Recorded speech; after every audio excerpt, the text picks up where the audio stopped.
Yes, there we go. All right, folks, please take a seat. We're going to get going here in a minute.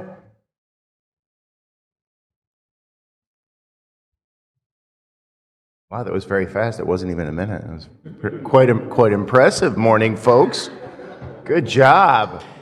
Way to show up and have your head in the game.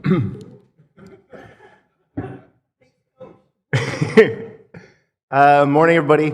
Welcome to day, what is it, 3, 4? Day 4 of Jack Fest. We're all happy to be here. I'm sure there are many files on that computer that say Jack Fest like mine do. We're going to get going this morning. My name is Bill Parkinson. I'm thrilled to be the chair of the session this morning. Session 12, Disciplines, Methods, and Techniques. And our first paper this morning is by Sue Sutton, and it is called Field Notes, Observations on Jack's Role in Bridging Disciplines. Welcome, Sue.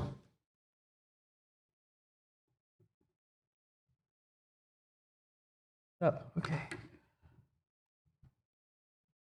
Good. This paper plays with multiple meanings of the word field by reflecting on changes in disciplinary thinking, one type of field, that have resulted from working side by side in on-the-ground research settings, another type of field. More specifically, this paper explores the way Jack and like-minded archaeologists have influenced modern Greek studies. That's what I represent here. Both have influenced modern Greek studies both directly and indirectly. I believe it is time to recognize the ancient to modern Greek studies cross-field fertilization that has occurred in survey work as an important element in our common intellectual history. And to this end, this paper documents how, over the last 50 years, Jack and others constructed projects that organically enabled such cross-weaving among disciplines, told from the perspective of a cultural anthropologist who was along for the ride and based on her field notes. Works. Okay. This is the photo that's becoming a meme, I think. Notice Bob took the photo. Okay. The story begins in 1974, yes, when Jack became a member of the American School and I became an associate member. Jack did the full program. I began dissertation research on rural migrants in Athens, periodically participating in school trips and using the Gennadius Library. By way of full disclosure, my husband Bob, who's somewhere in the audience, was also a member and trudging dutifully from the migrant neighborhood where we lived in Athens to the school each day. Back then, in the Middle Ages, Greece was pretty new territory for cultural anthropologists, manifested in a series of studies probing village and transhuman life as revealed by participant observation with small settlements, neighborhoods, or groups. I followed the mold, working with migrants to Athens from a village on Amorgos and settling into the neighborhood that served as their center and housed the Amorgian Association in Athens. That was the focus of my investigation. At this time, most cultural anthropologists like me steered clear of Greek antiquity in our research. We steered clear in order to establish the importance of modern Greece in its own right. I loved the school trips, including bus ride-long conversations with Jack and others, but this was separate from my research. Plus, there was little role for someone like me at the school at that time. The times were a-changin', however, and I now see those long conversations as augurs of what was to come. So did Director James McCready, who earnestly and openly grappled with what was happening at that time in his annual report for 1974-75. Oh. Well, somehow it didn't. Never mind. Here's what he said. Oh, I missed that slide. That's me on Amorgos in the Migrant Association in Athens. and also after the grape harvest on Amorgos. I spent time in both places. This is where I want to go. Thank you. I missed a cue of my own. So the times were changing. In Macready's annual report for 1974-75, he wrestled with this. He openly and honestly wrestled with the times were changing. And here is a direct quote from his annual report that mentions that the school had long had a firm center in the history, literature, and monuments of the Homeric age through the Antonines, but that the emphasis was changing, and particularly in pre-Mycenaean fields, but also elsewhere. The concern of investigators with classical scholarship is, in many cases, tenuous at most. My own view, that's Macready, is that there is still much more to be said for our traditional policy. So this was a point of some contention at that time. I'm on track. Yeah. Multi-period or diachronic landscape survey provides a meeting ground for past and present. Ultimately, I finished the dissertation, got a job, completed another study with no mention of the ancient past when circumstances led me to reconsider. At Indiana University, go IU, I got to know another archaeologist who suffered from the same openness to different time periods as Jack does, Kurt Runnels. Both Jack and Kurt had become interested in surface surveys at that point, surface surveys of particular regions from earliest times to the present, and they meant it. Both also saw my studies of Greek urbanization as a kind of settlement analysis that might illuminate the modern period for such surveys.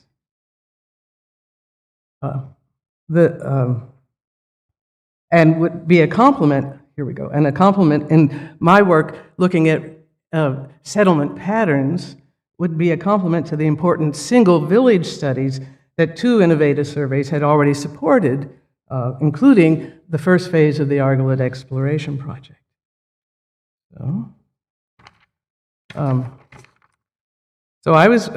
Kurt found space to bring me on the Argolid Exploration Project Phase 2 to look at overall settlement patterns for the modern period in that area.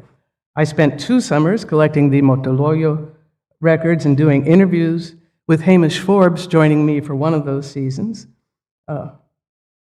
This was followed by Jack joining Jack on the Kea project. Okay, that's a group that I interviewed, and that's the land that the survey walkers walked over. And then it was followed, of course, by NVAP, the Nemea Valley Archaeological Project, where my data collection in the NVAP expanded from records and interviews of the settlements of the modern period, records and interviews, to the material remains of hamlets, farmsteads, Kalivia, Eklisakia, etc., and where Jim Wright, Mary Dabney, Bill Alexander, Effie Athanasopoulou, and others joined in the discussions that we were having, and as always, my pottery-loving husband. Of critical importance in my attachment to these survey projects, Jack and Kurt invited me to participate in these endeavors as a cultural anthropologist, not an ethnoarchaeologist, but a cultural anthropologist. I was to explore settlement patterns for the modern period, not look for remnants of long-standing technologies, as important as that work is. They were open on what I would study and how I would do it. What I found, however, was given the same weight as the sherds and blocks encountered by fieldwalkers. Analogies, parallels, and differences bounced off each other in all directions, pointing us to look at things we had previously overlooked, including prevailing ideas about modern Greek villages. Got it. Yeah. The light bulb goes on. Also, I considered titling this, Susan is a Slow Learner. In any event, as stated before, the need to establish the importance of the Greek present in its own right had led me and others to a truncated sense of history that paired well with long-standing anthropological focus on uncovering the logics of small communities. Hence, our concern with how community life functioned, farmers managed the highly varied Greek terrain, and such communities were meeting forces variously theorized at that time as modernization, urbanization, and world systems. I took the village on Amorgos as a baseline for analysis and paid scant attention to its earlier history. By the time I was maquis deep in NVAP, however, I was ready to receive another way of looking at rural Greece. The Argolid project had set the stage, revealing that villages had come and gone during the modern period there, but I had filed that as an anomaly. The same held true for Kea, but my first week at NVAP finally tipped the scales so that I could see something different, or remove the scales from my eyes, whatever metaphor. In my very first conversation with a local resident that Jim Wright set up, I said I wanted to learn about the main village in the valley. His answer startled me because census records had indicated that that village had been there throughout the modern period. Not so, he said. The valley's two current villages had both been created about a century ago after an older one perched on the western mountains framing the valley had been abandoned, something hidden in census records because the older village's name had slid down to one of the new villages. Jack, Bill Alexander, and I sped up to what remained of the old village. That's what remained, the mud brick foundation that you're seeing there. Looking at its foundations and waking up to its importance, for the next decade, archaeologists, anthropologists, and local residents explored how new settlements were created and decisions on where to live made, including a weeks-long mud brick making session, that's what you're seeing. Generic modern sites came to life as conversations, interviews, family histories, travelers' accounts, local records, old excavation logs, and national censuses combined with material remains to give these places names, explain how they came to be, and reveal how even those no longer used still factored in local relations and imagery. We spun that trip up the hillside on for a decade of coming to understand the modern landscape there in a very new way. So 3 surveys in a row had finally led me to see that village abandonment, growth, and formation were no anomalies for the modern period. My ensuing review of dozens of village studies that had been done, countless hours in the Granadius and the National Statistical Service, and closer articulation with Greek economic and demographic history bore this out. Rural Greeks have been in motion long before recent migration to Athens.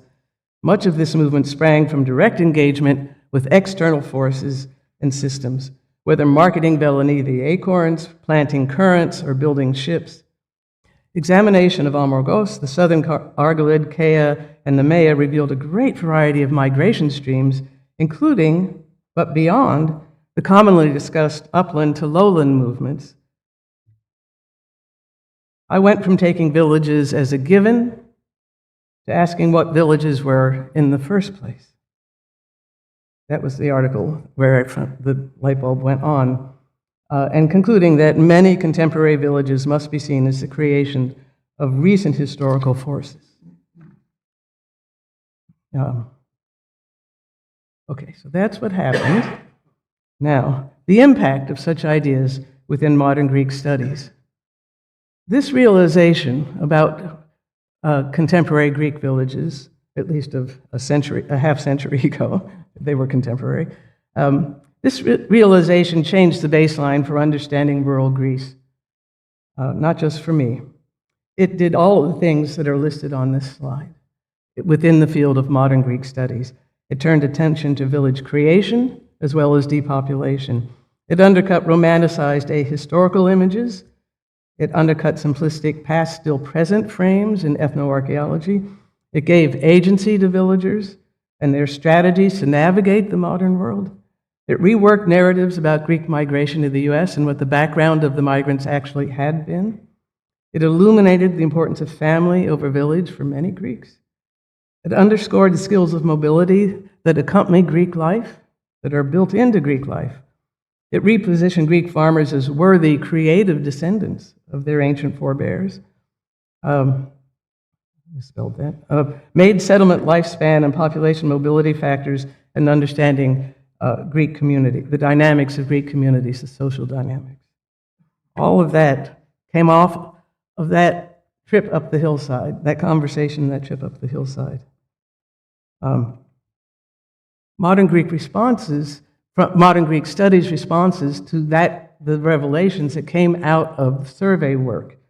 Modern Greek responses to these survey-inspired understandings of modern Greek rural mobility affirmed the importance that I felt that they had.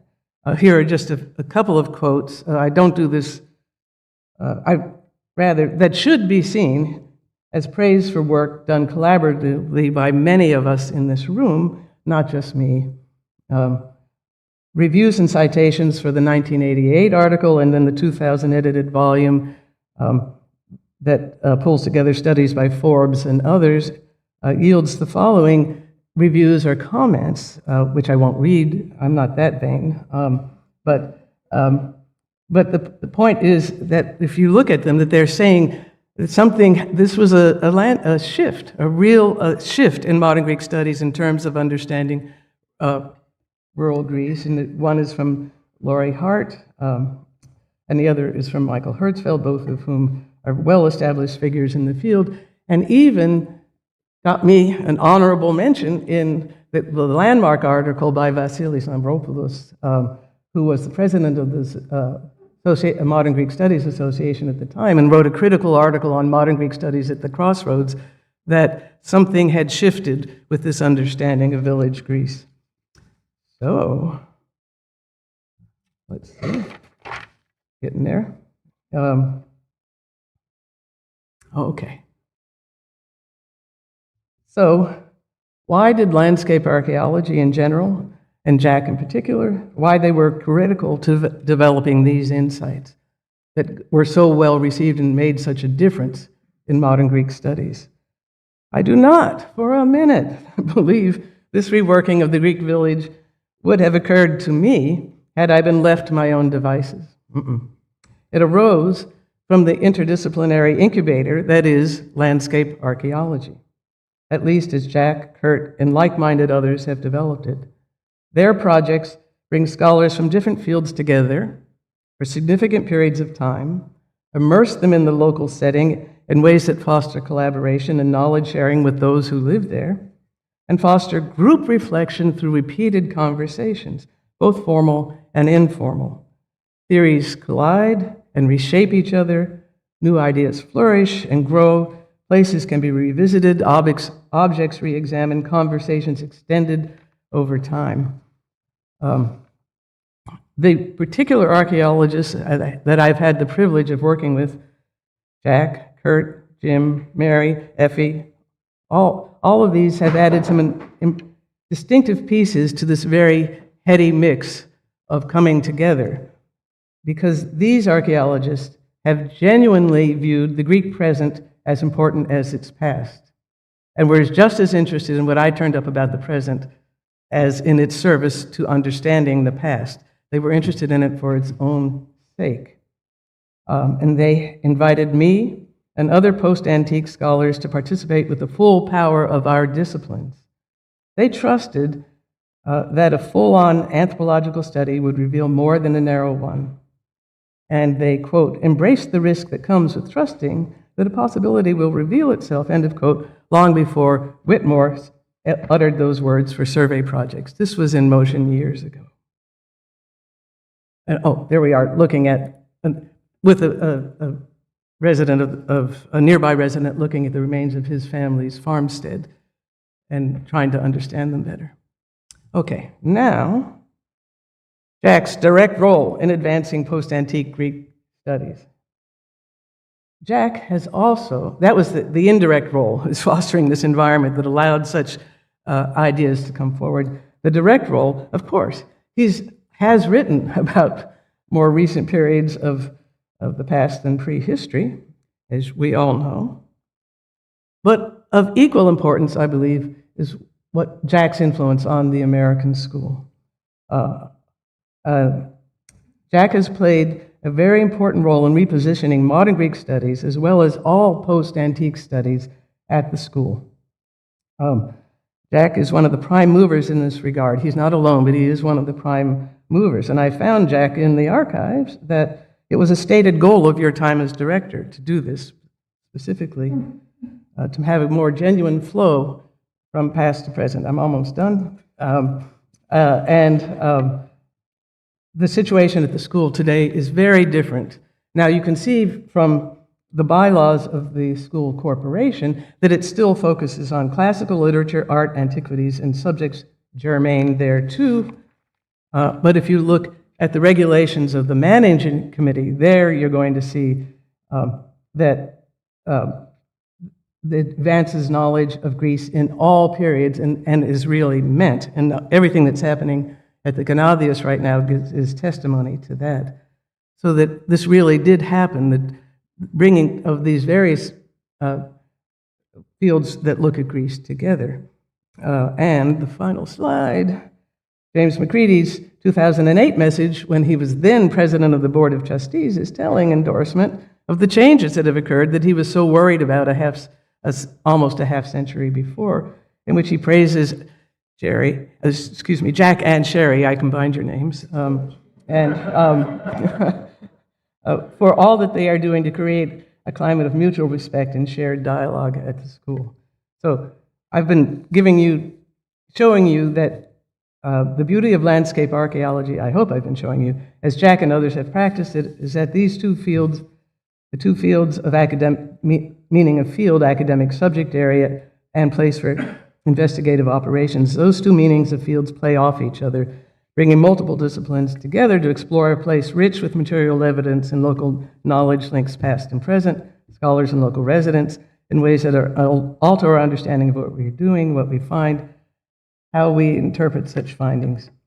The modern Greek studies has benefited from such work may not be well known, but it is not surprising.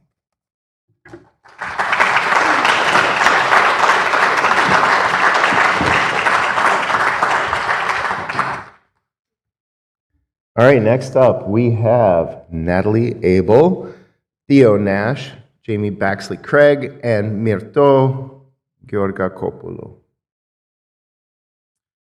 Natalie's going to be talking today, bullets from Aya Irini and their possible implications for the military history of modern Kea.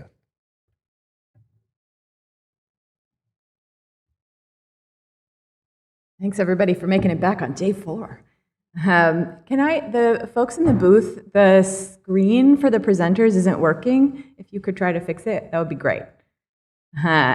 Okay, the bullets.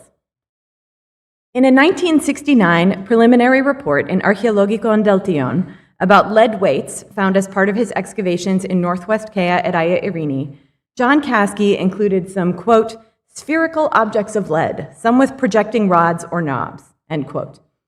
He noted that these objects had been cast in molds, unlike the balance weights from the site that were the main subject of the article. He pointed out that they had all been found on or near the present surface of the site, and he suggested that they may have been modern objects, probably bullets. In a 1974 internal report to the American School of Classical Studies at Athens, he had more information.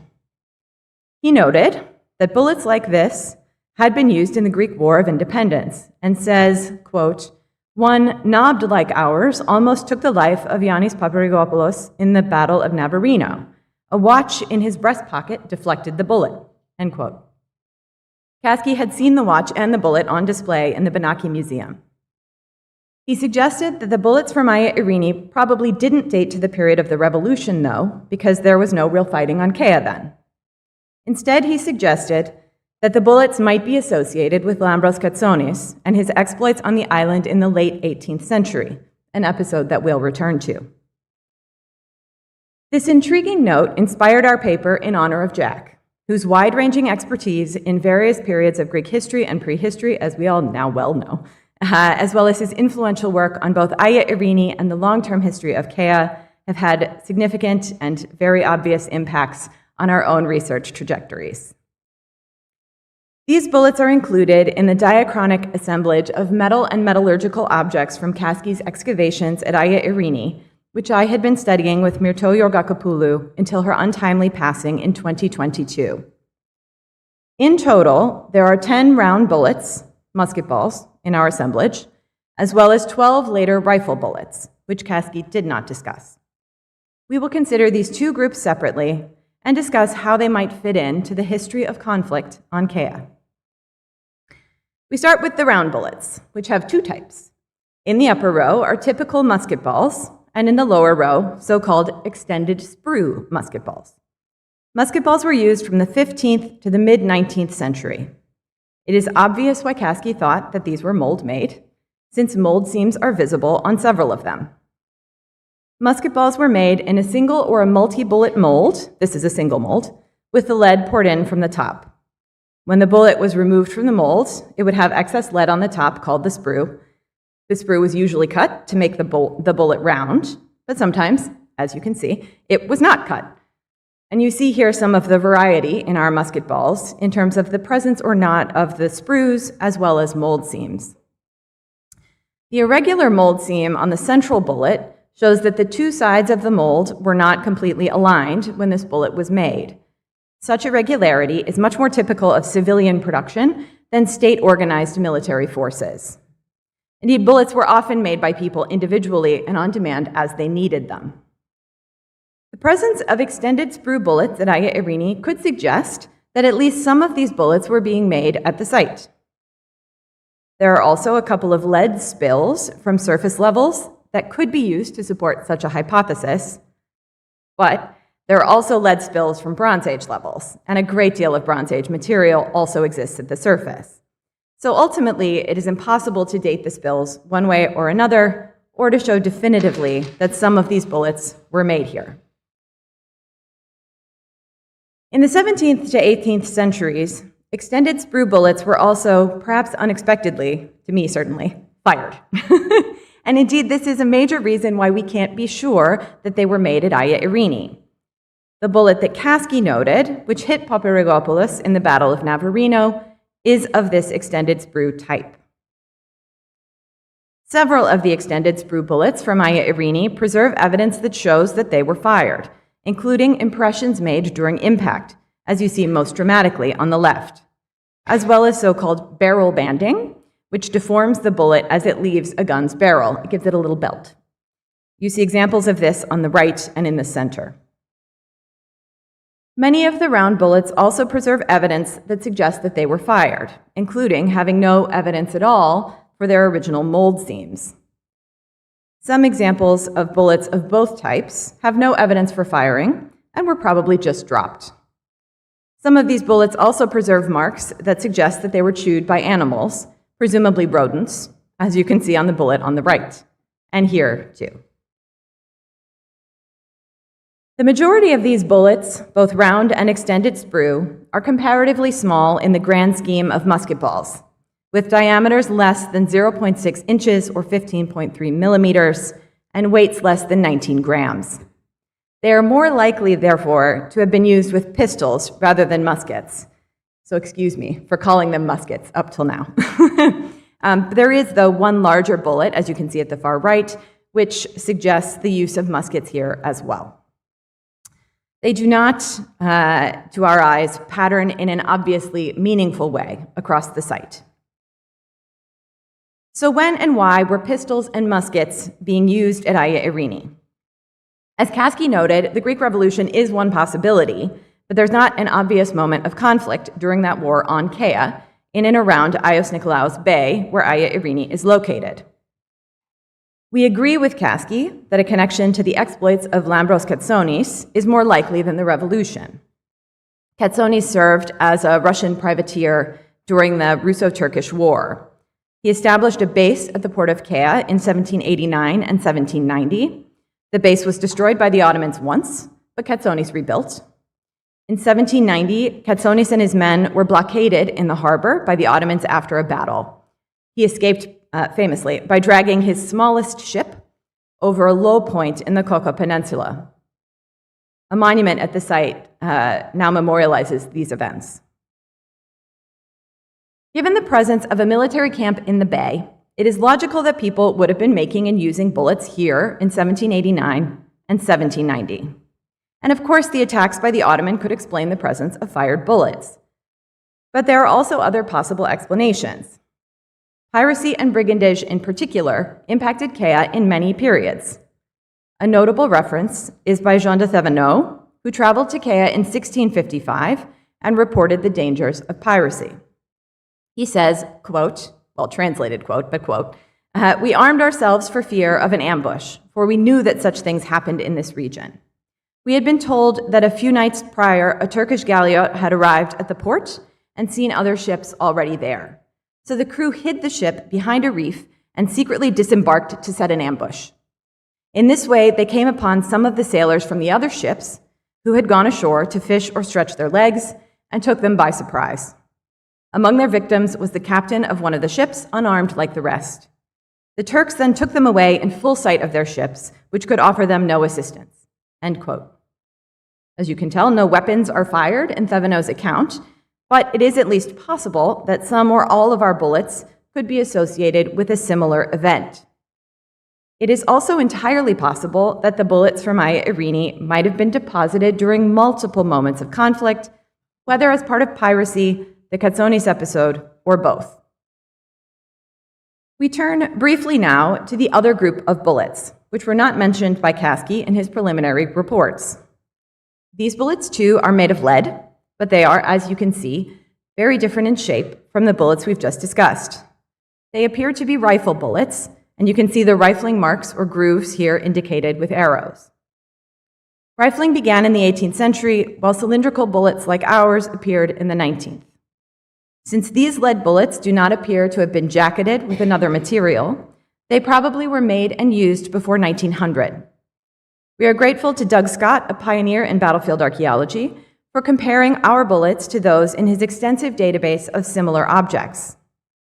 According to Doug, these appear to be most consistent with the 11mm German Mauser of the late 1860s and 1870s, although arms from other European nations, especially France, cannot be ruled out. All of the possible matches were weapons made for the military. Surplus arms, though, were also sometimes sold to civilians on the open market, as well as to countries that didn't have their own large-scale firearm manufacturing companies. And of course, guns of all kinds can be smuggled and sold on the black market, too. The rifle bullets from Maia Irene have very obviously been fired. They probably hit a hard medium at high velocity, given their high level of deformation. All of these bullets are connected with one context in area L. The excavator, Catherine Butt, called this a bomb hole, as you can see on the slide in the notebook scan, but she did not explain how she arrived at this interpretation. An examination of the pottery that was kept from this context is no help with the bomb hole identification, but it does confirm that there was a disturbance in this area. Most sherds date to the late Bronze Age. Some are likely from the same pots as were found in adjacent undisturbed deposits. There was, though, also one glazed probable Byzantine body sherd and a very small fragment from a relatively modern brick, plus a probable Ottoman coin. The presence of the modern brick, in particular, suggests that this was a relatively recent disturbance. Perhaps it was one of the test pits made by Gabriel Welter at the site in 1940, although it is impossible to be sure of this. In any case, since all 12 bullets were found in this same context, which has connections to the surrounding undisturbed deposits, we assume the rifle bullets were originally deposited together, here or very nearby. So, why might these bullets have been fired here? There are no specific violent military episodes in the harbor in the late 19th century, which would seem to explain them, at least that we know of. One option could maybe be hunting, but the island, at least today, does not have any large game that would really require rifles. Moreover, the bullets have struck something quite hard, not only soft tissue, and they were all found in one relatively contained context. Both of these facts seem inconsistent with what we would expect as evidence of hunting. They perhaps could be the result of an episode of target practice, and we thank Dan Civilich for this suggestion. This is plausible given that there are 12 bullets of exactly the same type that all hit something hard in exactly the same context. We are a little bit surprised, though, that this area by the church would be used for target practice. The modern church dates probably to the start of the 20th century, but there's been a church in this location since the mid to late 19th century for sure, and probably even earlier. Right next to a church seems to me like an odd place to engage in target practice, although in fairness, this area of the harbor was also pretty sparsely populated in the late 19th century. Although we can't connect these bullets clearly to an episode of organized conflict in the Aegean, piracy and smuggling did continue in the late 19th century, or in the 19th century, and it is possible that these bullets could somehow have been associated with such activities, including maybe something like gun smuggling operations, which did operate through the Cyclades in that era. We had hoped, or we originally thought, maybe we could connect these bullets to World War II, when the warehouse and jetty of the old Michelinos Company coaling station at Koka, very near Aia Irini, was being used as a covert staging area by Axis forces. But then we figured out the dates. Unjacketed bullets definitely would not have been used by the military in this era. And although older guns may still have been used by civilians, it's hard to imagine anyone deciding to shoot such a gun repeatedly right next to a group of German soldiers. After the German withdrawal, the Michelinos property was used as a base by the Americans, who likewise would not have been using unjacketed bullets. It is worth pausing to note here that the location for this base was chosen in large part as a result of John Caskey's intelligence work during the war, as part of which he first visited the area around Aia Irini, including Koka. In addition, the Michelinos Company's stone house at Koka, part of the American base in 1944, also became Caskey's dig house when he began excavations at Aia Irini in 1960. In a very broad sense, the musket balls and perhaps the rifle bullets we have discussed attest to the very long-term history of conflict and violence in the vicinity of Aia Irini, which of course is known from prehistory most visibly in the massive fortification walls that were the focus of Jack's 1977 dissertation at the University of Cincinnati. The different kinds of bullets also offer interesting hints into the more recent history of the island and its people, something Jack and his co-authors explored in their landmark publication of the intensive survey of the northwest part of the island. We hope this paper has offered some additional food for thought on these topics, and we're very happy to have had the opportunity to present it here in honor of Jack and in thanks for all the many, many ways that he has helped and supported us through the years. Thanks very much.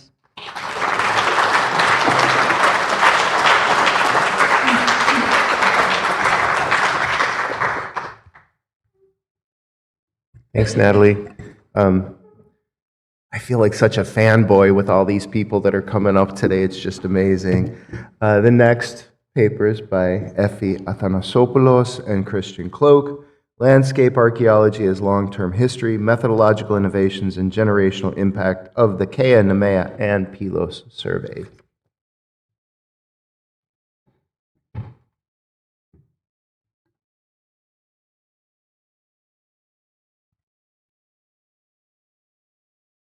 Well, thank you to the organizers for this incredible gathering to celebrate Jack's career. And Jack, you have been a great model and a mentor. And I think I can speak of Chris as well.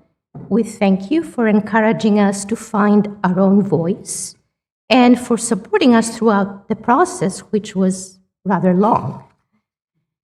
And also, that's an opportunity to thank the NEMEA team, the original NVAP team that is here at the conference, Jim Wright, our director, Mary Dabney, Bob Sutton, who was my boss in the pottery room, Susan Sutton, Tom Strasser, and the current NEMEA team, Kim Shelton and Lynn Vappel. So thank you all for your past and current support. So we're going to return to the original research question that Mike Galati posed at the beginning of the conference. How did Jack Davis become so wise? And we're going to examine this question through the three seminal survey projects at Kea, Nemea, and Pylos.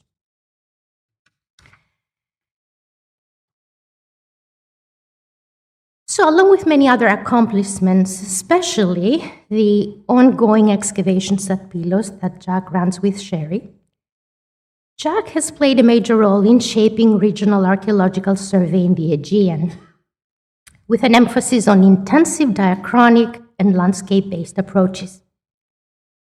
His initial research interests may lie in prehistory. However, his work has also transformed the archaeology of historical periods, especially the study of late periods, the post-medieval, Ottoman, and early modern pasts. A pioneer of the diachronic landscape approach, he has led by example and expanded the scope of archaeological surface survey to include all periods of the Greek past, and all of us who are presenting are a testimony to that. So since the 1980s, intensive regional survey has emerged as one of the most important theoretical and methodological developments in contemporary Greek archaeology, because it shifted attention away from isolated sites toward the broader human landscape. Rather than focusing exclusively on monumental centers or elite architecture, through survey we have been able to investigate entire regions systematically, recording scatters of pottery, rural houses, roads, agricultural terraces, and other material traces of everyday life. So at a time when survey was still peripheral to mainstream fieldwork, including the American School, Jack and his collaborators' innovative and methodologically rigorous projects helped establish intensive regional survey as a widely accepted and influential approach to archaeological research. And working closely with colleagues, he developed and refined the theoretical frameworks and methodologies used in influential survey projects, Northern Chaos, Nemea, and Pylos. He established successful collaborations with Eleni Majorani, John Cherry, Jim Wright, John Bennett, Sue Alcock, Sue Sutton, Bob Sutton, and many others who are presenting at this conference, and whose long and distinguished careers are a testament to the fundamental rigor of these projects. So the Chaos Survey, published in an impressive volume that has a title that captures the innovation and promise of the project and also lends its name to our paper today, Landscape Archaeology as Long-Term History.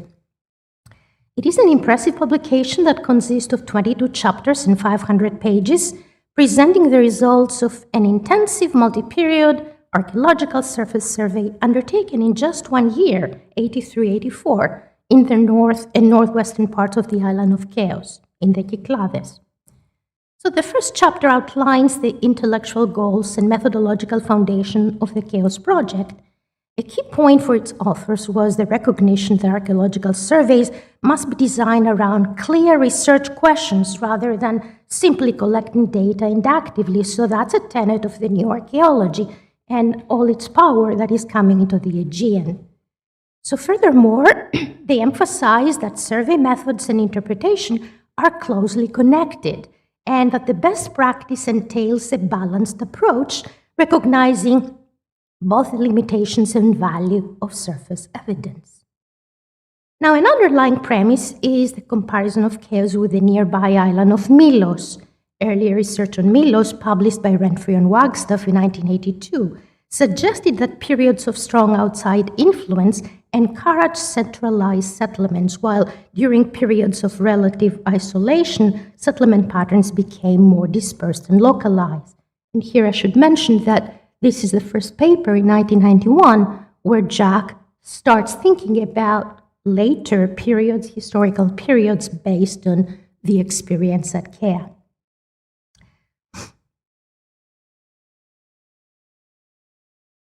So the Chaos survey, rather the island of Chaos, seemed to follow a different path than Milos. It maintained several autonomous city-states, at least 4, instead of developing one dominant center. Its communities had to balance autonomy with cooperation. So these raised broader questions about why some island societies centralized, while others remained politically fragmented.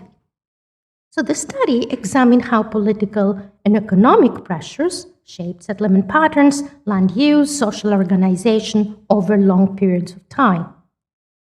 So the Chaos Project emphasized the need for careful and detailed survey methods. Understanding past settlement patterns requires documenting not only major sites, but also smaller features. And it was in this context that the term off-site archaeology emerged. So by now it's commonplace, but this is really innovative at this time. So traditional surveys focused almost exclusively on dense artifact cluster sites, while ignoring the diffuse material that is found between them. Low-density artifact scatters may reflect farming, herding, production sites, temporary activity areas. So the Chaos Project treated the landscape as a continuous distribution of archaeological material rather than isolated sites surrounded by empty space of little or no interest. And to support this approach, the team divided the landscape into hundreds of small fields, the tracts, largely based on the terraced agricultural fields that are visible in aerial photographs, as well as on the ground. And sites were identified within this broader off-site landscape. So they were recognized not simply by the presence of artifacts, but unusually high densities, coherence of material into chronological or typological clusters, and clear boundaries compared to surrounding areas. And then a major innovation of the CARE project was quantification using computerized databases with tract counts, artifact inventories, site data, and these databases allowed the team to map artifact distributions, compare periods, analyze settlement patterns, explore spatial relationships across the landscape in ways that would have been impossible manually. So the 22 chapters in the Chaos volume analyzed different chronological periods, including the post-Roman era. They offer perspectives based on travelers' accounts by John Bennett and Sophia Vutsaki, a cultural anthropological study by Susan Sutton, the ethnoarchaeology of rural settlements by Todd Whitelaw, and these diverse studies set high standards for subsequent surveys. And more than anything, it was this multidisciplinary research combining archaeological survey with anthropology, historical records, oral histories, and ethnography to study both ancient and modern chaos. So by comparing different periods, the goal of the project was to understand how recurring social, economic, and political forces shaped the island's landscape and settlement history.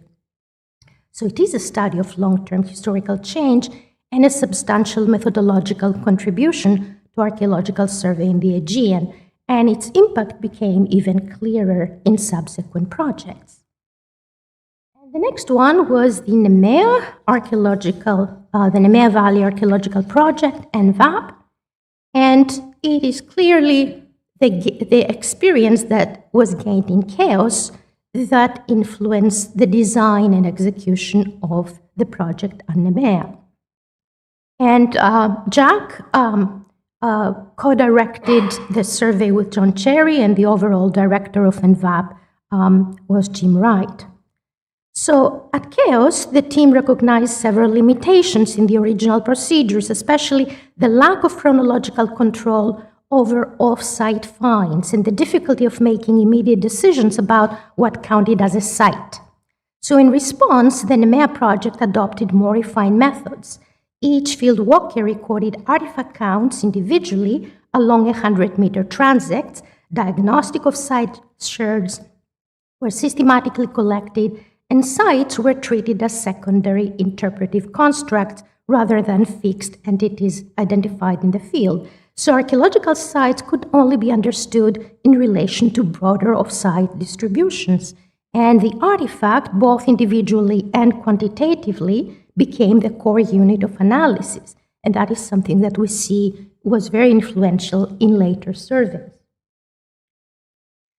Now, NVAP placed much greater emphasis on geomorphology and landscape formation processes. So that started in Chaos.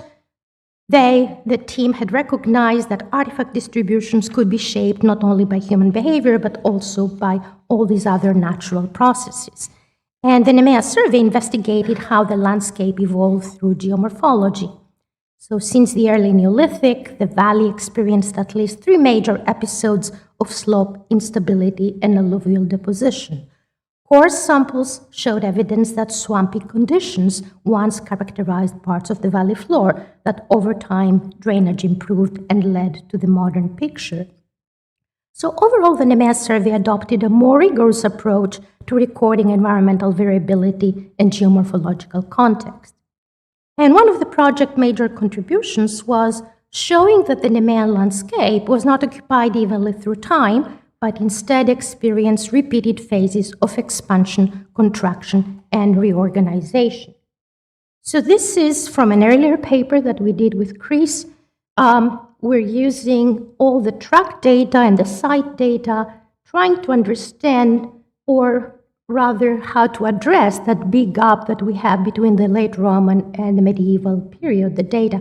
So this is to show that we have very robust data, even though by now the Nemea survey, has become a legacy project. Nevertheless, the data is really robust and can allow us new forms of analysis. And also, NVAP expanded archaeological inquiry by systematically documenting later periods, late Roman, Byzantine, post-Byzantine, and early modern settlement and land use, and demonstrated the value of this approach for investigating periods that had previously received very limited archaeological attention.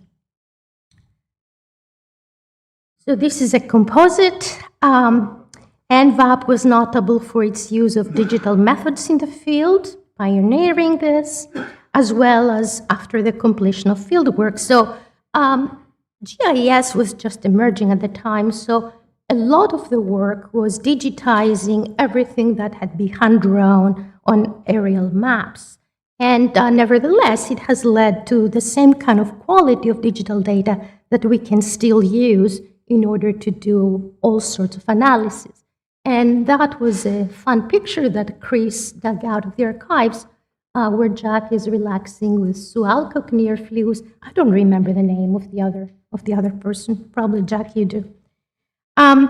So indeed, NVAP, durable contributions and digital methodologies, and also its focus on the later remains has profoundly shaped the research and careers of the present authors.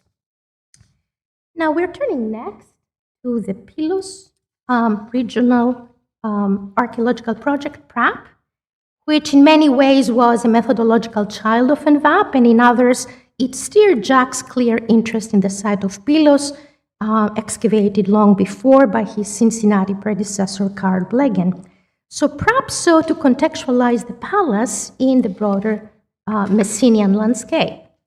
And notably, PRAP marked a step forward in the naming of such survey projects using a pronounceable acronym PRAP, whose namesake was Jack's longtime canine companion, Sweet Prappy. So covering approximately 40 square kilometers over 3 major campaigns, following an investigative season in 1991, the survey doubled the number of known sites in the area, re-examined and also more precisely mapped others in an additional area of 30 square kilometers. So in the course of this work, PRAP further developed the methodologies of the KEA and EMEA surveys.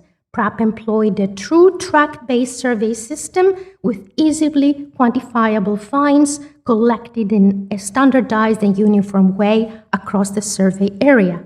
And also PRAP pivoted away from the very concept of sites, using instead the novel term POSI, which we see how they were documented in the form, and it acknowledged the subjectivity of site definition and the wide range of past activities that could have produced the types of ephemeral artifacts scatters encountered in the field. And then PRAP was increasingly sophisticated in digital record keeping, not just of artifacts, but of visibility, land use variables, and the integration of its databases with rapidly evolving GIS tools. And many of the aims and methods of PRAP, although a clear outgrowth of the approaches of NVAP, can also be understood against the backdrop of the International Populous Project of the 1990s, which sought to leverage GIS, remote sensing, geoarchaeology, environmental studies, demographic studies, and artifact analysis to understand past landscapes and their people more holistically and systematically. So there is the broader intellectual context. So indeed, one of the most notable features of PRAP was its open-minded approach to the careful study of all periods. Of the 8 substantive PRAP articles published in Hesperia between 1997 and 2010, totaling over 500 printed pages, one dealt with the survey as a whole, another with geology and landscape change, another 2 studies with prehistoric remains and classical antiquity, and then 3 focused on the early modern and recent past, including a treatment of the Venetian Navarino from the late 17th to early 18th centuries, the second Ottoman period of the 18th to early 19th centuries, and the 19th to 20th centuries seen through the lens of a modern village. So Venetian maps and Ottoman place names from the district of Navarin from these studies. So one of the most significant contributions of these intensive regional surveys was the expansion of archaeological inquiry into periods that had previously been neglected, were the domain of historians. So their diachronic approach demonstrated the material remains of the medieval, the Ottoman, the early modern periods could be documented systematically and used to produce long-term settlement and landscape histories. So Jack pioneered such efforts, starting with the survey of chaos, as we saw, and his appreciation of the rich textual and material records of the post-medieval, the Ottoman era, opened new paths for the study of rural regions in the Mediterranean. And of course, other people have referred to these seminal studies on Ottoman Greece and between Venice and Istanbul. So as a result, survey archaeology generated newfound interest in the archaeology of later historical periods in Greece and encouraged a generation of scholars to integrate Byzantine, Ottoman, and modern material culture into broader interpretations of Mediterranean landscape history. Just 2 more slides. So the influence of these 3 projects, the career trajectories of the participants and those participants' academic descendants, has already been alluded throughout the paper. What we also seem to would like to refer to are the lasting legacies of the field research itself. So we're still very much living in a world of survey archaeology inspired by these path-breaking projects. And I have a couple more slides. This is a useful network visualization trying to show intellectual affinity and mapping the various projects, but of course, the first column, the Kea Pilos, is the one that really started everything else. And this is a map of Corinthia and the Argolid from Nodel 2025, and it shows ENVAP in context, along with earlier projects like the Argolid Exploration Project, and then more recent ones like the Eastern Corinthia, as well as WARP. So it shows that this is a really flourishing field. And this is the final one that Chris dug out of the archives, and this is where everything was happening. This is the Cafe Neon Sing gathering after a day of hard work. So thank you, Jack.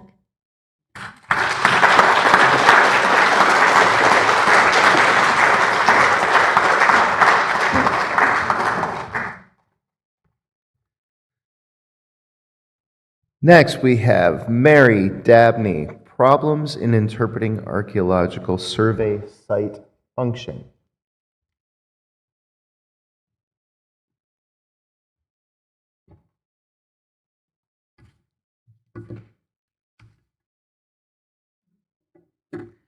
I want to start by thanking Jack Davis. In the 1980s, when Jack, John Cherry, and Eleni Mansurani were co-directing the Nemea Valley Archaeological Project survey, I witnessed firsthand the many challenges of conducting an archaeological survey.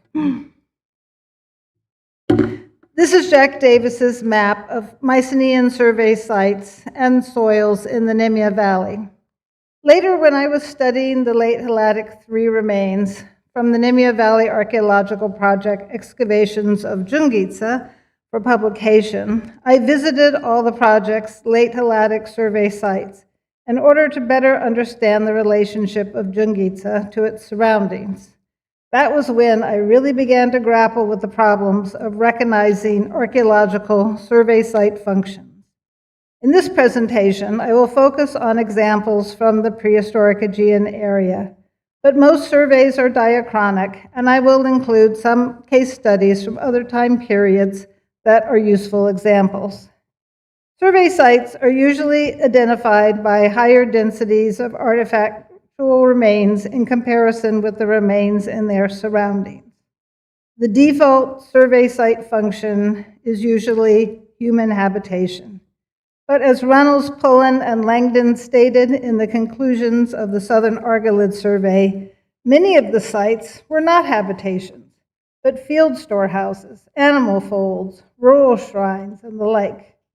When studying the Nemea Valley Archaeological Project survey, the first problem I confronted was how to distinguish settlement from mortuary sites.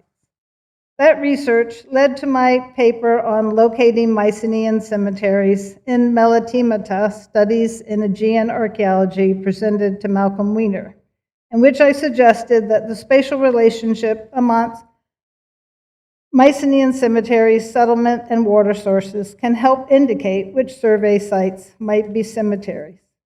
It was gratifying to learn later that my prediction that the Nemea Valley Survey Site 603 at Ioseteria was a Mycenaean chamber tomb cemetery. But it would have been infinitely better if that had not been revealed as a result of illegal excavations at the site. Cultural heritage protection is an important reason for us to identify mortuary sites, as they are disproportionately the sites disturbed by illegal excavations. During the subsequent rescue and research-oriented Senar-Garcia excavations at Ioseteria, I continued to explore the problem of identifying Mycenaean mortuary sites based on surface remains.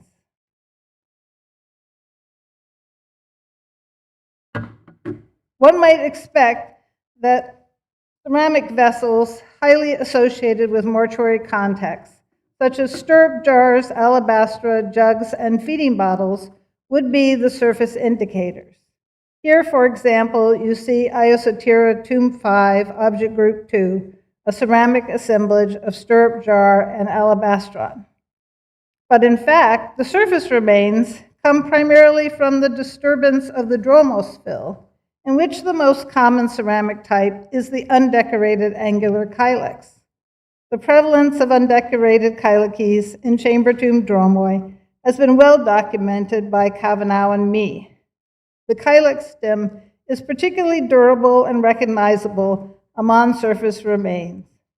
But all surface remains are found in very small quantities over Mycenaean cemeteries, unless the tombs have already been disturbed. Nevertheless, it would be a mistake to consider a small surface scatter of undecorated tableware fragments to be representative of an isolated habitation. It would also be a mistake to assume that a multi-period site is a settlement during all periods of use. The problem of identifying mortuary sites is compounded when the remains of the mortuary site are obscured by later settlement site. The Mycenaean chamber tomb cemetery at Ioseteria, for example, was adjacent to a medieval settlement. The medieval site is published in Athanasopoulos' 2016 study of the medieval remains from the Nemea Valley survey. Atama Bentliff and al. Have discussed this problem of multi-period sites and the need for augering and test trenches to verify site size and function by period.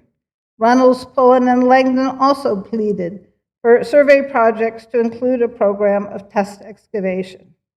Where these methods are not permitted, collecting a large quantity of surface remains in a grid and analyzing them using count-weight ratios by artifact type to determine density, fragmentation, and assemblage variability can aid functional interpretation. Two other ways of improving the ability to identify survey site function have been tested. The Laconia Rural Sites Project selected sites discovered in the Laconia survey for revisitation, with the addition of soil analysis and geophysical prospection, which had also been used in the Nemea Valley survey.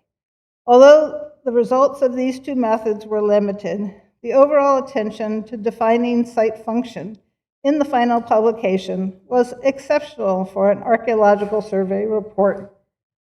The Eastern Carinthia Archaeological Survey, known as ECAS, took a different approach. They had a team of mortuary specialists focused on locating burials, as well as having a geomorphology intern on every field walking team. Anna Means has made suggestions for ways to improve the study of survey finds from the Boeotia survey by distinguishing local preferences for vessel types found in burials as opposed to small classical and Hellenistic farm sites. The conclusions she was able to draw from her analysis demonstrate the ways in which making these distinctions in site function improves our interpretation of social and economic systems. A common practice in surface survey has been to designate the area of highest artifact density as the settlement site center. The area around the site center has the higher artifact density than its surroundings has been taken to indicate the settlement site size. But this interpretation fails to consider how the varying functions of areas within a settlement site affect the surface artifact density. In the Nemea Valley Archaeological Project, all surface finds were collected in a grid over areas that were then excavated on the prehistoric settlement of Jungica. A comparison of surface finds to subsurface excavated remains was published by Phoebe Atchison. She found that a complex set of factors influence surface remains. One clear pattern for the late Bronze Age period was that the highest density of surface ceramics was not at the settlement center, but over the ancient refuse areas found later during excavation in excavation units 2 and 8. Some of these refuse areas were on the periphery of the settlement, and some were adjacent to domestic buildings within the settlement. Attema Bentliff and al. Have raised this issue in their discussion of site halos, noting that there are many types of activity areas around habitations that create different artifact densities. In addition to refuse areas, they suggest the following possible functions: industrial areas, equipment storage spaces, social event spaces, shrines, livestock pens, and kitchen gardens. Attema Bentliff et al. Have suggested that assured degradation measurements could be used to identify refuse areas where the ceramic vessel types are similar to those found over the remains of domestic buildings.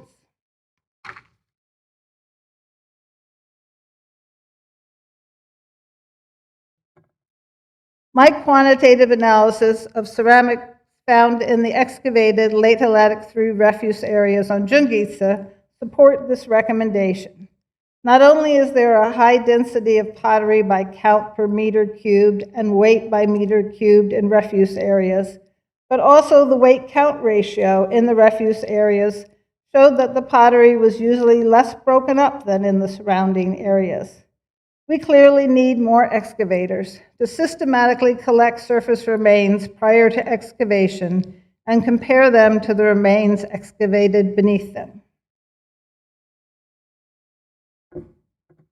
Let's look at how these observations might be applied to interpreting the results of the Heidelberg University Flies region survey of the settlement of Idonia. Vasco Hochman concluded that the high density of low breakage in the pottery collected on the surface of the lower settlement at Idonia was primarily a result of collection visibility. Based on my personal observations when visiting the site, I suggest that this density and breakage pattern indicates subsurface refuse areas, not occupation. This is an important distinction when population estimates are based on persons per household, and surface shared densities are assumed to reflect subsurface occupation structures. Failure to account for refuse areas would artificially increase the size of the estimated occupation area, and therefore the estimated population. Attention to topography, geomorphology, and hydrology contribute significantly to interpreting site function. Attema, Bentliff, and al. Have made this argument with particular reference to the need to sample all terrains in order to find burial, pastoral, hunting, industrial, and military sites. An analysis of viewsheds can aid the identification of possible mortuary sites because, for example, intervisibility between Mycenaean settlements and cemeteries was common for security. Here you see the view of Iosotira chamber tombs from the settlement on Jungitsa in the Nemea Valley. Calliope Evclidou has observed that Mycenaean chamber tomb cemeteries are not crossed by major routes of transportation. Geomorphological analysis can determine if a possible Mycenaean mortuary site is not in an erosion zone and has bedrock that could be dug out to form chambers under harder caps to prevent tomb collapse. Hydrological analysis can test the proposition that a Mycenaean cemetery was located near a water source separate from the water source for the settlement.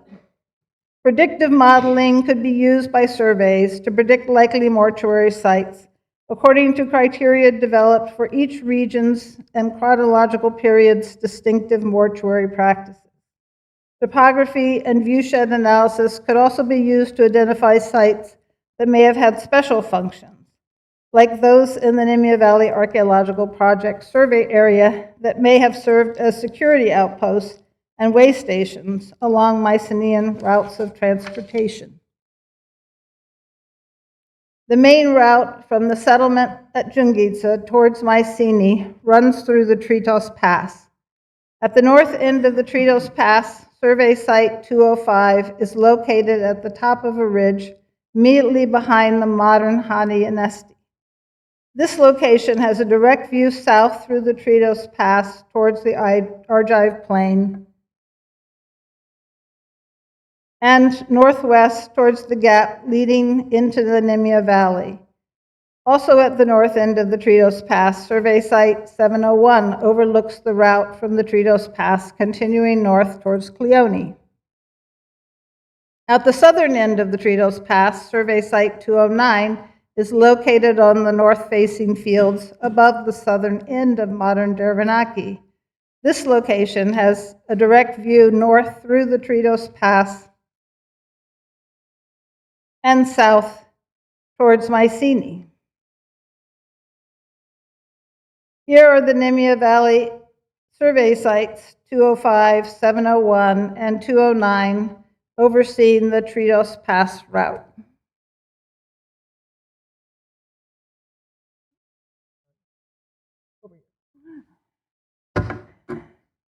We will learn more about the Nemea Valley Archaeological Project survey prehistoric sites from the forthcoming publication by Dr. Len Vappel. In conclusion, I would like to add the following to Attema, Bentliff, and al.'s list of good practice for surface survey projects. Number 1, set criteria for identifying site functions and develop fieldwork methodologies that will provide the data needed. For example, total or intensive gridded collection at high-density artifact areas. Number 2, integrate topographical, geomorphological, and hydrological studies with the archaeological data in the interest of aiding site function identification. Number 3, request permissions for augering and test excavations to verify conclusions drawn from the surface remains. Number 4, On archaeological excavations, collect all surface remains in a grid over areas to be excavated and compare them to the excavated remains to increase our understanding of how surface remains reflect subsurface remains. And number 5, publish your conclusions about survey site functions, even when you're uncertain. Say how certain or uncertain you are. You know your data better than anyone. Thanks.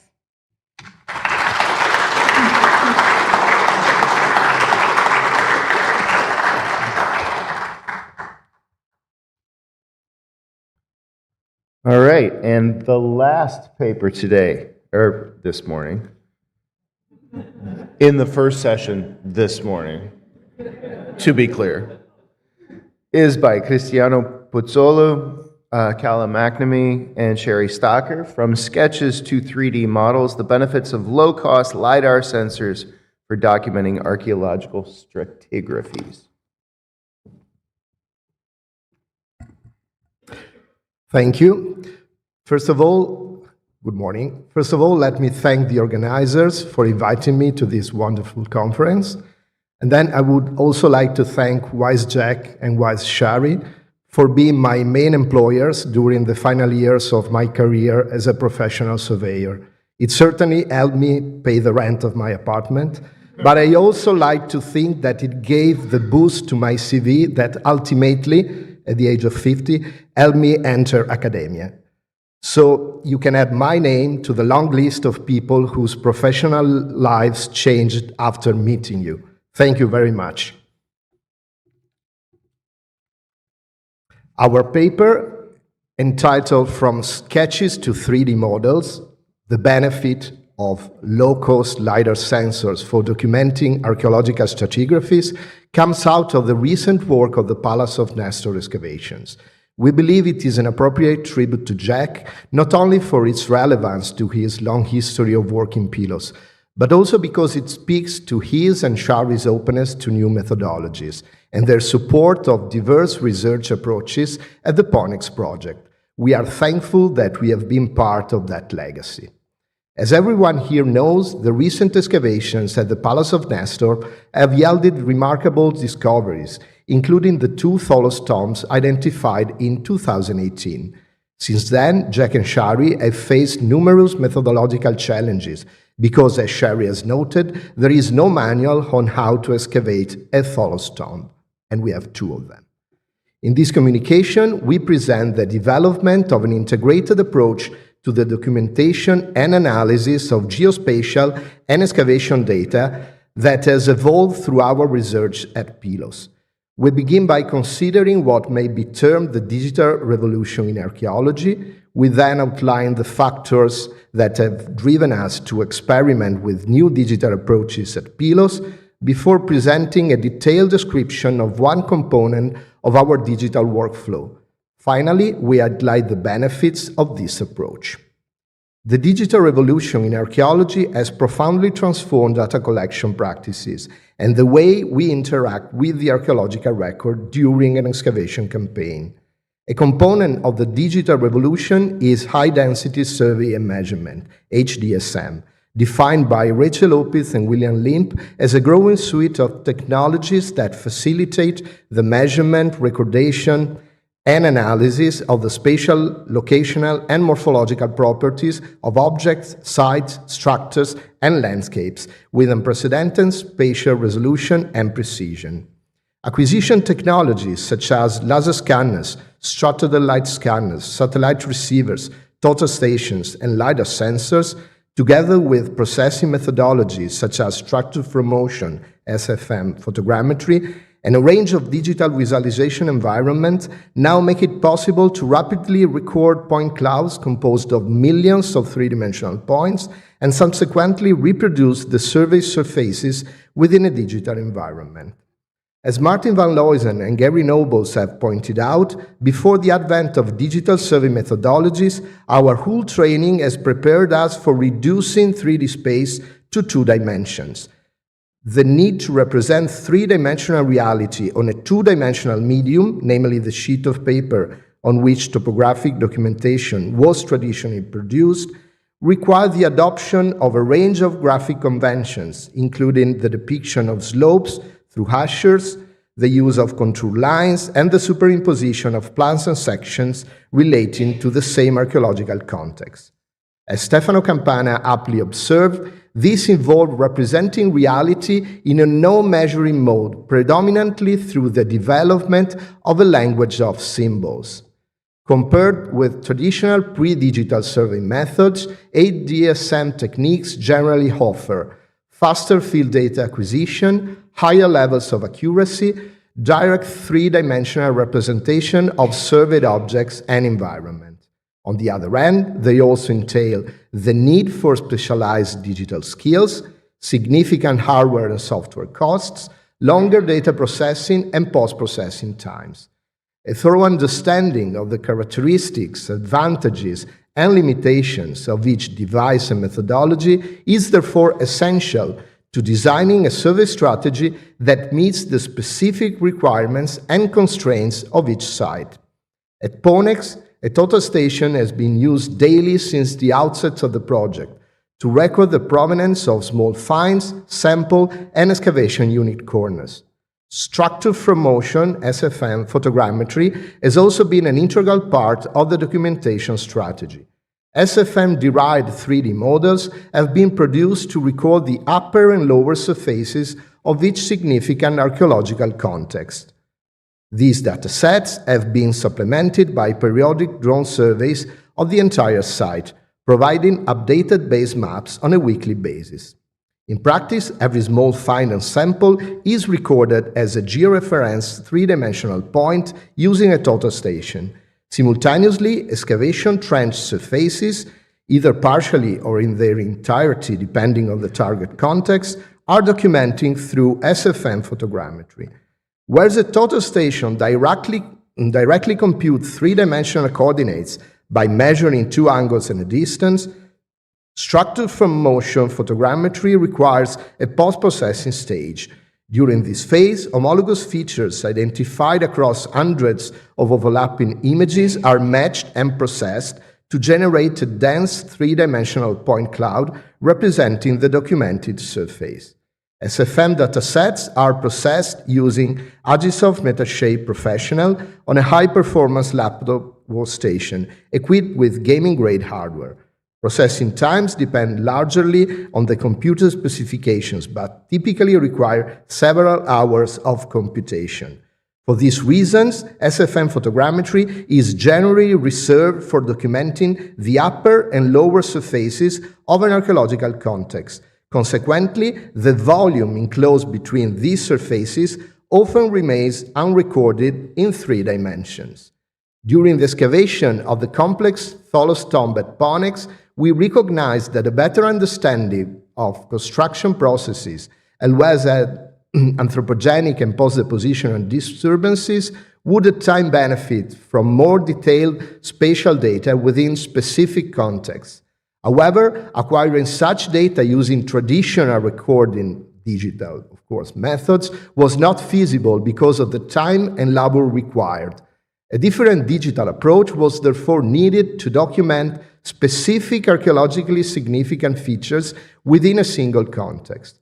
We decided to use LiDAR-equipped Apple iPads, HDSM devices that have already demonstrated considerable efficiency in both data acquisition and model generation. Although less accurate than terrestrial LiDAR scanners and SFM photogrammetry, these devices offer substantial advantages in terms of speed and ease of use. Even non-specialist user can operate the technology and obtain a 3-dimensional survey directly on site within minutes. At present, only high-end Apple smartphones and tablets are equipped with LiDAR sensors, capable of emitting laser pulses and measuring the return time of flight, to generate point clouds that reproduce the geometry of survey surfaces. Although the accuracy of the acquired data does not always match that of higher-end LiDAR system, the balance between speed, accessibility, and geometric reliability makes the iPad LiDAR sensor particularly well-suited to documenting features that would otherwise remain unrecorded because of the time and processing demands of more rigorous surveying techniques. Data are acquired using dedicated applications that integrate the LiDAR sensor with the device camera, which contributes to point cloud densification through photogrammetric processing. Once acquisition is complete, the model is processed directly within the application and is typically ready for export within minutes. The resulting output is a metrically scaled one-to-one model that accurately captures the geometry of the scanned surface. Although the point clouds generated by the iPad LiDAR sensor are generally less dense and accurate than those produced through SFM photogrammetry, the method offers substantial advantages in terms of acquisition and processing speed, while requiring only limited technical expertise. For these reasons, we adopted this technology in a particularly complex excavation trench at Ponex to document archaeologically significant surfaces that would otherwise be difficult to record comprehensively. In the example presented here, each iPad scan is placed within a chronological sequence between two georeference structure from motion 3D models. The workflow is based on 8 iPad scans acquired between 24 February and 14 March 2023. Although metrically accurate, iPad scans are not georeferenced. To georeference them, they are imported into Cloud Compare and aligned with an SFM point cloud by identifying at least 4 common points. These don't need to be ground control points or survey targets, but may consist of any feature visible in both the LiDAR and the SFM models. The alignment can then be refined through a fine registration process that accounts for the overall geometry of the surveyed surface. The utility of the iPad LiDAR is apparent even when used solely for the rapid acquisition of 3D models that can be readily georeferenced. However, further processing of these datasets can yield additional insights and valuable analytical information. Once georeferenced, the iPad scans can be loaded into Cloud Compare in pairs of consecutive datasets. Because the scans are aligned within the same coordinate system, Cloud Compare can calculate the differences between them by measuring the distances between the corresponding point clouds, cloud-to-cloud distance. These differences represent the material removed during excavation, primarily the stones excavated between successive recording events. The earlier point cloud is treated as the upper surface, while the later point cloud serves as the lower surface. Cloud Compare quantifies the differences between the two by calculating distances between corresponding points. The resulting scalar fields provides a map of change between the two records. Areas with low values correspond to surfaces that remained largely unchanged, whereas higher values indicate material absent from the later record. In this case, these values correspond to stones removed during excavation. The scalar field is then filtered by value, retaining only the range associated with the stone clusters. The resulting model is saved as the top cloud, as it represents the upper surface of the excavated material. Once the stone cluster has been isolated, the next step is to define its lower boundary.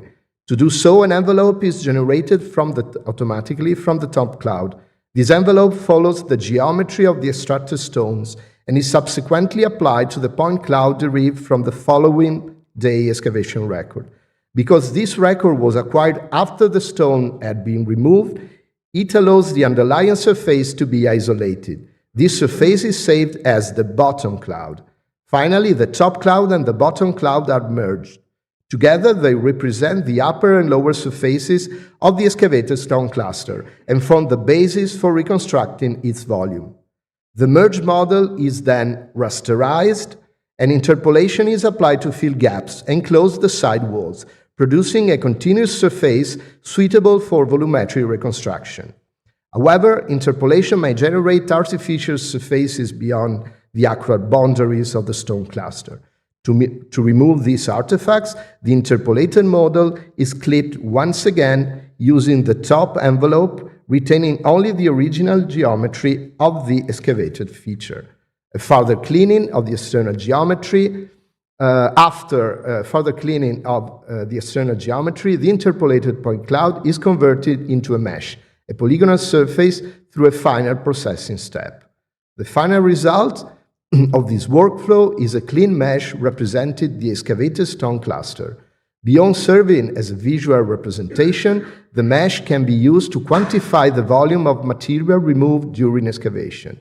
This is achieved using Cloud Compare's Compute 2.5D volume tool, which compares the upper and lower surfaces defined during the workflow and calculates the volume enclosed between them. The estimated volume is displayed in the Cloud Compare console, providing a quantitative measure of the excavated stone cluster. Repeating the same procedure for successive excavation days produces a series of meshes, each representing a distinct stage of the excavation process. This can then be integrated with the final excavation model to create a three-dimensional record of the excavation sequence, allowing the material removed at each stage to be visualized and the evolution of the excavated area to be tracked over time. At the end of the field season, this dataset enables the reconstruction and analysis of excavation dynamics and would otherwise remain undocumented, providing a substantially more detailed record of the stratigraphic process than conventional documentation methods. Far from serving merely as visual records, these point clouds can be further processed to extract quantitative information, including volumetric measurements. Such analysis allow the volume of excavated deposits to be estimated, the amount of material removed during specific excavation phases to be quantified, and stratigraphic relationship and site formation processes to be assessed more objectively. This approach combines low cost, rapid deployment, and analytical potential, making it readily applicable to a wide range of archaeological projects. Thank you.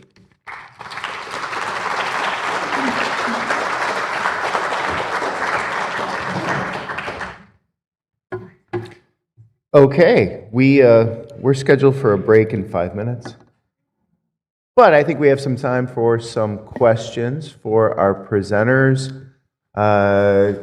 Who has the mic? There's a mic back there. There we go. So to recap, we had Susan Sutton, and then Natalie Abel, and then Effie Athanasopoulos, Mary Dabney, and then Cristiano Puzzolo. Questions for any of our speakers? Everybody just wants coffee, huh? There we go.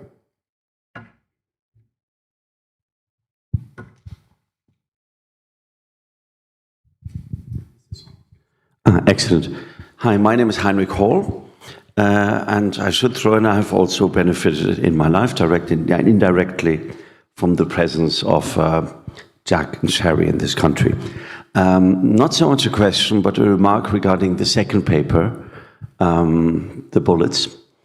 About a quarter century ago, I was helping out the British school on behest of the FREA cleaning philanthropy. And one of the features, or the non-features we found there, was basically we found a site irritation. We found that part of the early 20th century plan of the site wasn't present anymore. There was a sort of ovoid or circular depression near the walls, which on excavation also contained barbed wire and I believe at least one bullet. So we basically worked out it was a Second World War gun emplacement or something of that sort. And what I really want to say in that context, in my present incarnation as a tour guide, we want that kind of stuff. Record it, tell us about it, because it actually helps people appreciate long-term history, and I think it helps people engage with landscapes and how they're used over time. So thank you, and thanks for honoring me, Georgia Kopuli, as well. Great. Oh, God. Thanks. Yeah, it was definitely a fun project. I like the parallel at Philakopi. Yeah, and I think, in some sense, it's a testament to Kasky, who, there were older excavation practices. They did discard some stuff, but he kept these modern things, or relatively modern things. So it's been really rewarding to go back to. Thank you. Hello, good morning. Some observation and one question for Mary. The paper whose paper I really enjoy very much, and I'm glad to see that we had done our homework well before surveying on cost, because most of the things you said we took into consideration, if not all of them. The observation is, yes, it is really hard when you start to look at your data after you've completed your field work and you're trying to understand function. One idea we also are trying to develop, playing with our database with Kalla and Tula, is to look at things that can be indicators of activities at places of interest, in order to look at different types of activities we see, and then tie them potentially to functions. I agree on the types of vessels. They have to be coded regionally, because, of course, you find something in the argolith in certain things and some other things on cost. For example, in our experience, it worked very well to look at the presence, absence of things like basins or craters that we know in our tombs we never find. And in fact, we find at the Serrallo, we don't find them at Eleona and Langada, and in places where we suspect the presence of funerary spaces, we don't have them. But then, as you said, the things can change through time at one location.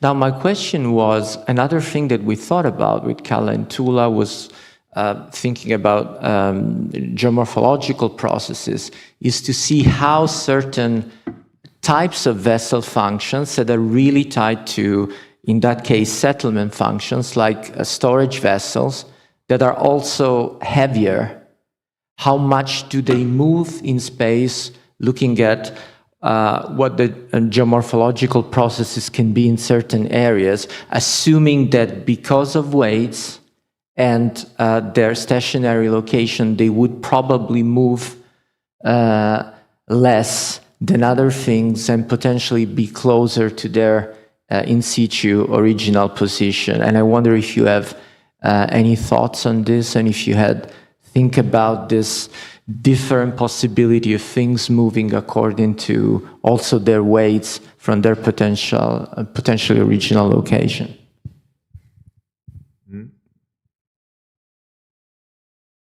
You're good. Okay, that's a good observation and a good argument, as I said, for people who are excavators to do surface survey above the excavated area so that we can build a database of examples of that. I would say, based on our surface survey over Jungitsa, that our examples, we didn't have that many, where we had pithos or large storage jar bases in situ close to the surface. I did not observe that there were sherds from those vessels on the surface clustered in any pattern that would suggest what you're saying. But that doesn't mean that at other sites that might not be the case. So, like I said, please survey over your excavation, and then we'll start to see these patterns better.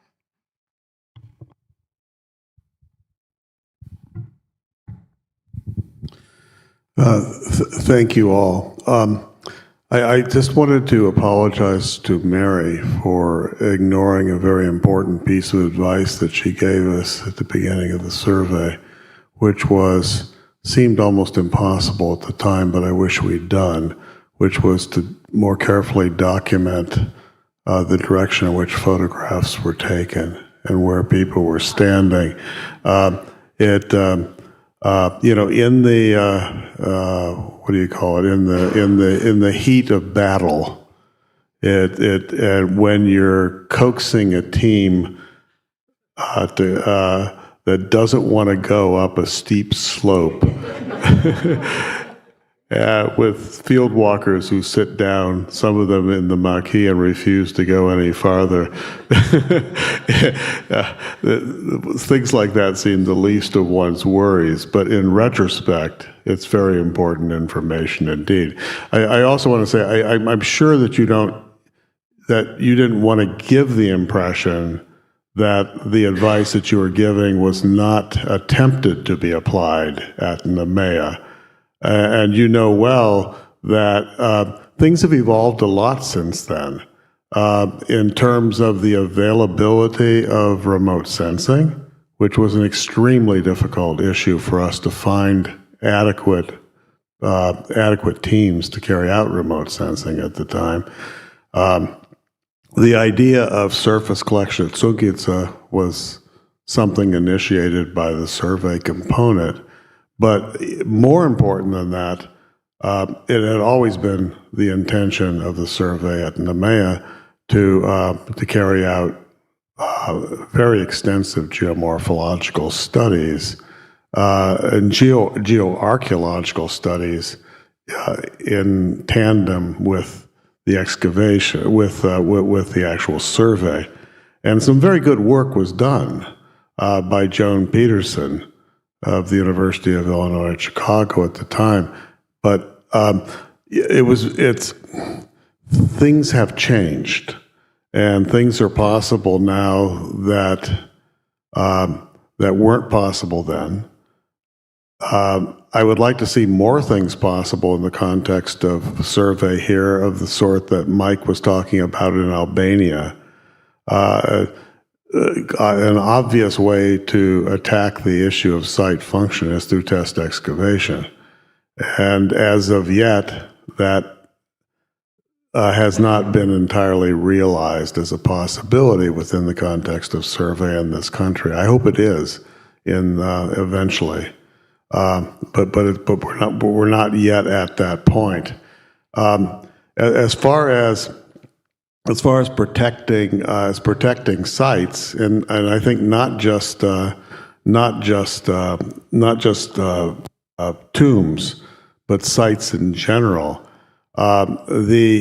It seems to me that the key there is really long-term commitment to areas and presence in areas over a long period of time. And looking back 45 years ago now, I see what we did in NEMEA in the 1980s as being stage one. And I see what you've done in conjunction with the publication of Sungica as a really significant stage two. And what Lynn Kavapel is now doing in the context of the Berkeley project as a further stage three. We've been able to do that at Pylos, but for various reasons, it didn't play out in the same way within the context of the Nemea Valley, but I think it is playing out now, and I couldn't be more delighted that it is. The discovery of the cemeteries, high priority, but Barnavos was in heavily forested land that was then subsequently burnt over, and the tombs were discovered, I think I'm right, by hunters. And then the site that you more recently excavated was not in a very appealing location either. It wasn't the sort of thing that would jump up and bite a survey team. But there were hints. But I think we've done a better job at that through a long-term presence at Pylos and finding these types of sites that are likely to be burial monuments. But the key there, again, is working really closely with your local offices of the Ministry of Culture, because we can only take it so far. And I think in order to maintain those kinds of relationships with your local office, you've succeeded in doing that at the May. I think we've done it in Messina. But again, that requires a long-term relationships, working with people that we've known for decades, and which there is genuine mutual trust. So again, I very much commend you and Jim for your commitment over such a long period of time. Even though Jim's flitted off to Crete now, but you're still committed to the Nemea Valley. So here, bully. Thanks. Okay, I think we have time for one last question, and then Can I it's just break say time. something Yeah, there in we go, Barry. response? Yes, Jack, that's why at the beginning I said I witnessed firsthand the challenges of conducting a survey. So for those of you in the audience, I was in the museum. I was mostly in the museum, not on the excavation or the survey, and dealing with everyone working in the museum, studying material from both projects. And yeah, I was amazed that you got through the day, honestly, at Nemea. It was such, a big responsibility to deal with all the field working teams and the geomorphologists, and we had the environmental study people out there doing cores, and survey has become even more complicated now. So, like Bill and Gladi, you've just taken on so much to do this. But I don't see the level of integration of all those other aspects into the results on some of these projects. Some of them are still in preliminary publication, so I know it's still a work in progress, but I would encourage people to really spend more time dealing with not just, population issues and things like that, and change over time of whatever, but also the actual function, what they think the function is, even if they're unsure.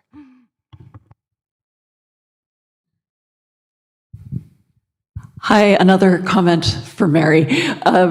So in Messenia, we get both vertical and horizontal spacers in between mud bricks, very large, in the modern period. And so I wondered if you have those at Nemea.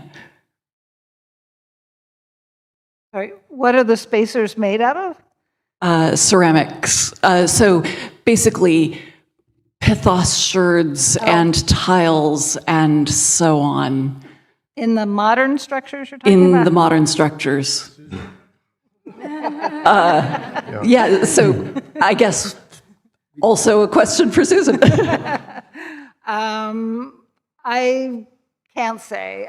Okay. I hope maybe a result of a project that Effie is going to do. We do have ceramics in the medieval walls. Okay. That's one major way to identify them. So, and they are on kind of genuine medieval sites and some other areas. For the modern era, we have mud brick primarily. I think there's even horizontal wood in some of them as coursing within contemporary mud brick structures. But this is a great question because we have the documentation, right? Yeah. Can I just say, since I got the mic, that Jack, one thing that Jack and John and Eleni did that was really important is prepared a complete list, location, and description by date of all the survey areas they had identified, and immediately, as soon as we got to the point in the survey process, turned it over to the Ephoria and made multiple copies and what happened? They decided to punch the new ethnic road through. So in the midst of the whole process of survey, and part of the big problem that we all faced was, we were bringing Capro computers over in 1983. I mean, it was crazy. We were asking to do things in 3 dimensions and computing power. Nobody was there yet. So we didn't have GIS. It was really hard. But this issue of documentation is really important. I mean, You know, I mean, and I mean, I think that the survey team was incredibly responsible in terms of letting the authorities know exactly what we find so that they could monitor what was out there, because we couldn't be there all year round. Yeah, okay, we need to wrap it up, but I do want to just say that this is a wonderful panel, and doing survey archaeology now, I'm going back into the field this afternoon, I feel like we're cheating. Seriously, I feel like we have so many resources available to us. You know, just last week we were running a drone doing LiDAR and photogrammetry over an early modern settlement in Mani, and just that documentation, which took us less than an hour, would have been days, just days of documentation. So thank you all for having paved the path that we can now walk through in a much easier way. And thank you all for your participation and for being here this morning.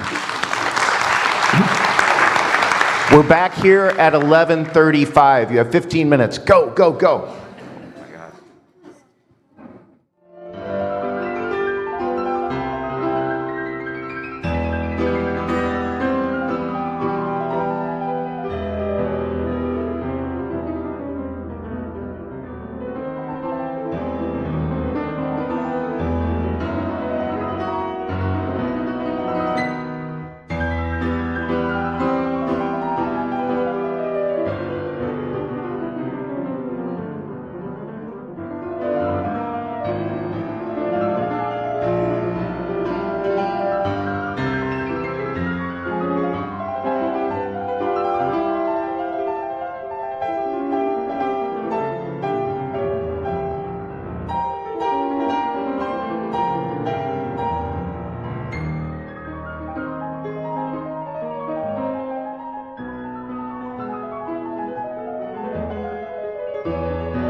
Okay, so I hope you enjoyed your coffee break, and that we are ready now to continue with the previous session. Session 13 is a continuation of the previous one, which means we are still on the thematic of the great values and the benefits we get from technology.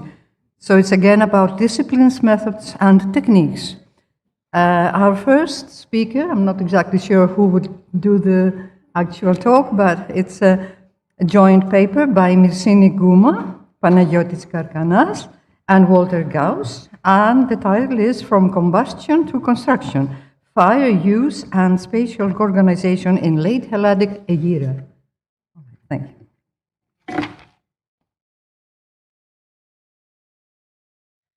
So good morning.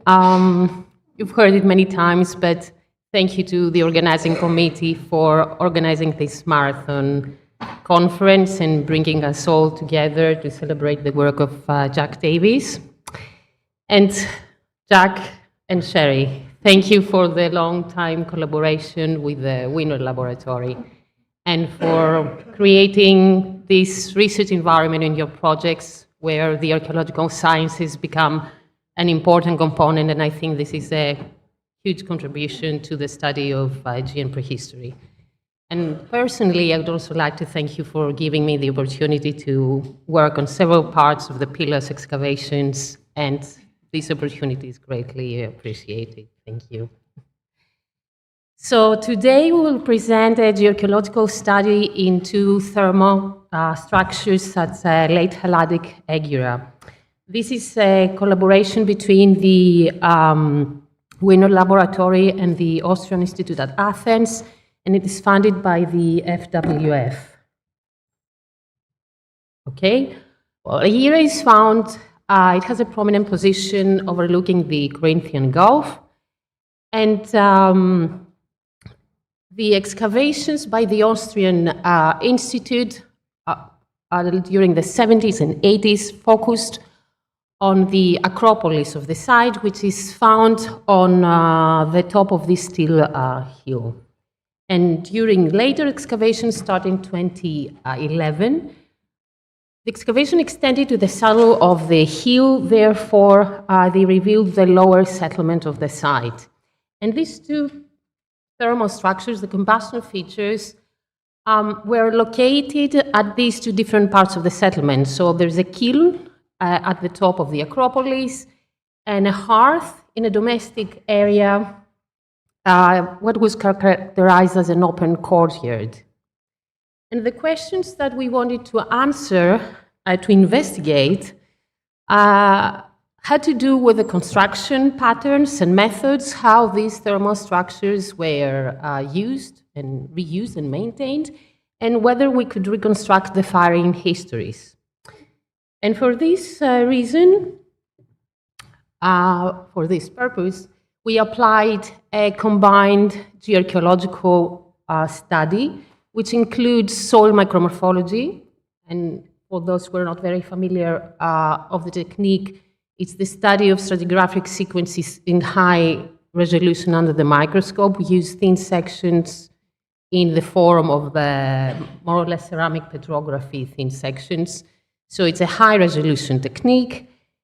And we also conducted geochemical analysis, and thank you to Emma Yarden for the meticulous runs on the FTIR and XRD measurements. So FTIR is a method that gives us the reconstruction of the temperatures of firing, and we did apply this technique both on the sediments of the combustion features and on some experimental samples from the natural substrate, it's a calcareous marl, and the temperatures were ranging from 500 to 1,000 degrees. And I promise this is going to be one of the few graphs that you see on this presentation, but here you can see how the spectra of the chemical element change from the effect, under the effect of different temperatures. And XRD is another method which helps us reconstruct the heating temperatures because it identifies the mineralogical transformations related to heating. So starting with the kiln on the Acropolis, it has been excavated in the 1970s and 80s, and you see on the left how the kiln looked like after the excavation, and on the right is preservation a few years ago when we did the sampling.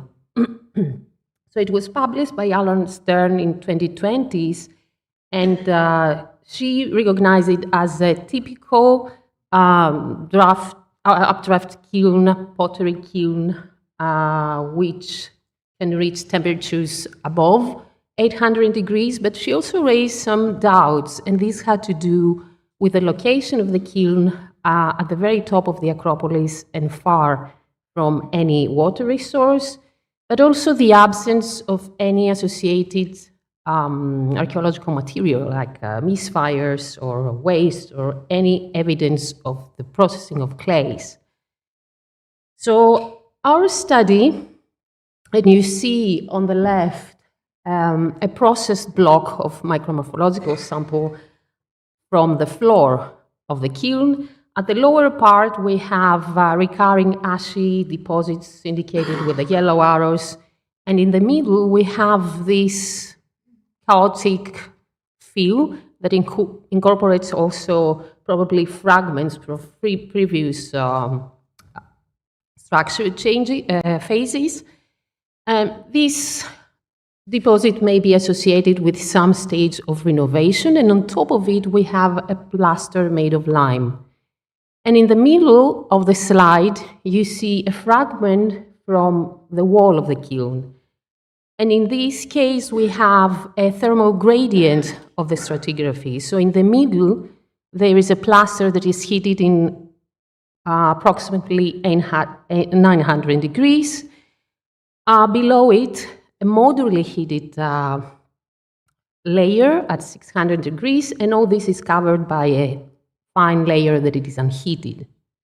And if we compare this sequence with what is found in the similar updraft kiln in Colonna at Aegina, where similar geoarchaeological analysis has been conducted, we see a similar sequence, that is the heated plaster underlaid by a moderately heated plaster and covered by an unheated fill, and this sequence is repetitive across the wall of the kiln, showing that it has been used and renovated in several stages and episodes. But between these two structures, there are certain differences, and one is that the temperatures reached at the case of the Colonna kiln are lower. They do not exceed 700 degrees. And the other important component is that of the use of lime in the case of Aegina.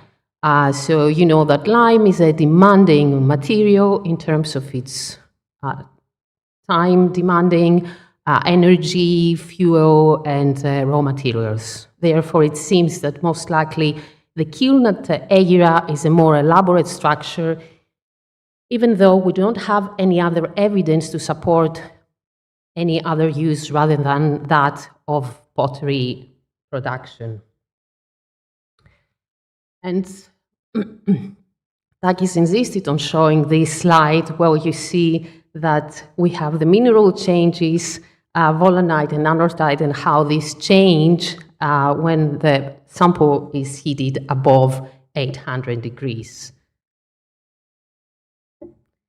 And we turn to the hearth, which is found in an open courtyard at the lower part of the settlement.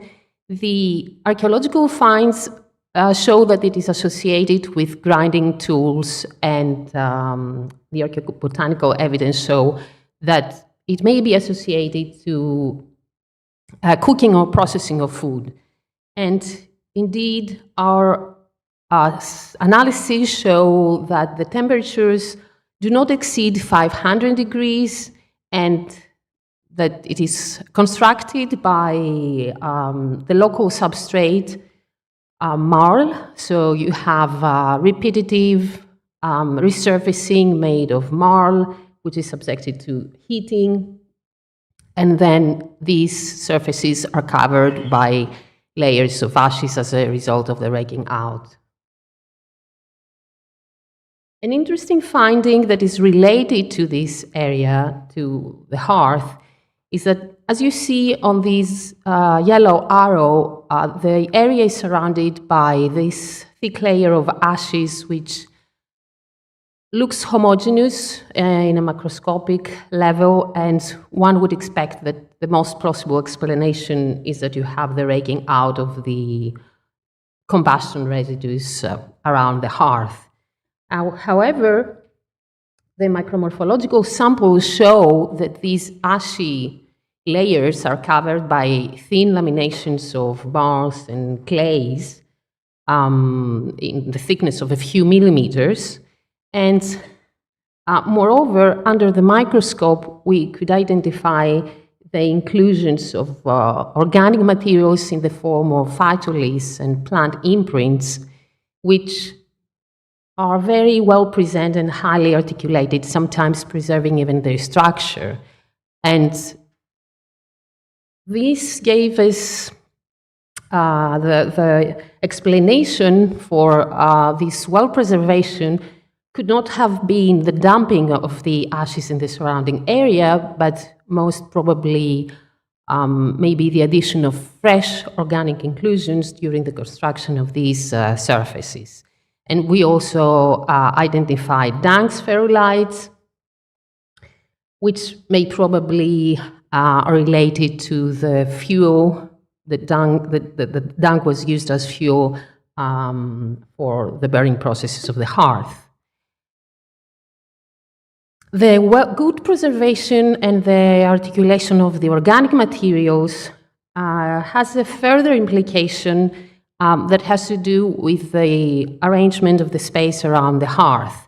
In an open courtyard, one would expect that some sort of weathering from the rain or any other natural elements like wind would have some effect on the preservation of these fragile materials like the fine laminations or the organic materials and the ashes.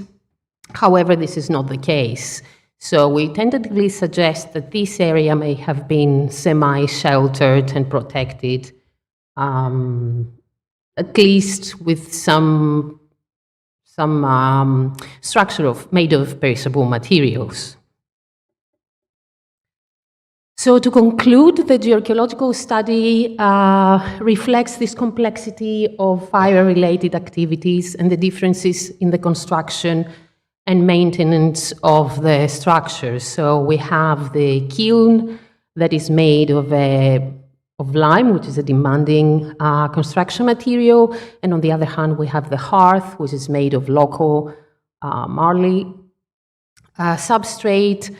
At the kiln, we have very high temperatures that are reached, and all the evidence suggests that this structure must have been used for pottery production. Again, like both the hearth and the kiln have been reused in several occasions and maintained regularly, but the residues from the hearth, maybe even from the kiln, have been used not as just dumping material, but they have been incorporated in the construction and maintenance of the surrounding area. So, thank you very much for your attention.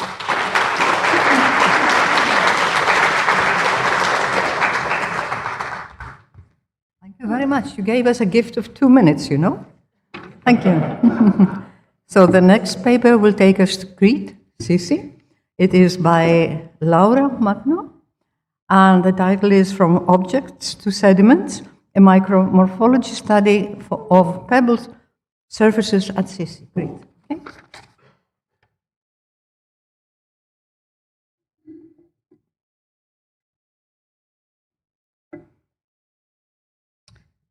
I would like to start this presentation by thanking the organizers of the conference for giving me the opportunity of being here today. I met Jack exactly 10 years ago, in May of 2016. I had met Sherry a few years before, but that year was my first year at Pylos working on Jack and Sherry's bone excavation project. Little did I know back then that 10 years later, after 22 field seasons, I would still be there. These years spent with the POND project were not just years of exciting field discoveries and afternoon apotiki fun. They were also the years when Jack and Sherry started to work on the publication of the finds from the Griffin warrior tomb, advancing our understanding of Mycenaean funerary practice and mortuary behavior. I was lucky enough to be in their proximity when they were writing about how the adoption of specific symbolisms helped shape new ideologies during the early late Bronze Age, exploring the concept of identity formation through objects. Part of their work has been of inspiration for my approach to the study of cultural sediments. In the specific, I started to wonder how much cultural sediments could be representative of behavior, practice, and interaction with the landscape. And if sediments were indeed representative of these behaviors, practice, and interaction, if they could also provide information on the way people were expressing and forming their identity. In my doctoral dissertation, I decided to use an approach that would take into account this question. The aim of this approach was to answer questions related not just to cultural and natural processes. I wanted to investigate the extent to which cultural sediments were affected by and therefore were representative of human behavior and the degree to which sediments could contribute to the understanding of material culture. I am to explore whether sediments, because intentionally selected and used, were reflecting the values, beliefs, and behaviors of the people who manipulated them, just as do other forms of material culture. Whether the deliberate selection of specific type of sediments might be a consequence of social, economic, and political forces and could express social identities. From anthropological and ethnoarchaeological studies, I knew that it could not be excluded that sediment sourcing and manipulation entailed social practices used to reproduce social and symbolic structures. Moreover, thanks to geoarchaeological techniques such as micromorphology, I knew the study of cultural sediments could provide information on social processes that have no material habitus, such as abandonment, cyclical use, or maintenance. I was given the huge possibility for my PhD to work as a micromorphologist at the Minoan settlement of Sissi on Crete. The long occupation of the site, with the first settlement on the hill thought to have started in early Minoan 2A, and the site final abandonment occurred in the mature late Minoan 3B phase, made Sissi an excellent site to experiment this approach on cultural sediments. Part of the micromorphology research resulted in the first microscale typological study of floor and surface types within a Minoan settlement. We study cases that go from the protopalatial period through to the postpalatial period. It is one of the most comprehensive studies of earth floor building practices ever conducted at a Minoan site, advancing the understanding of how earth floors were constructed and providing new hypotheses concerning attributed characteristics, which might be critical for understanding recipe choices within specific context. I was able not only to identify different recipes for the construction of earth floors, but also to show the existence of different building techniques and practices, resulting in the identification of different human behaviors, such as wet spreading, dry spreading, wet and dry beating, exotic material sources, and recycling of sediments. The type of floors built on Crete during the Bronze Age can be categorized into three macro groups: earth floors, lime plaster floors, and paved floors. The last two groups are usually found in formal context and so have been better studied than the first one, not just because of their occurrence in important spaces within Minoan buildings, but also because of their easier identification in the field, typically a better preservation, and also because of the possibility to approach their study from an iconographic perspective. Earth floors, on the other hand, have been studied less extensively, with only 2 micromorphological studies discussing Minoan packed and earthen floors at Palekastro et Maglia. Building on Shaw's seminal work on Minoan architecture and focusing on the construction of earth floors throughout the different phases of the site occupation, a total of 8 microfacies, so of 8 different group types of built floors and surfaces, were identified at Sissi. 7 of these microfacies represent types of indoor and outdoor earth floors, whereas only 1 includes subtypes of lime plaster floors. In today's talk, I will focus exclusively on one of these group types, microfacies A, which consists of outdoor sequences of surfaces finished with pebbles or ceramic fragments. At Sissi, pebble surfaces occur mainly in the cemetery area, and more specifically in Zone 9 and in Zone 18. Zone 9, indicated by the red circle, is part of the prepalatial and protopalatial cemetery. The use of this cemetery has been dated by the excavators between early Minoan IIa and middle Minoan IIb. Funerary evidence consists of several open spaces characterized by pebbles and ceramic deposits, and of several house tomb structures articulated in different rectangular compartments.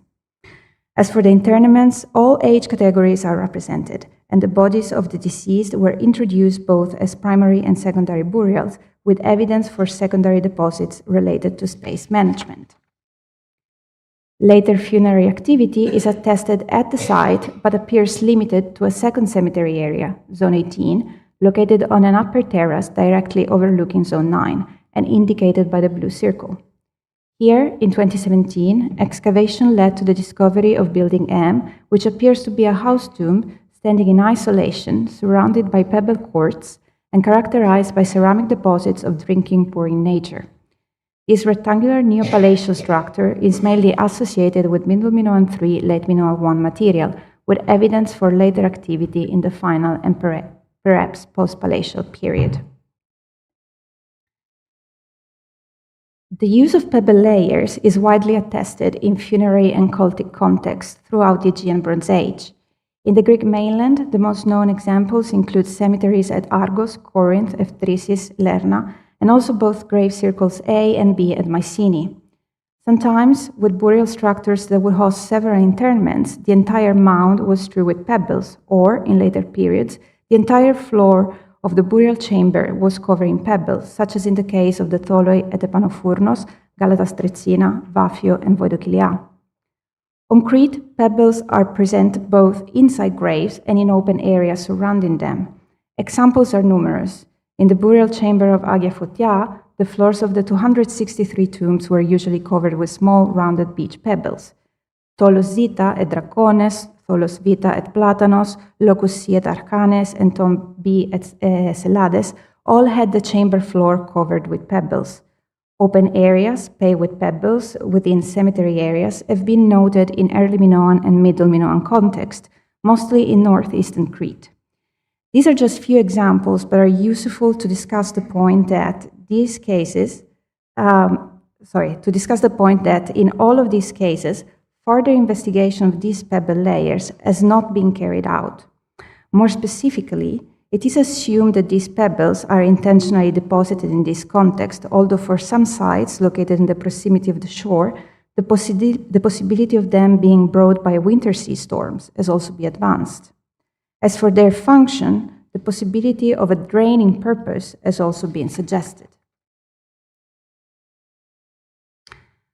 For all the previous cited examples, there is no existing data that supports the hypothesis on intentionality of the position or function.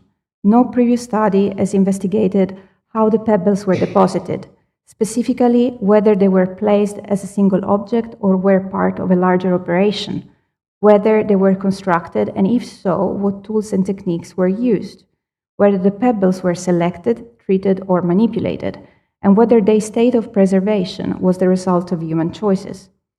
It is important to stress the fact that the preservation of these deposits is generally poor, and their appearance makes the study at a naked eye level quite difficult. In the field, these surfaces appear as discontinuous patches of variable extension that, when preserved, have the form of compact beds with planar contacts. Of course, with the technique of micromorphology, so by cutting blocks and producing thin sections to be studied under the microscope, the resolution increases exponentially, and it is possible to gather way more data. Just to give an example, here in the slide, in the picture on the left, you can see a block for micromorphology being engraved in the field. You can see the pebble surface at the top. The area indicated in red, which measures roughly 7 by 4 centimeters, resulted in the thin section you see on the right. Within these 7 centimeters, 5 different surfaces were identified. In the micromorphological blocks collected from Zone 9, it is possible to observe continuous sequences of pebble surfaces created on top of constructed preparation layers. In one case, the preparation layer is topped with broken ceramic fragments. At least 5 surfaces were identified in the blocks across Zone 9. Overall, the preparation layers are made from a mix of clay, silt, and fine-to-coarse sand, with very few fine gravels. Besides artificial calcareous lump, probably ash and quicklime chunks dry slaked within the mix, there are no many anthropogenic inclusions, such as bone, charcoal, or shells in these sediments, and those observed are too few to consider indicative of use of space. It is interesting to point out that the mix used for this preparation layer does not change in composition over the different episodes of relaying. This consistency might suggest that this is a recipe for outdoor surfaces where the calcareous inclusions are intentionally added to create a solid and resistant base for a type of surface that was extremely prone to erosion due to weathering. As for the use of this area, evidence for trampling is suggested by horizontally oriented cracks located close to the active area of these surfaces. The other type of voids observed, hydrofractures and vesicles, suggest that the mix was laid down under wet conditions. The compaction, the lack of stretching and rotational structures, and the occasional lumpy appearance with some preferential size of particles suggest that the material was probably compacted exercising vertical pressure by beating it, and it might have not been homogenized thoroughly before being spread. In all the identified surfaces, the pebbles have been selected in terms of size, color, and shape. As for the construction technique, no binder was mixed with the pebble before laying them down, nor was one added afterwards on top to consolidate them. The massive structure of the sediments, very densely bedded among the gravel, suggests that during construction, the pebbles were pushed inside the previously laid down preparation layer when this was wet and still plastic enough to accommodate the pebbles. The fact that the pebbles were pushed inside the preparation surface is also confirmed by the lack of sediment infiltration among the gravel.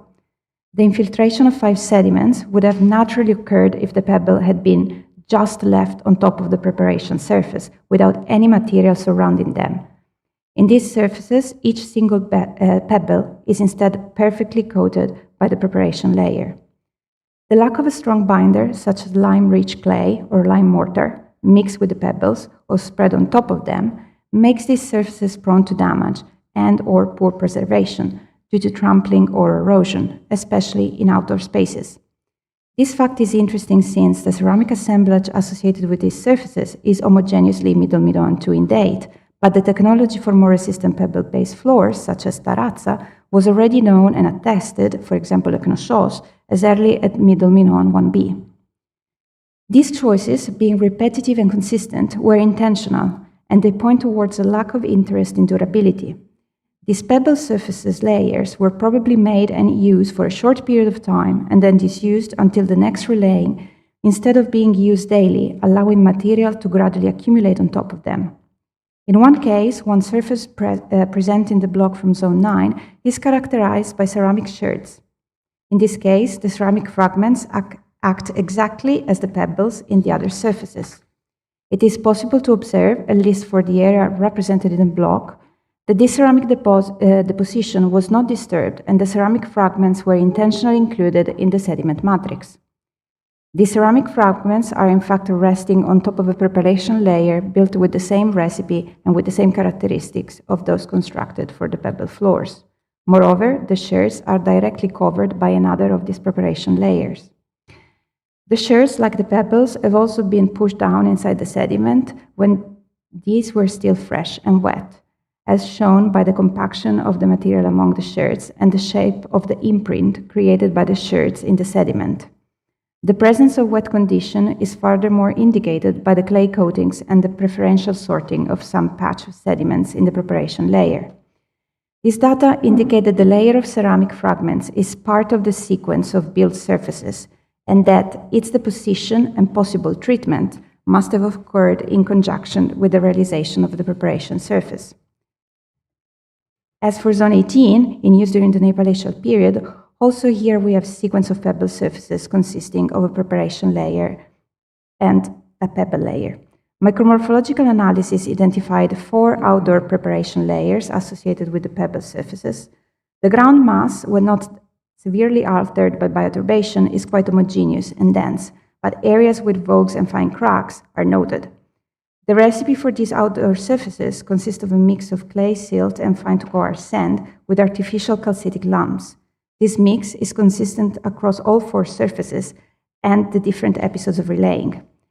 As for the construction technique, the presence of idle fractures suggested the surface was laid down as a wet mix, whereas the lack of stretching and rotation structures and the occasional lumpy appearance with some preferential sized particles suggested the material was probably compacted by exercising vertical pressure. Cracks oriented parallel to the surface and located close to their active area might be due to trampling. The similarity of this preparation layer with the one used in the pebble surface from Zone 9 is interesting, as other recipes for outdoor surfaces have been identified as sissi and are in use during the Neopalatial period, such as, for example, Microfacies B.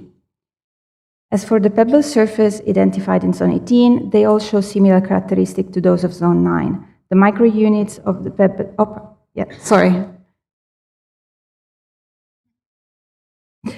The microunits of the pebble layers have a very distinct mosaic fabrics where pebbles are embedded in the ground mass.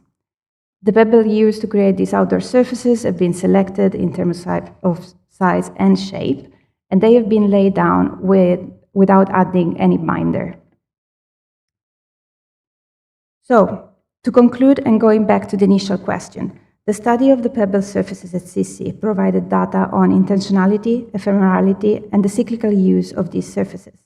First and foremost is the fact that these layers are actually built surfaces, and they represent intentional choices in terms of the material selected and the technique used. In all the cases examined at Sissi, the surfaces are made of 2 units, the prepared substrate and the finishing layer, that is, pebbles or ceramic fragments. Both the pebbles and the ceramic fragments were pushed inside the prepared substrate instead of being consolidated with the different types of binder before being applied. The lack of a strong binder, such as lime-rich clay or lime mortar, makes these surfaces prone to damage and poor preservation when actively used, especially in outdoor spaces exposed to weather. A fact that is interesting for 2 reasons. First, technology for more resistant pebble-based floors, such as terrazza, was already known and attested. Secondly, an interesting resistance is demonstrated for the non-visible substrate, which had a lime component added. These choices, being repetitive and consistent over time, suggest an intentional lack of interest in the durability of the pebble layers. They were constructed for an ephemeral use in short period of time and then probably disused and abandoned until the next relayering. The fact that there is no debris material gradually accumulating on top of them also suggests either that activity performed on top of them might have not produced significant debris, or that it was too short to result in accumulation. Only in the case of the ceramic layer, it could be argued that the activity on these surfaces involved a behavior that would leave evidence for in situ breakage of pottery, as shown by the fragments perfectly accumulated inside the substrate. In conclusion, pebble surfaces appear in continuous superimposed sequences, both in Zone 9 and in Zone 18, which were in use during 2 very distinct chronological periods. As Zone 9 was used during the pre-Palatial period and Zone 18 was instead used during the Neopalatial period, this fact has important implications related to similarities, transmission of technological know-how, and continuity of practices and behavior through time in the cemetery at Sissi. None of this work would have been possible without the support and the help of numerous people and institutions, to whom I'm extremely thankful, but also without the support and the example set by a scholar that has never been afraid to challenge ideas and explore new paths. So thank you, Jack and Sherry, for these wonderful years at Pilos, for the amazing formative opportunities you gave me, and for the mentoring support throughout these years. Thank you.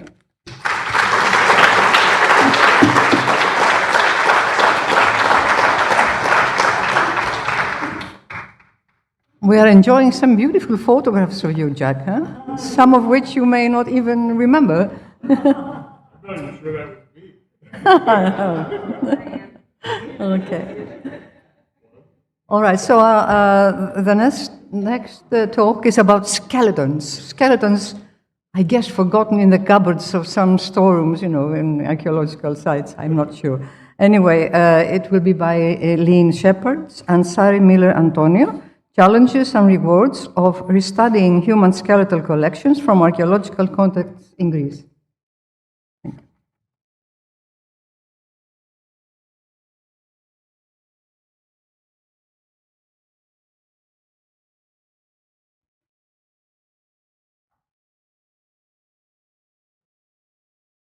Can you hear me okay? All right, terrific. First, I want to thank the organizers for including me in this celebration. And as many people have noted, a major thanks to wise Jack Davis and sage Sherry Stalker. I'm here to talk about, in general, concept of what happens when you're studying collections that were amassed by other individuals and sometimes long in the past. And I did this work, I'm focusing primarily on Pylos here, in conjunction with Sari Miller-Antonio and several other scholars, and there's Sari who can't be here today to join us. Oh, I should also give a shout out to Joanne Murphy, and hi. Greece, fortunately, has a long history of its research in human skeletal biology. The initial studies were actually conducted over 100 years ago when several European scholars worked with excavators from the different classical schools. The one that stands out the most, though, I would say, is J. Lawrence Angel, who focused on large collections from American school projects and Cincinnati projects over a period of about 40 years. The early interpretations of the materials were to answer excavators' questions. How old were they? Who and what were they? And especially, what population did they represent? In those days, we would have talked about this in racial terms. The situation created what I would describe as a feedback loop between early archaeologists and skeletal researchers. The archaeologists used completed or fragmentary skulls to designate individuals, and in some cases, only crania were curated or preserved to any extent. This, in turn, influenced the methodology used in skeletal studies. The early archaeological skeletal biology interactions were complicated by the fact that field notes and site information were often not written with curation or future studies in mind.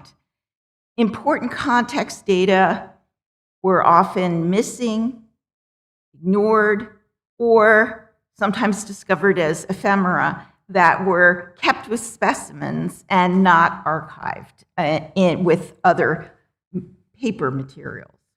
Largely due to Angel's efforts, the emphasis shifted from cranial typology toward the study of trauma, as depicted here, ancient health conditions, which continue to be a large focus, and the study of the fertility of populations. Why should we restudy these collections? One go through, isn't that enough? Don't we have everything we need? Well, arguably, no. First of all, some people have looked at this question, and what they said was this creation of a standards for data collection really made the once-over study the ideal. But in fact, using that protocol was developed for slightly different purposes. It was for collections that were going to be maybe returned, made permanently inaccessible, and things like that. But even so, it gave us all a false sense of security. And that's because we thought, oh, standardized data collection, everybody can use it. One skeletal biologist is just like any other. They can replicate the information. And it became a situation where maybe the non-specialists in the field viewed these standardized forms as full data collection. Well, it's a very invaluable system that we all use to some extent. It and earlier data systems are not comprehensible, particularly in the case of new directions that the field is going and that archaeology is going. So what are collections for is the big question. We use them in training, just like excavations, field seasons are training archaeology students. The important thing is that collections enable us to recognize and understand variability among human populations. And due to methodological advances in all kinds of fields, as stated here, and other methods that can refine individual profiles as they can be created from excavated data, these calls for restudy of collections become more and more critical. And I'm so pleased that Jack and Sherry from the outset said, you gotta come, you gotta do this. And I was part of the HARP project, and I will never forget going through the early Blegan materials, and to my surprise, going through the trunk, where Mrs. Blegan's trunk, where the grave circle material was curated, that there were new signs of life in the field of giant slugs. Well, we have new conceptual frameworks that now focus on perspective of life history and also population dynamics. So we're getting also a call for regional level projects and temporal syntheses that require more and more comparative data. To continue this thought, collections managers, and in the later part of my career, I became one of those, so I could exercise my will on researchers. These folks that are granting permissions might not always be fully informed about the importance of what could be accomplished by a restudy and the great potential of what were once fiercely regarded as impossible, and that is destructive analyses. Permissions might be granted because things were done in quite brutal ways in the past, as depicted here, and with good reason, we needed to develop better ways of sampling materials. The other thing is that researchers themselves are really responsible for providing the convincing arguments that their studies are not just a repeat. They're not to say, this person was wrong in what they did, and I'm going to show how they were wrong, but much more importantly, looking at things in different levels and to expand upon prior results. The challenges for restudying collections. First of all, lack of access. Proprietary issues are a major concern. This will always be the case. And whether these concerns on the part of regulators are justified or not, we have to think that there are sometimes very poor curation facilities that are not at all due to the actions of the people that are responsible for the collections, but there might be limited staff and resources, and then it becomes very difficult to grant permissions. But in some cases, even on the part of skeletal biologists, there might be the lack of full appreciation for what prior studies had to contend with, what was possible, and even the fact that because you do it again doesn't necessarily mean you do it better. So as a case study, I want to talk about my work at Pylos and Siri Miller Antonio as well. Blagan and his team excavated material from several tombs, and Angel came in 55 and 57. He examined remains from actually 3 of the tholai and 4 chamber tombs. And I forgot this over time. I thought he managed to look at everything, but it's not true. Angel relied on the excavator's identifications of crania, and he paid less attention to non-cranial fragments, except he loved pathology. So he would note that when he saw it. His results were included in the Palace of Nestor Volume 3 that came out in 1973, and he used some of the material in later comparisons. But there was never a comprehensive and detailed report, such as what we saw from Lerna on the human skeletal material. The Pylos restudy incorporated the efforts of many, many different people listed here and others. It was a study of all available skeletal material, including some that was recognized during the time of our restudy in the National Museum that Blagan had never been able to find. This is very sad. It was mixed in with some other material. So we got to see some new and different things. We have used a DNA study for looking at the sexing of individuals and genetic relations among individuals. In particular, I've done a dental analysis looking at aspects of health, but also using it for population variability, diet variability through stable isotope analyses, taphonomic analysis pertaining to the material, and my efforts to expand to include the entire polity. The grave circle, quote, grave circle, depending on who you talk to, an old archive photo there, and the view was always a comparison with what had been found at Mycenae. It was viewed by Blagan as a tomb of warriors with weaponry, and certainly that was in evidence. When Angel completed his study of it, he said it contained 20 males and 7 females.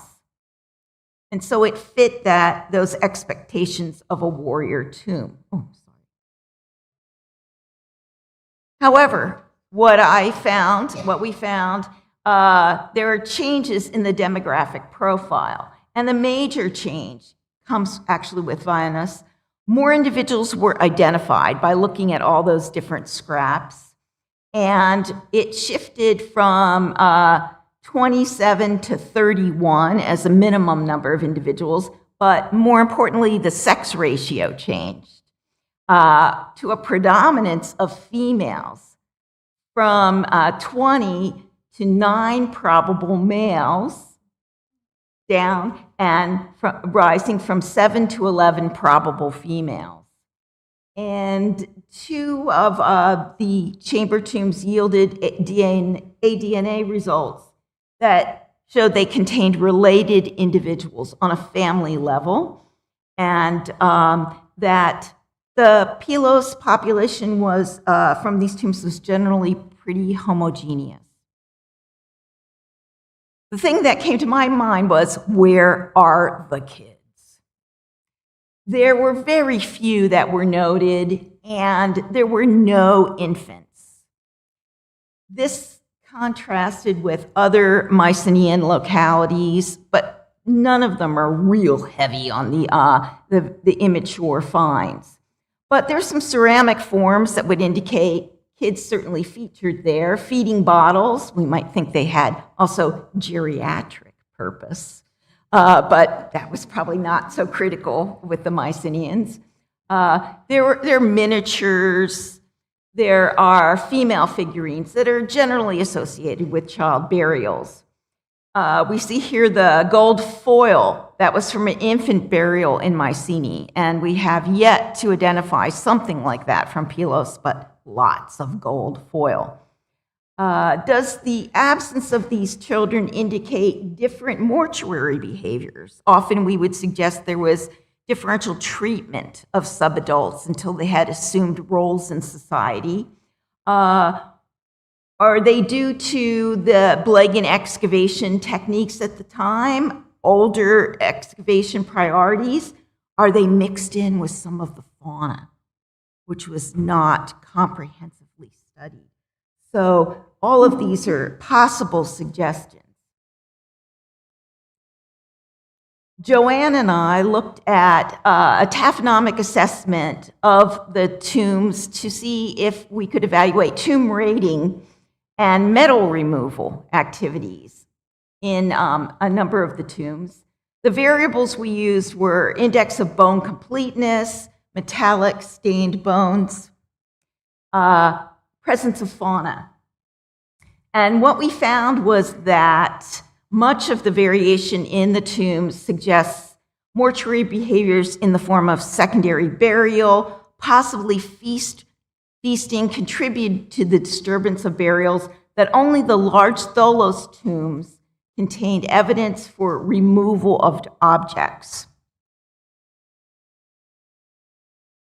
For the dietary variability, sex and status, we used the teeth and stable isotope analysis. We found consistently that males had higher levels of animal protein in their diet. And this coincided with poor dental health recorded for females.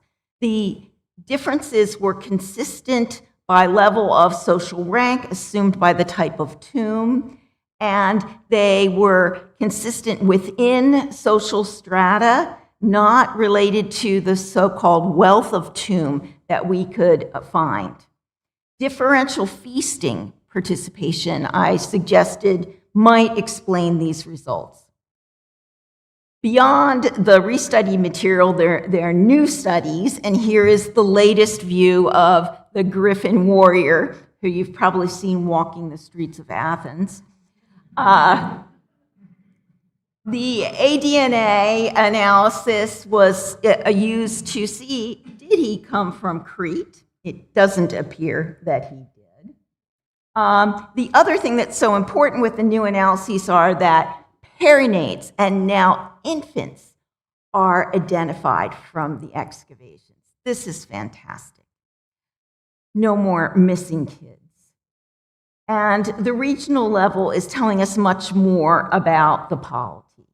We will go on to include many more chamber tombs. We are looking at the use of different analyses to verify tool use for non-masticatory processes. Looks very intriguing. This is just a very recent discovery yet to be systematically verified.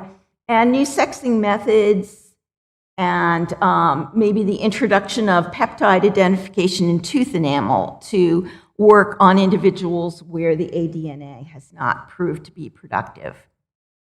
The rewards of these studies, I won't go into right now, but there's so much that has come forward, much more than I ever would have imagined. I've evolved during the project as everything else at Pylos has continued to incorporate new methods. To conclude, arguments for restudy need to be explicit so that everybody is on board with why we want to dig through those old collections. And it is key that it involves what I call secondary level research, which is, yes, destructive sampling, but also non-destructive imaging. This is really the future of collections and the arguments that should be made for their continual preservation and improvement.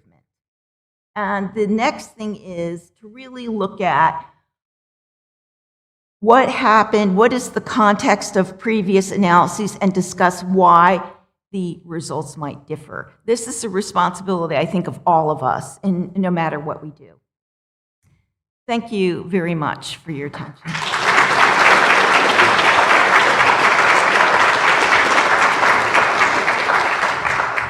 Thank you. Our next speaker is Deborah Russillo, okay?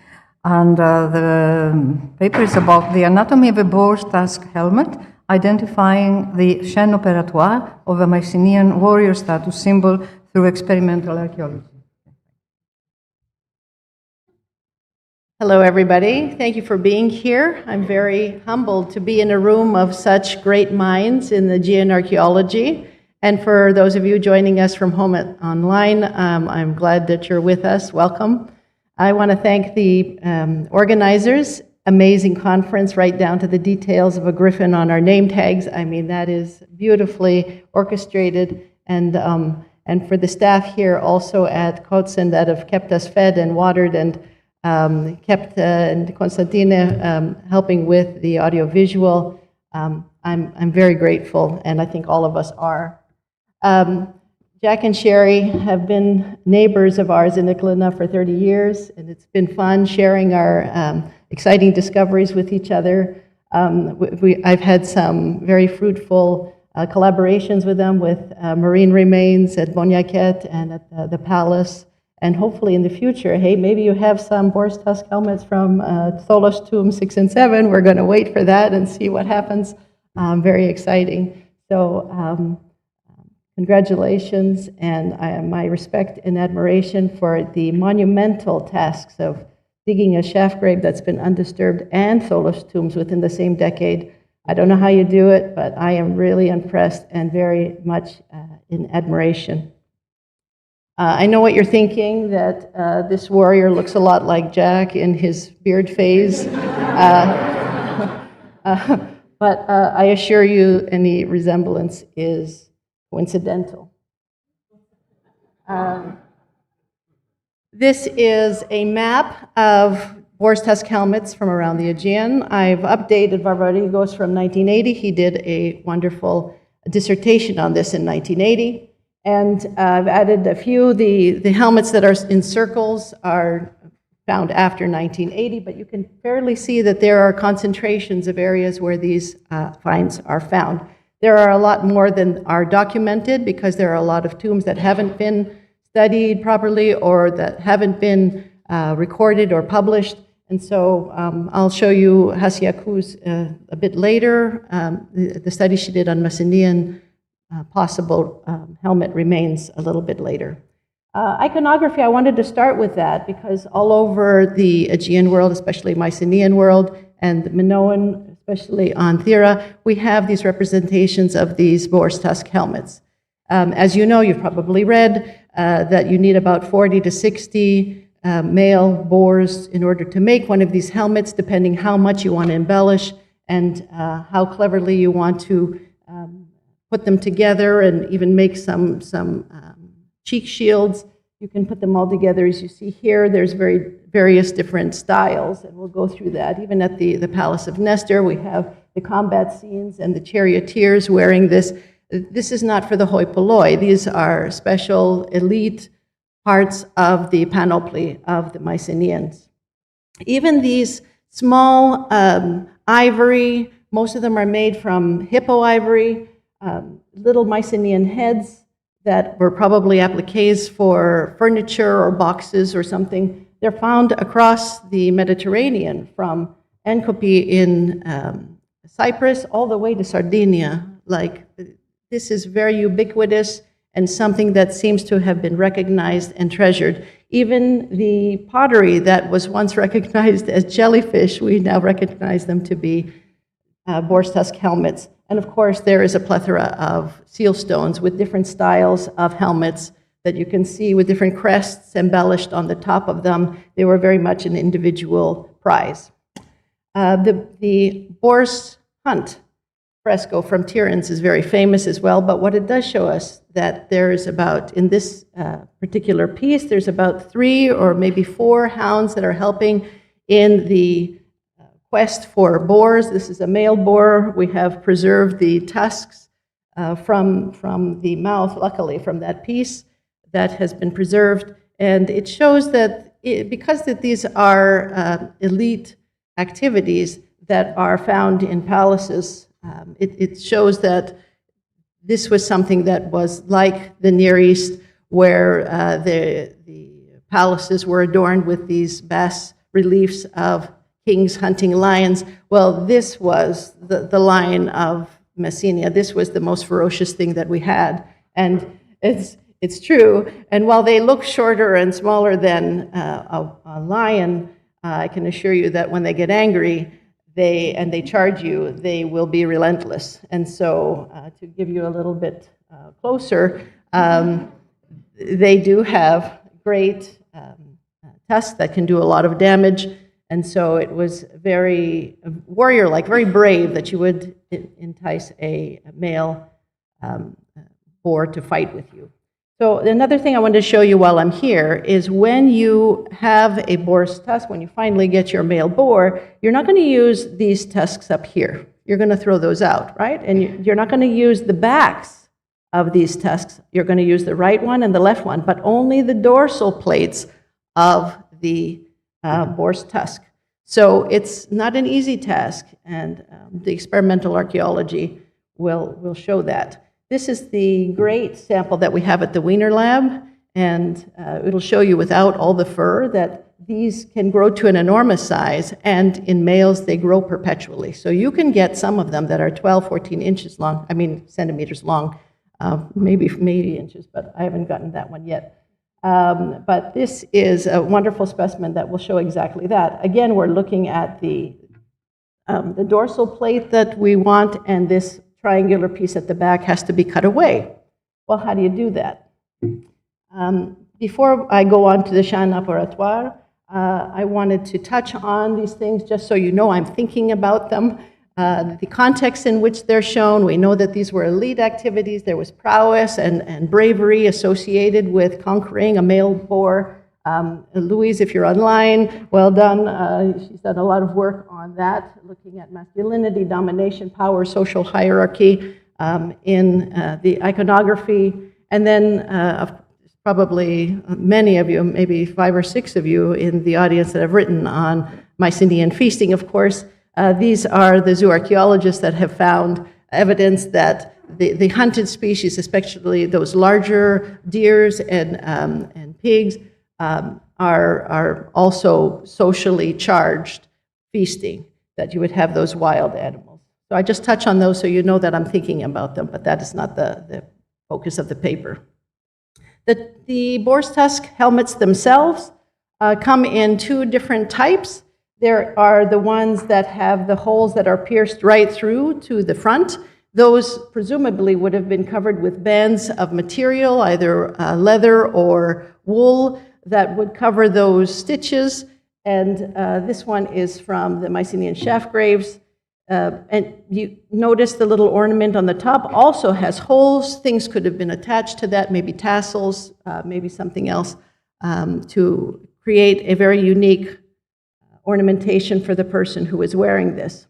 The chamber tomb Volomythia, of course, Dendra, this kind, and this one is the chamber tomb from Rethymnon in Crete. You see how clever this is now.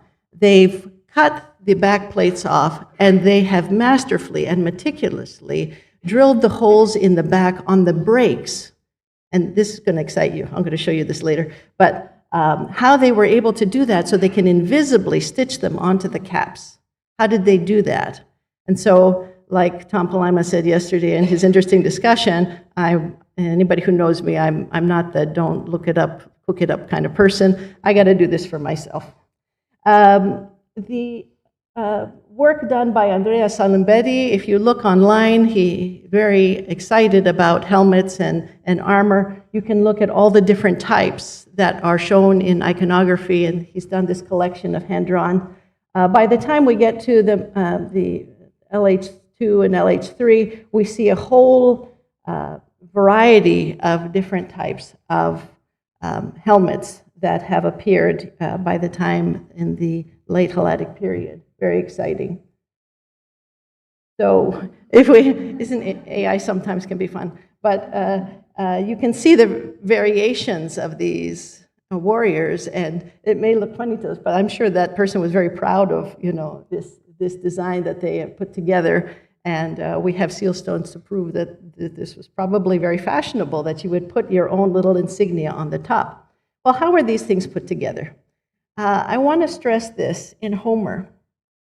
Not only are they talking about people, okay? We're not talking just about the memory of great warriors. We're talking also about the memory of their things, okay? So it says here, they're talking about how it was built. We had the leathern helmet that was lined with leathern thongs, while on the outside studded with boar's teeth, and then skillfully set into the head was an inner lining of felt. So Peter Connolly has put this together where he felt the leather thong should go this way on a felt cap, so it has to be comfortable, right? The nice things about enamel is very durable and lighter than, say, metal, right? And so this could also be flexible, like a piece, like a cap. And this is how he's reconstructed that. And that it's captured in Homer, not just he had a boar's tusk helmet, how it was made, I think is really significant that that has lasted the time. The other thing that I want to point out in this passage is that the helmet worn by Odysseus was not just his. We go through this. It says it had been stolen from Autolycus out of Eleon when he broke into the house of Amyntor, son of Ormenos. He gave it to Amphidamas from Cythera to take to Scandia, and Amphidamas gave it to his gift as to Molos, who gave it to his son Meriones, and now Meriones has set it on the head of Odysseus. This goes to say about the personhood of objects. And lots of work has been done on this, even back to the Golden Bough Fraser, right? That things can be endowed with special powers. And all this work has been done, especially on things in the Homeric epics, that they have their own biographies. That it's not just a piece of armor. It's not just a helmet, but it is a specially charged, culturally meaningful piece of the armor that is there to protect you beyond your human abilities. And the fact that Odysseus's hat didn't have the power of just one person, but 6 different warriors that have been remembered in the oral tradition, gives that a very special power. And why is it remembered this way? Well, we can see these patterns all through the Iliad and the Odyssey. The Agamemnon scepter was forged by Hephaestus and then given to Hermes, and Hermes delivered it to Pelops, and Pelops gave it to Thyestes, and Thyestes gave it to Agamemnon. You understand that these things are not just things. These are magically powered, endowing strength and special status to the people who have them. And so I progress with this, that it's important to remember that it's not just people that are remembered, but things. So that brings me to the chaîne à portois. And this was done in connection with studies of lithics by Leroy Gourand back in 1964. And 2 things set out for what he was trying to show by this. That not only was there a special process and methods by which raw materials were made into culturally meaningful materials or products, but that those practices were passed down to the next generation shows you that there is continuity of these specially meaningfully charged items. Stringer and Gamble took this a step further because Leroy Gourand didn't include the discarding of the item. I'm going to show you that even how projects are discarded are extremely important in cultural circumstances. So we start with this process. How do you make a boar's tusk helmet? Well, first you got to start with a cap. Of course, those don't survive in Messenia, so we're not quite sure, apart from what Homer says, if we believe what he says, but we do have these iconographic and archaeological remains of what might have been. Here is from a red figure vase, Patroclus. Some people said, is he shaved? And other people accept that it is probably a cap. We have woven wool caps and felt from historical Egypt. And then this fresco from Pylos, oh, the Lang number got cut off. The Lang number is 29H64. It's from the conflict. But this also has been accepted as a helmet lining. And so maybe Peter Connolly, who had them under the cap vertically, perhaps they were actually horizontal.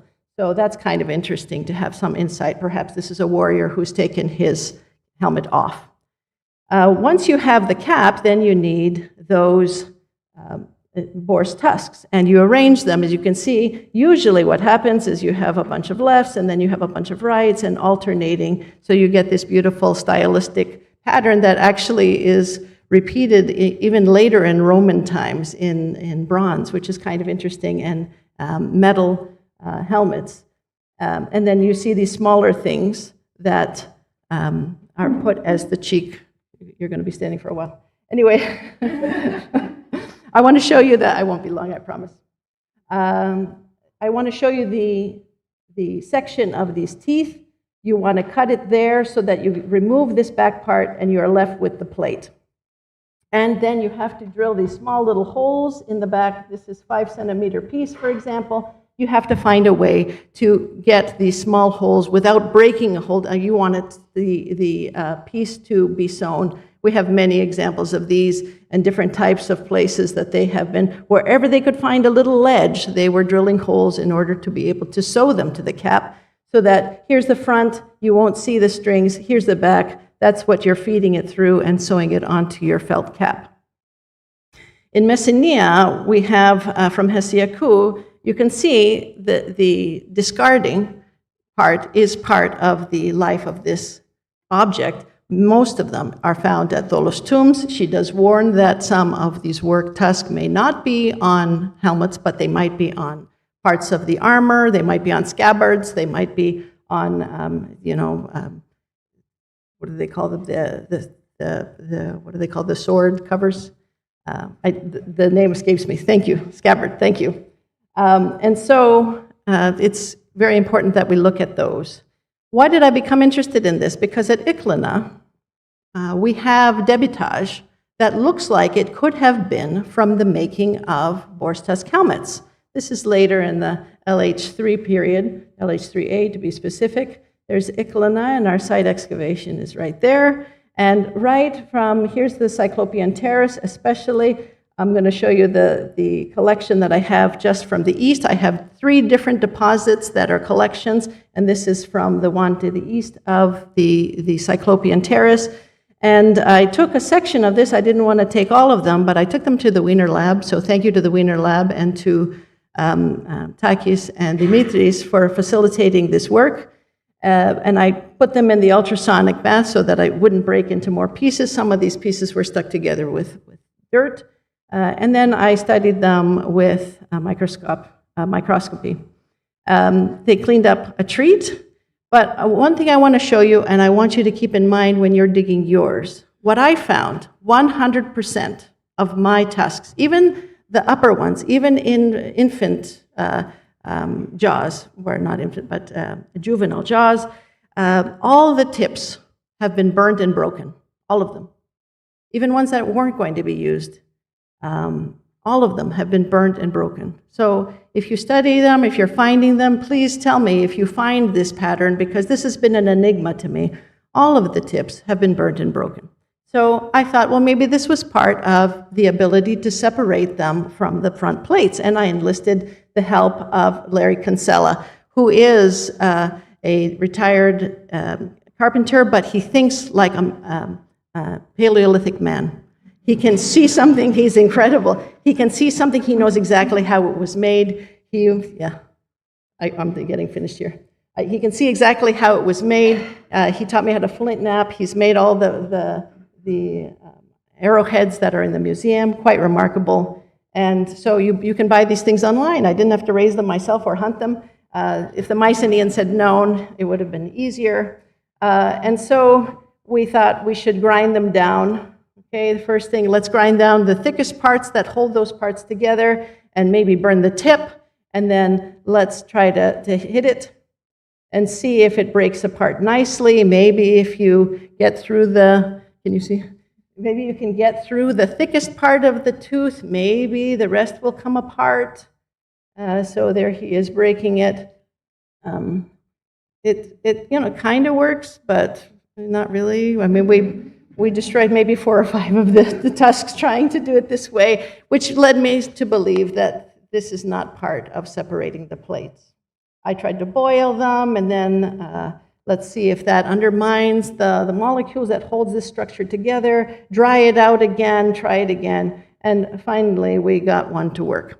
My conclusion on this is that the drier, the better. So if you laid these out to dry, maybe put them in the kiln or put them over a fire just to dry them out significantly, because if they're fresh from the mouth, they're not going to break very nicely. Then you'll have a better time separating them. Interestingly, the debitage from our Égéenne site, the one thing they have in common is that all of the front plates have been destroyed. And so, by accident, probably. And that's why they've been discarded. I don't have any preservation of beautiful plates that could have been used in. So that's why I think that they were used as raw material, either for helmets or something else.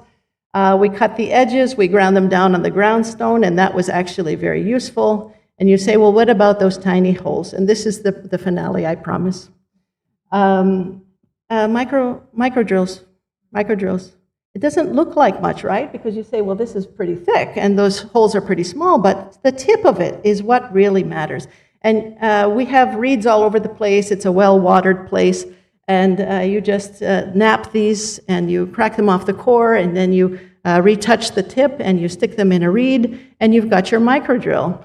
And he cautions everybody, because he's worked at Cahokia for over 50 years, that when we work through our hard fraction, that these broken tips of micro drills may be missed. So take a note of that. That's your other takeaway.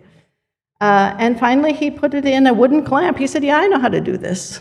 He took a wooden clamp, he put a wedge in the back and the tusk in the front, and held it like the dickens. It was really tightly in there.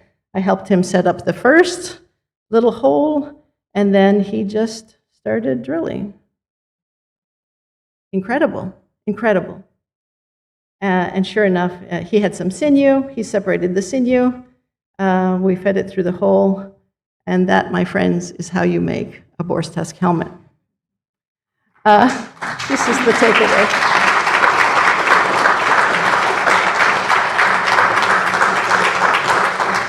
So you can read the Chant Apportoire here on your own, but I do want to point out that there are some things that you wouldn't expect, like create a mythical narrative or symbolic scenario, or the other heroes that have worn this, so that it can give you extra pride and extra strength and extra bravery in the battle, but also perhaps hand it down to the worthy warrior, and then find a burial in which to bury it. Thank you.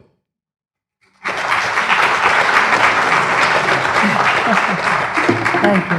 All the papers are so very, very interesting, but we have this time problem. Okay, last but not least, for the session at least, Paul Halstead Valencia Isaakido. I'm going to talk about something very peculiar in terms of title, very intriguing. Τα αφεντικά πρόβατα της κυρίας Μαρίας. I leave the translation to English to them. I don't dare try to translate that.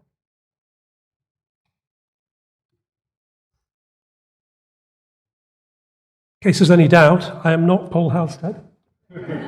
Ute Valencia Isaakido. I'm sure they send their good wishes and wish they could be here. So everything that is said in the first person is being said by them, not by me. In our first season studying animal bones from the Palace of Nestor in Chora Museum, the authors stayed in a house rented by Jack and Sherry. The previous winter, the house had been ransacked by itinerant olive pickers, and so, hours after our arrival, one of us was challenged by an elderly neighbor on suspicion of being a burglar. And so we met Maria, the neighbor, whose experiences as a teenage shepherdess in the 1930s in the Messenian hill village of Milioti gave us food for thought about the Linear B sheep flocks at Knossos and Pylos, though here we focus on Knossos. Maria's father was a mixed farmer with a few fields of poor quality and a few livestock. On his better fields, he sowed wheat for bread, and on his poorer fields, barley and oats, intended as animal fodder, but used in bad years as food for the family. He also brought grain with the proceeds from selling animal produce. Maria, from the age of 10, herded sheep for her father, enabling him to expand his limited animal capital. At first, these were misiaka provata, or half-and-half sheep, provided by an uncle and looked after by Maria and her father, with the two households sharing the produce and increase. After 4 years, Maria's father sold his share of the flock to build a house. He then leased 10 afendika provata, or owner's sheep, from a better-off neighbor. This lease required him to pay interest each year, and at the end of the agreed 4 or 5 years, to return 10 sheep of the same age and breeding condition as those he had originally received. The lender's capital was thus protected, but by retaining most female lambs as additional breeding stock, Maria's father successfully expanded the new flock from 10 to 25 to 40 head by the end of the agreement. Maria's recollections illustrate 2 points of interest here. First, a farmer's animal capital typically fluctuated, expanding as teenage children became available for shepherding and contracting as they got married, while shorter-term fluctuations might occur between good years with grain available for fodder and bad years without, in which livestock might be sold to fund the purchase of grain for human consumption. Secondly, farming households traditionally used various means of balancing animal capital and herding labor. A livestock owner might hire a herder for 6 or 12 months, paid per head in grain, young animals, or money. Owners of a few animals might join forces to share labor and perhaps produce. And a livestock owner might lease animals to a herder for a few years, as with Maria's afendika provata. At the end of the agreed period, a herder of afendika provata returned animals of the same number and age as he had received. So leased animals were also known as athanata, immortal, apsopha, undying, or sitherocephala, iron-headed. But the herder kept a share of the flock's produce and growth, and so had a clear incentive to take good care of the animals. Such arrangements were widespread recently in Mediterranean Europe. An immortal or iron-headed flock occur in Byzantine and medieval Greece, Hellenistic and Roman Egypt, probably archaic Greece, and even 18th century BCE Babylonia. What about the Linear B sheep text from Knossos? The largest group of livestock texts, the DA to DG texts, list 550 flocks, in which castrated male sheep, or wethers, heavily outnumber female sheep, and even smaller numbers of yearling and elderly sheep. As John Killen showed, these flocks supplied wool to a palace textile industry. About 30% of these sheep, and likewise 30% of their wool and of the textile production, seemingly belonged to important individuals known as collectors, and by default, the remaining 70% was royal property. Accordingly, the personal name and toponym recorded for each flock identified not the owner, but the shepherd responsible for its husbandry. Shepherds were required to hand over wool in proportion to the number of sheep in their assigned flock, and at the end of the apparently year-long contracted period, to return the expected number of sheep, presumably the number originally issued. Some flock records include missing sheep, but, contrary to expectations, most do not, leading Killen to suggest that the shepherds owned relatively substantial flocks from which they made up inevitable natural deaths among palatial animals in their care. Moreover, in the minority of flocks with missing sheep, these usually occur in round tens and on average make up a surprisingly high 26% of the flock, suggesting that missing sheep had been withheld from the flock by the shepherd rather than dying of natural causes. Missing sheep, and likewise yearlings and old sheep, are also more frequent in flocks with ewes as well as wethers than in those with wethers only, suggesting that shepherds were more likely either to withdraw animals from mixed composition flocks or to substitute ewes, yearlings, and old sheep for withdrawn wethers. The latter is perhaps confirmed by a few texts with legible corrections in which missing wethers have been erased and ewes, yearlings, or old sheep inserted in their place. If so, shepherds may have withdrawn a very high proportion of palatial wool sheep, since ewes, yearling, old sheep, and missing animals together account for a fifth of the total. We now turn to what, if anything, palace and shepherds gained from the outsourced herding of wool flocks. The palace, of course, gained the shepherd's labour and recovered the number of sheep that it issued, but not the same age and sex categories, so this was not a contract of a mortal sheep type.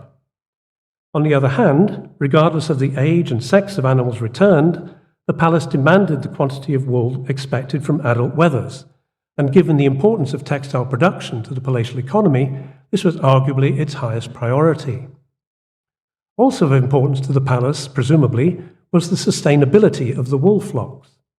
Its own breeding flocks seem to have been far too small for this purpose, and as Killen suggested, wool flocks were probably restocked with wethers primarily from shepherds' private flocks. We discuss this in more detail next. In addition to herding palatial wool sheep, shepherds apparently made good inevitable losses of animals and shortfalls of wool from their own resources, and there is no documentary hint that they were directly rewarded for their services or were fulfilling some prior obligation. Moreover, the dominance of wethers that cannot reproduce and the apparently single-year duration of contracts precluded the possibility of shepherds benefiting from flock growth in the manner of traditional livestock leases. Here we consider whether the apparent transfer of sheep between private and palatial flocks might have been advantageous to shepherds. First, following Killen, for the population of Palatian wool sheep to be self-sustaining, some shepherds must have removed prime adult wethers, say 4 to 5 years old, and replaced them with young, say 2-year-old wethers that were still growing.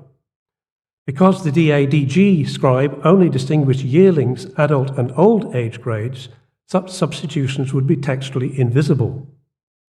Removal of most wethers in their prime would account for the rarity of recorded old animals, while shepherds who did so would acquire large animals at a fraction of their cost in labour and pasture. These animals could form the centrepiece of status-enhancing feasts or sacrifices, especially if, after a good harvest, they were first fattened with surplus grain. Secondly, the very variable frequency of missing sheep from 0 to 85% of individual flocks implies considerable differences between shepherds in the scale of withdrawal or ease of replacement. Accordingly, some shepherds, not planning a feast or sacrifice during the current year, may preferentially have returned mature wethers and retained younger animals to rejuvenate their flock and so avoid future slaughter of old animals. Thirdly, as argued above, some shepherds apparently withdrew wethers, again, presumably for feasting or sacrifice, and substituted smaller ewes and yearlings or elderly sheep in poorer condition. This would progressively have undermined the dominance of wool flocks by wethers, and in contrast with the CN text from Pylos, there is no indication that the return of female sheep to shepherds was centrally administered. Fourthly, therefore, some shepherds presumably removed females from their assigned wool flock for use as breeding ewes, replacing them with wethers. In sum, to achieve sustainable wether-dominated wool flocks, shepherds must have tended, on balance, to remove prime adult wethers for conspicuous consumption, but must also have varied from year to year in how many, if any, they removed and with what they replaced them. Variation consistent with the irregular cycles of flock expansion and contraction expected for individual livestock owners on generational and interannual timescales. Finally, why did management of the Canossian wool flocks differ so much from those leases of immortal sheep type, so common in recent and historical past, and also known from the Bronze Age states in the Near East? For such leases to work, arguably for both parties, shepherds must be able to not only expand their borrowed flocks, but also to sell or exchange their share of the increase. The functioning of the Canossian wool flocks as a stock exchange for sheep may thus be an indication of the limited scope for exchange of livestock beyond the palace-controlled part of the regional economy. This would support Killen's argument that the palatial economy was essentially redistributive, even if exchange and gift-giving took place alongside centrally regulated flows of goods and services. So we are grateful to Maria and many other Messenians of her generation for sharing their memories that gave rise to this paper. We also thank Jack and Sherry, who invited us to Hora, and the miscreant olive pickers who unintentionally engineered our meeting with Maria. Thank you.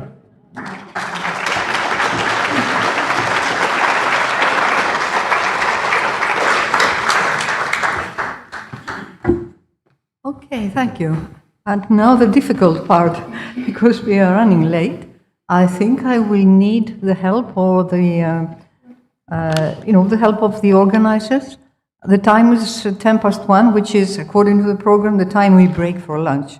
But we do need to have some sort of discussion. 4 papers, the 5th are not here. So shall we, is it okay if we, just have 1 or 2 questions? Yes, thank you very much. 1 for each. And brief, please. Okay, warm up the first. Yes.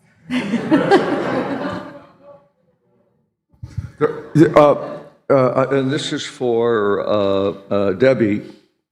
With regard to manufacturing, you say that heating the bones and drying them out makes them essentially, more friable?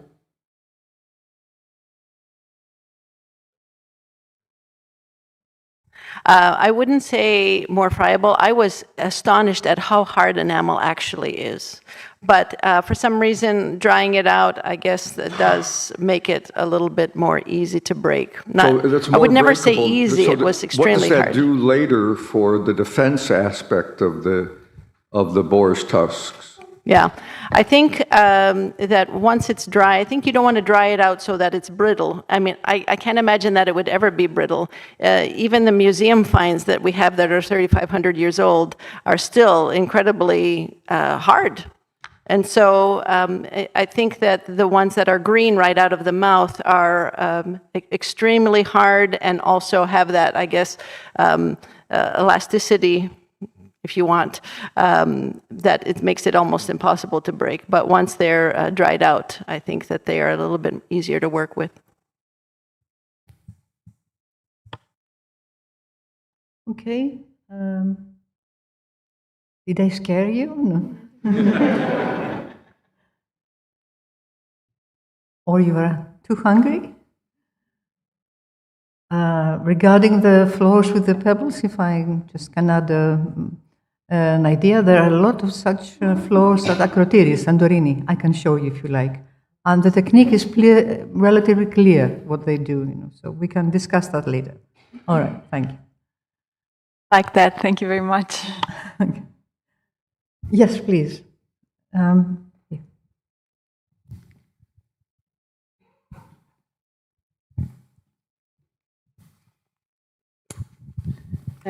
Yes, I was just wondering for your kiln with the lime surface, if you also have the percentage of lime did you measure the percentage of lime that is in that top surfacing by chance? It's on. Well, the part of the kiln seems homogeneous and the medium layer, and we didn't do a thin section from that. The one from the floor seems that it is mixed with clays, but no, we didn't have the percentage of lime.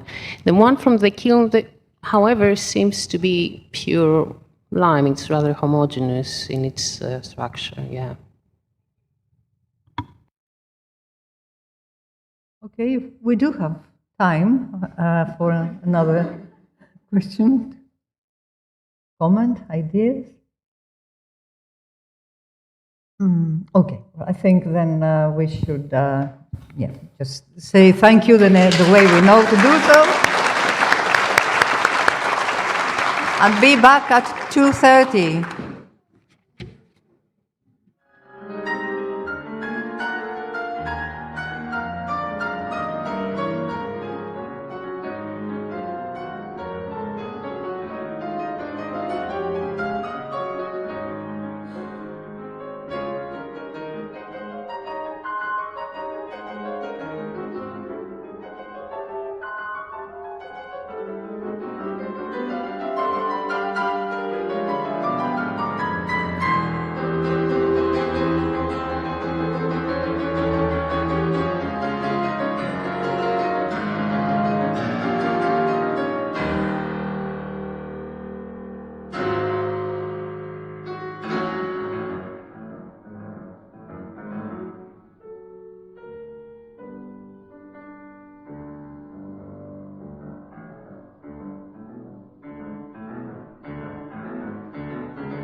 one of the co-organizers, and as someone who, like Jack, finds the archives to be a happy place, I am delighted to be chairing this session on archives, institutions, and publications.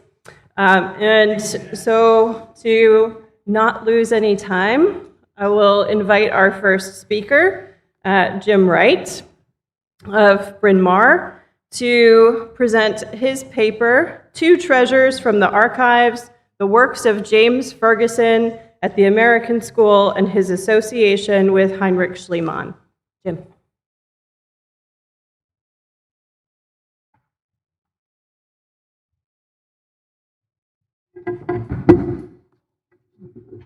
Uh-oh, everybody better abandon the room.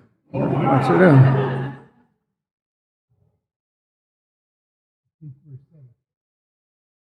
Probably a hack.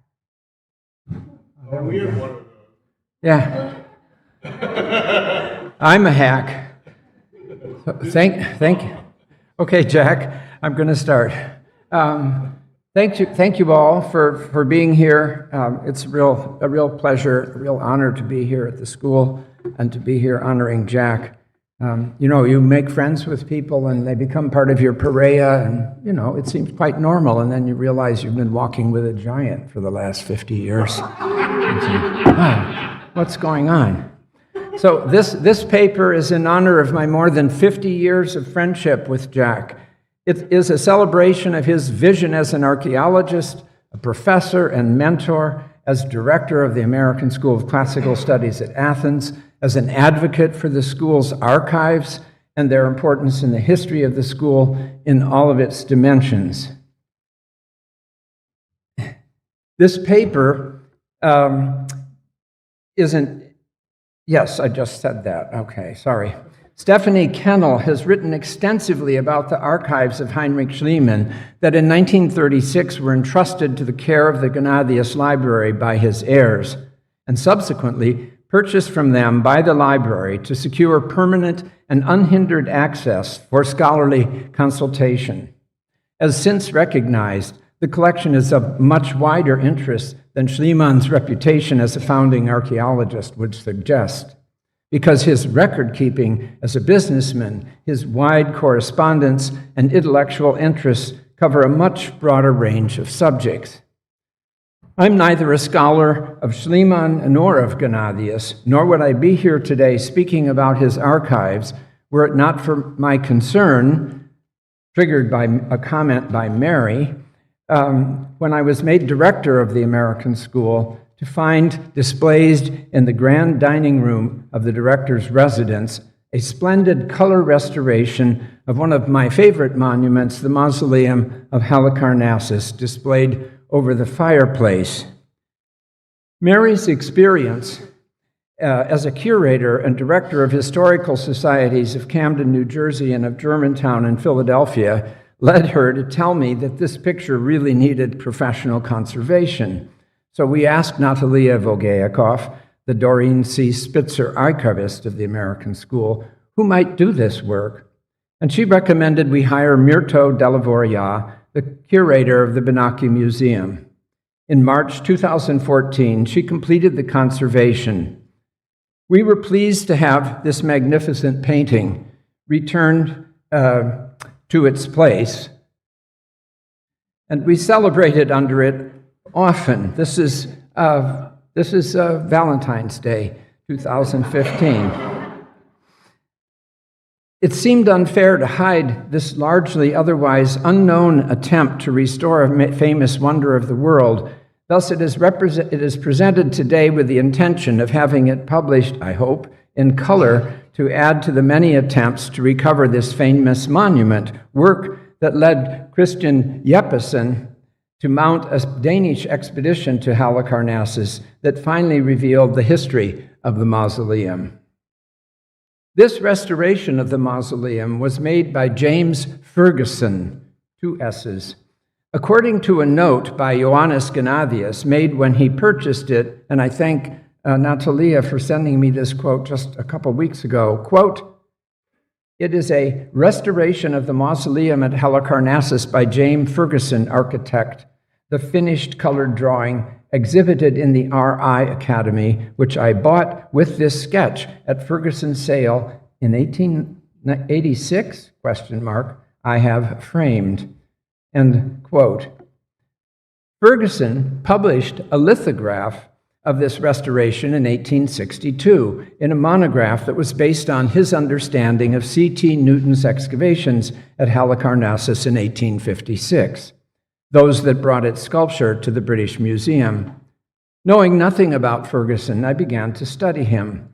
He was one of the founders of modern architectural history, known for expanding it through many publications beyond the traditional interest in the architecture of Europe and its heritage in Greek and Roman and Greek predecessors.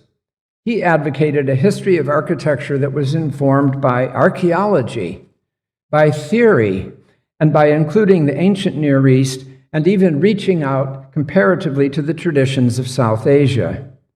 Born in 1808 in Ayr, Scotland, and educated at Edinburgh and London, Ferguson began his career in 1829 in Kolkata, India, where his family owned the firm of Fairley, Ferguson and Company. By 1835, he had earned enough money from the production of indigo and from the opium trade that he was able to devote himself to archaeology and the study of the architecture of India during travels between 1835 and 1842. A skilled draftsman and an innovator in the use of the camera lucida, he described the monuments of India, which he published, and thereby made his mark as an architectural historian with membership in the Royal Asiatic Society and the Royal Institute of British Architects. His interest expanded from India through Mesopotamia to Greece and to Italy, though his founding research was theoretical, displayed in a self-published series in 1849 entitled An Historical Enquiry into the True Principles of Beauty in Art, more especially with reference to architecture. He collaborated in London with Sir Austen Henry Layard on several projects and also investigated the monuments of Jerusalem. And that work was an impetus in the founding of the Palestine Exploration Fund. But his fame derived from handbooks published between 1855 and 1867 as a history of architecture in all countries from earliest times to the present day, and then finally in 1876 with the history of Indian and Eastern architecture. These works sufficiently established his reputation that Schliemann began a correspondence with Ferguson. Although they likely knew each other earlier, the letters I have seen are from 1878. Ferguson wrote to Schliemann about a misunderstanding regarding the nomination of Schliemann to join the Athenaeum, and about Ferguson's request for photographs of the treasury of Atreus, which Schliemann was excavating. And then a letter of 21 July 1878 follows the arrival of a bill of lading for the photographs that Ferguson had requested, and a detailed discussion follows of the elements for the roof beams and tiles, presumably for the home Schliemann was building in Stadiou Street. The following letter of 28 July 1878 indicates Ferguson's, quote, hesitation about advising you on your new home. I know neither the locality, nor the climate, nor the nature of the materials available, and without this knowledge, I am as likely to make mistakes as not, and others may be more capable of advising you than I am, end quote. Of special interest, however, is the sketch Ferguson provides, which shows his suggestion for the lantern of the home, which conforms with his long-stated conception of how ancient buildings, including the Parthenon, would have been illuminated. These exchanges, of course, were happening at the same time that the Iliou Malathru of Ernest Ziller was under construction. In 1883, Schliemann was continuing his relationship with the now aging Ferguson, as noted in correspondence cited by Cannell in her examination of Schliemann's efforts to enlist Wilhelm Dürpfeld to work with him at Troy. He sought Ferguson's counsel about Dürpfeld and then sent Dürpfeld a copy of Ferguson's latest book. Schliemann then dedicated his publication of his 1885 edition of his discoveries at Tiryns to Ferguson. In 1883, the same year, Ferguson published in the Transactions of the Royal Institute of British Architects his restoration of the Temple of Diana at Ephesus, based on the discoveries of J.T. Wood.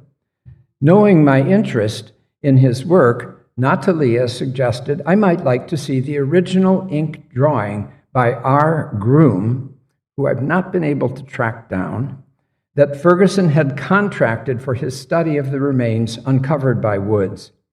We contacted Myrto at the Benaki, who assessed and restored the drawing, and here it is before conservation. And I was delighted after conservation to display this marvel in the director's office. A close look at the clouds in the upper left shows that it is an original inking. One rarely has the chance to admire the skill of a draftsperson producing such accurate illustration by hand and in ink. Although it may not match the genius of the gem carver of the seal of the Griffin warrior, it nevertheless reminds us of the skill of artistry that we may be losing in our world of AI and ChatGPT and all of that stuff. Thus, it was a special pleasure when Natalia invited to give the annual archives lecture in February 2016, Dr. Ulrike Moos of the University of Vienna, who lectured on her research at Colophon using LiDAR, entitled Hetty Goldman at Colophon, a notebook excavation in the archives of the ASCSA. I took note because those archives are at Bryn Mawr. She was accompanied by her husband, Dr. Anton Baumer, who I had met in 1973 at Ephesus. Baumer was director of excavations at Ephesus since 1970, the old Australian excavations, and he had uncovered the evidence, as you all probably know, of the early history of the temple. I brought him to my office to see this restoration. We stood together for some 20 minutes, looking and admiring this attempt 128 years earlier to disentangle the many problems of the history of this other wonder of the world that Ferguson had restored. Ferguson's study had to do first with his distress that some 20 years since the commencement of Wood's work in 1856, only popular accounts of his discoveries had been published, and second, with Ferguson's ideas about how the interior of the temple would have been lighted. The latter is well illustrated in his simultaneous publication, The Parthenon, an essay by which mode light was introduced into Greek and Roman temples, which you see here. And the former was his peak that Wood, quote, has published a restoration which, to say the least of it, is open to criticism, but he has not published the data on which it is founded, nor has he given a separate plan of the results of his excavations. We consequently never knew what he found in situ or what he inferred from the remains which he actually discovered, end quote. As anyone knows who has studied this temple, the fundamental problem has always been reconciling the evidence from the excavations with the detailed dimensions provided by Pliny.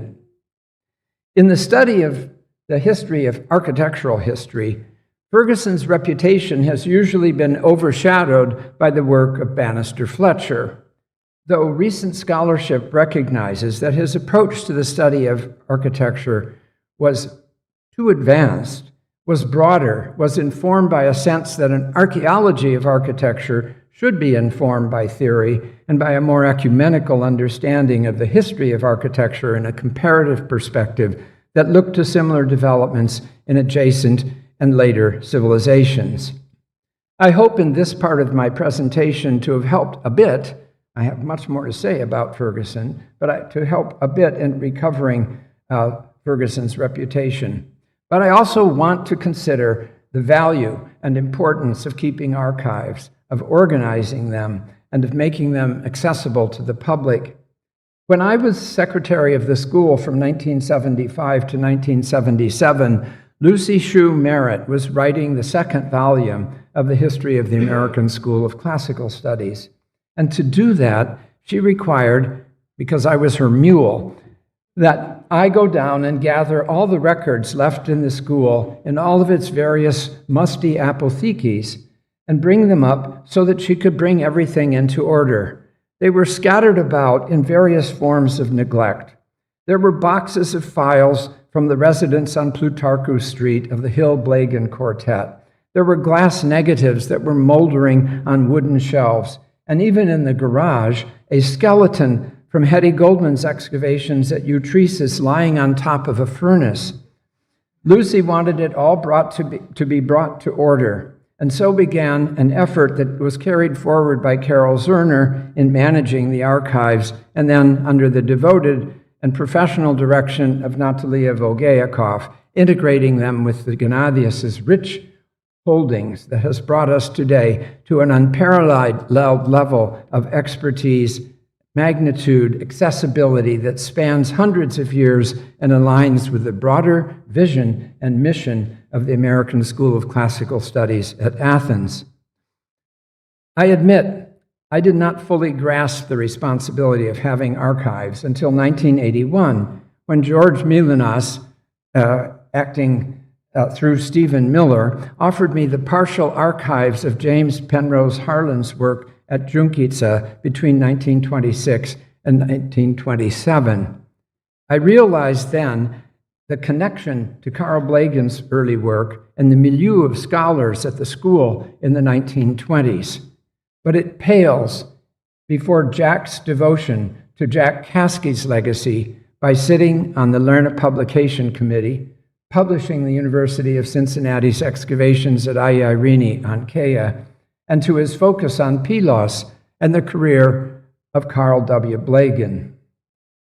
My close friendship with Jack began at Pylos when I asked him to accompany me on a research trip in the autumn of 1975.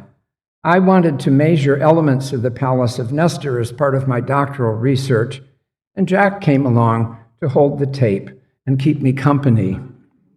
You've seen this slide before. Over the following years, Pylos became a common interest. But with Jack's appointment to the Blagan Chair at Cincinnati, he seized the opportunity to revive Pylos. And as we see today, Pylos came alive.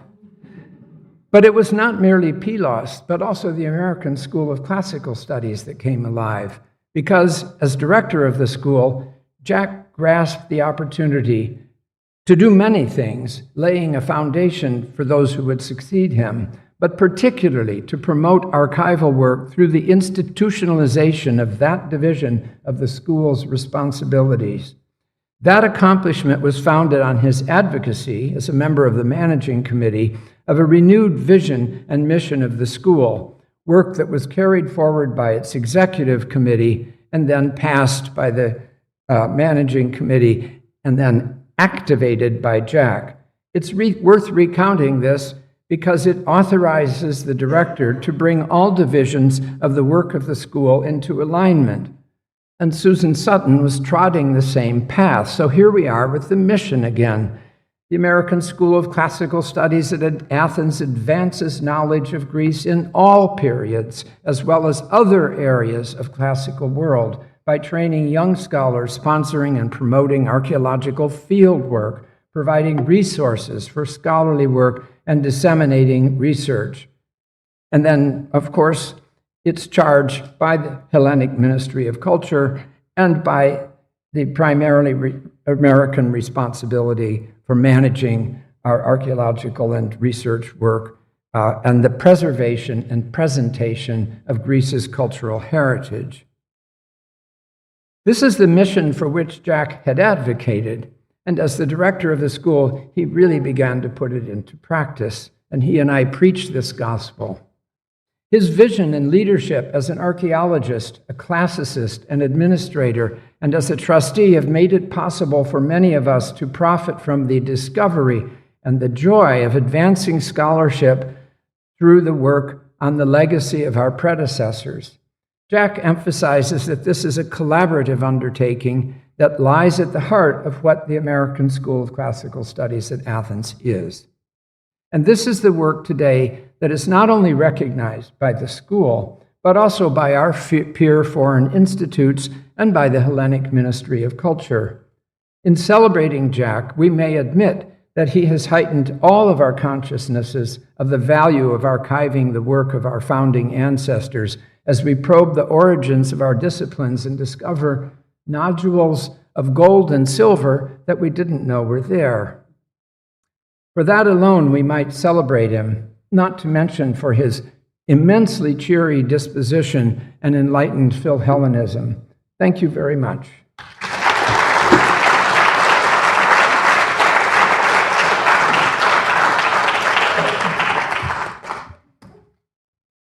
Thank you, Jim. And indeed, so next we have our very own archivist of the American School, Natalie Vogékoff-Brogan, with her paper, From the Cold War to Classical Studies, John McCloy and the Ford Foundation's Funding of the Athenian Agora.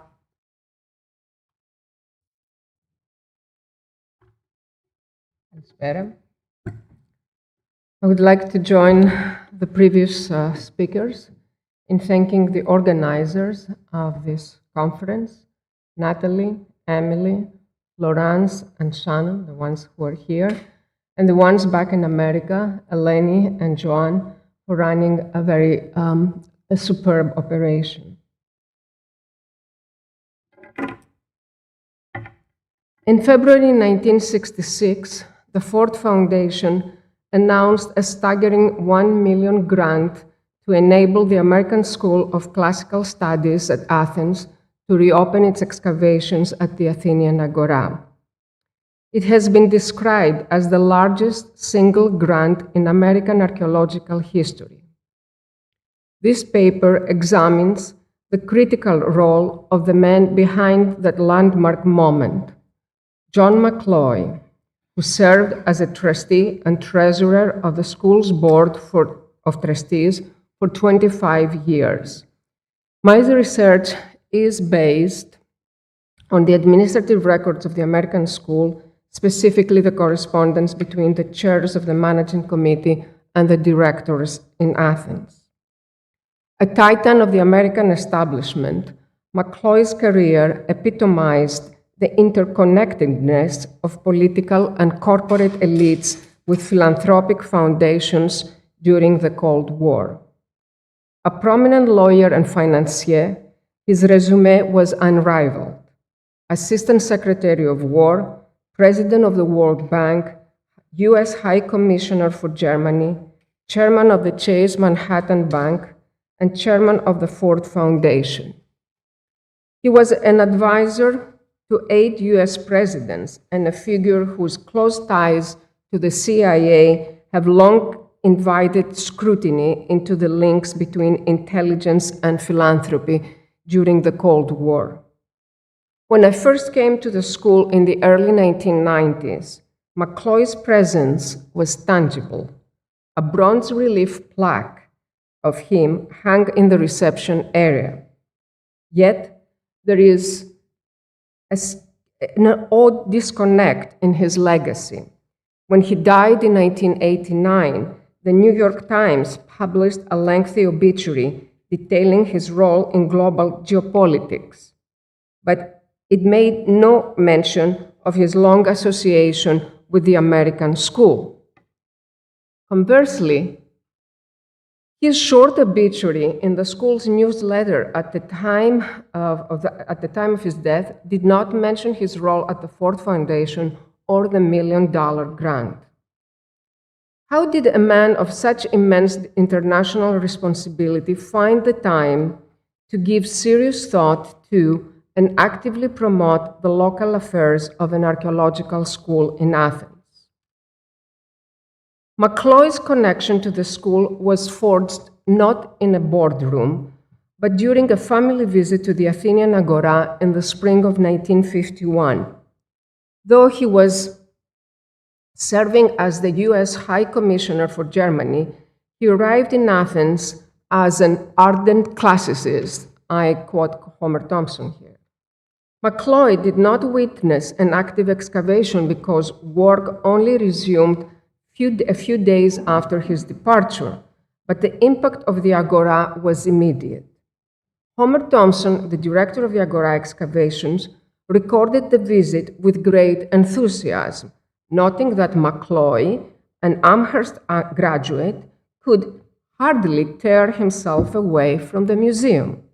He was particularly thrilled by the ostraca and the Pylos shield, artifacts that spoke directly to the Athenian democratic and military tradition. Thompson was impressed not just by McCloy's intelligence, but by the reassurance that a man of such caliber occupied a position of such international responsibility. During this visit, McCloy was briefed on the vast expense required to rebuild the Stoa of Attalos, but also of the poor finances of the school. By 1955, McCloy's influence had reached its zenith. He was now chairman of Chase Manhattan Bank, trustee of the Ford Foundation, and of the American School. This interconnectedness was immediately leveraged. Charles Morgan, chair of the managing committee and a fellow Amherst alumnus, began courting McCloy, noting, quote, "It is possible that at long last we may be able to crack the fort defenses in the way that will help us most," end of quote. The school's initial vision was modest, focusing on the library's extension and the endowment to combat Greece's galloping inflation. Neither the reconstruction of the Stoa of Attalos nor the Agora excavations featured in the draft. Funding from John Rockefeller Jr. had secured the Stoa, and the excavations had supposedly concluded. However, following a personal meeting at Amherst, McCloy pushed for a far more ambitious agenda. He argued that the school should be the, quote, focal point in a second renaissance of the humanities, end of quote.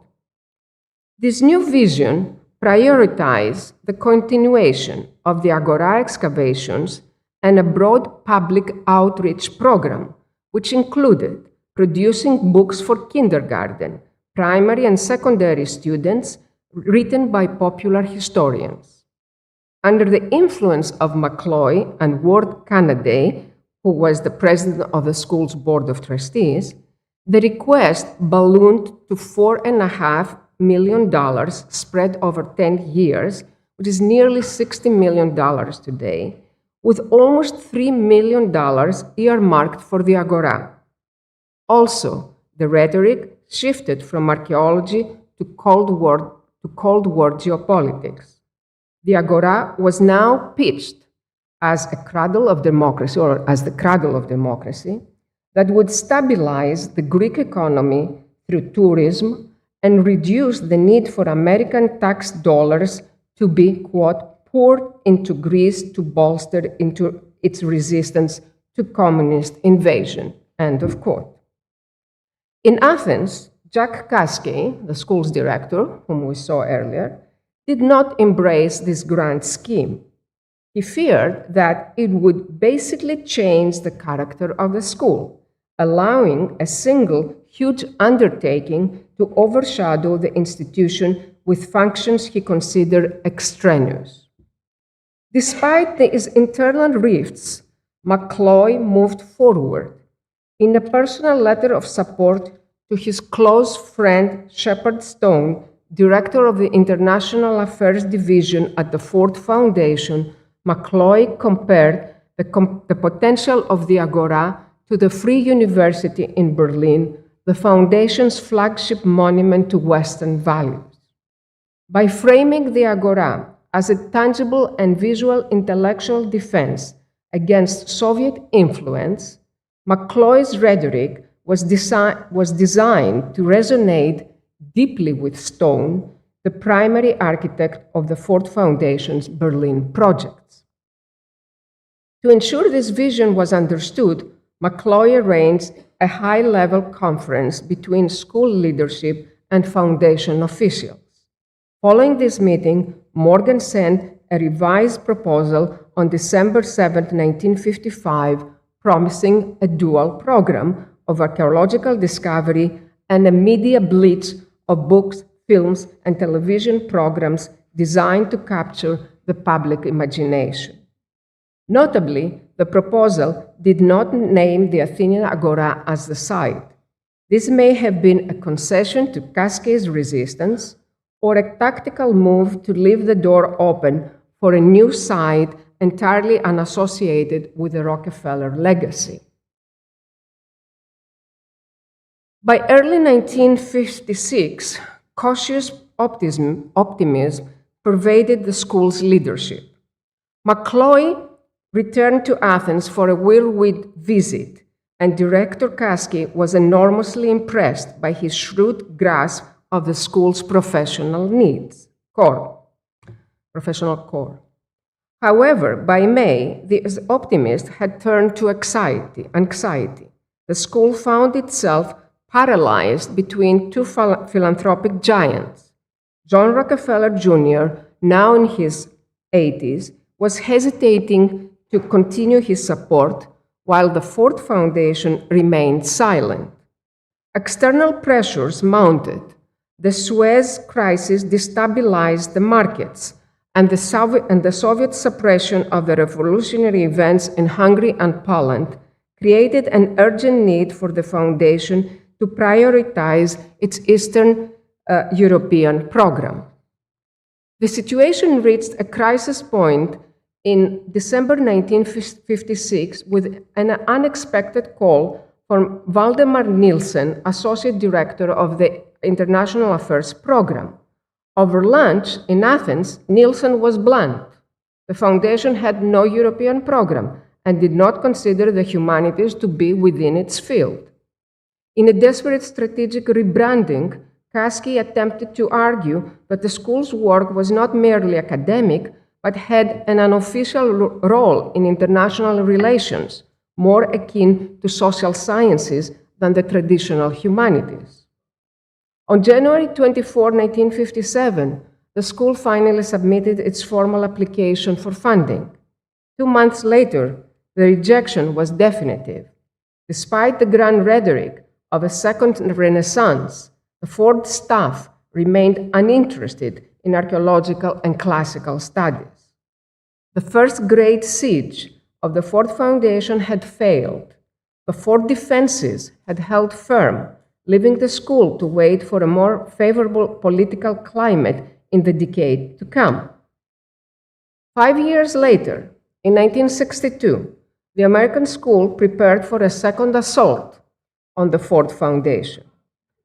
I use this terminology because they talked about cracking the Ford defenses. The internal rifts, however, remained as deep as ever. Alfred Bellinger, who replaced Charles Morgan as chair of the managing committee, was flabbergasted by the inconsistent character of the 1955 to 1957 proposals, concluding that the school had previously failed because there was no one program on which everyone agreed. End of quote. The old battle lines were redrawn. Director Henry Robinson and Bellinger prioritized the core academic program and the endowment, arguing that the general needs of the school were paramount and the school's excavations secondary. Agora excavations secondary. In contrast, the trustees, led by McCloy and Ward Canaday, remained singularly focused on reopening the Agora. Homer Thompson had even entered discussions with the Greek Archaeological Service about land expropriation. Despite a formal report by the managing committee, prioritizing the academic program and the needs of the Gennadios Library. By that time, the Gennadios Library was also asking for a fellowship. The trustees remained unswayed. Ultimately, the managing committee was forced to concede. Their only hope was to hitch the school's general needs to the Ford Foundation appeal for a large archaeological campaign. By April 1964, the final appeal to the Ford Foundation was ready for submission. The turning point came in October 1964, when the president of the Ford Foundation, Henry Hild, McCloy was the chairman of the Ford Foundation, so Henry Hild and the director of the International Affairs Program, Shepard Stone, arrived in Athens. At the Agora, Homer Thompson guided them from the reconstructed Stoa to the unexcavated land to the east of the Stoa, illustrating what remained to be done. Later, at the school's main premises, Director Robinson and Gennadios librarian Frank Walton presented the school's broader academic needs. Stone was enthusiastic. The decade of courting, I use their words, was finally paying off. In the early summer of 1965, news trickled through the board channels that the grant was finally secured, although the foundation initially considered half the amount. Hild and Stone pushed for the full $1 million. If the school could wait until after October 1st, when the new fiscal year of the foundation started, quote, Mr. Stone and I are prepared to recommend to the trustees that the $1 million sum be provided, communicated Hild to Canada. The timing was critical. 1965 marked the end of an era. Both McCloy and Hild were retiring from the Ford board at the end of the year. It was also the end of an era of unprecedented spending for the foundation. Between 1957 and 1965, the budget for Stone's International Affairs Program had exploded from $5 million to $19 million. For several years, the foundation had been invading its own capital to fund its global vision. Hild, in his farewell note, predicted that the Ford Foundation would be different 10 years from now, and it was. And indeed, the retirement of McCloy and Hild was followed shortly by the forced retirement of Shepard Stone in 1966. The Agora grant was, in many ways, a parting gift from the old guard of the American establishment. In his annual report to the school in 1965-1966, Homer Thompson framed the victory in academic terms, focusing on the educational value and the privilege of training a generation of young scholars. The Ford Foundation's own announcement revealed the true motivation behind the $1 million check. It emphasized its symbolic value of the Agora as a center from which concepts of democracy emerged to shape the course of Western civilization.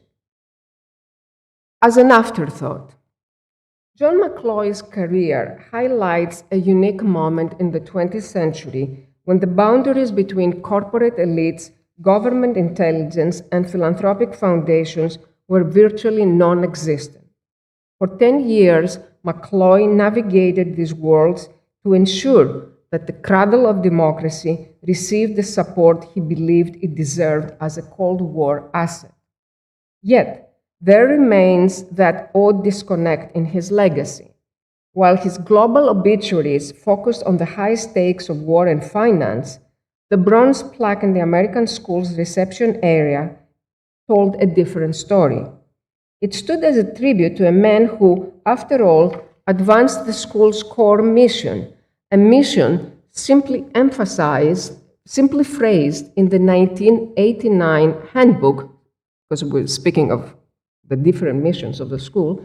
This is from 1989, the year of McCloy's death as well, to teach the archaeology, art, history, language, and literature of Greece from early years to the present, to survey and excavate archaeological sites in Greek lands and to publish the result of its excavation and research.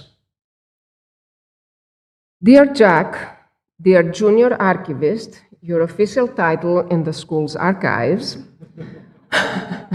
we are grateful for your continuous support during the past 2 years, and we hope it continues for far long. Thank you.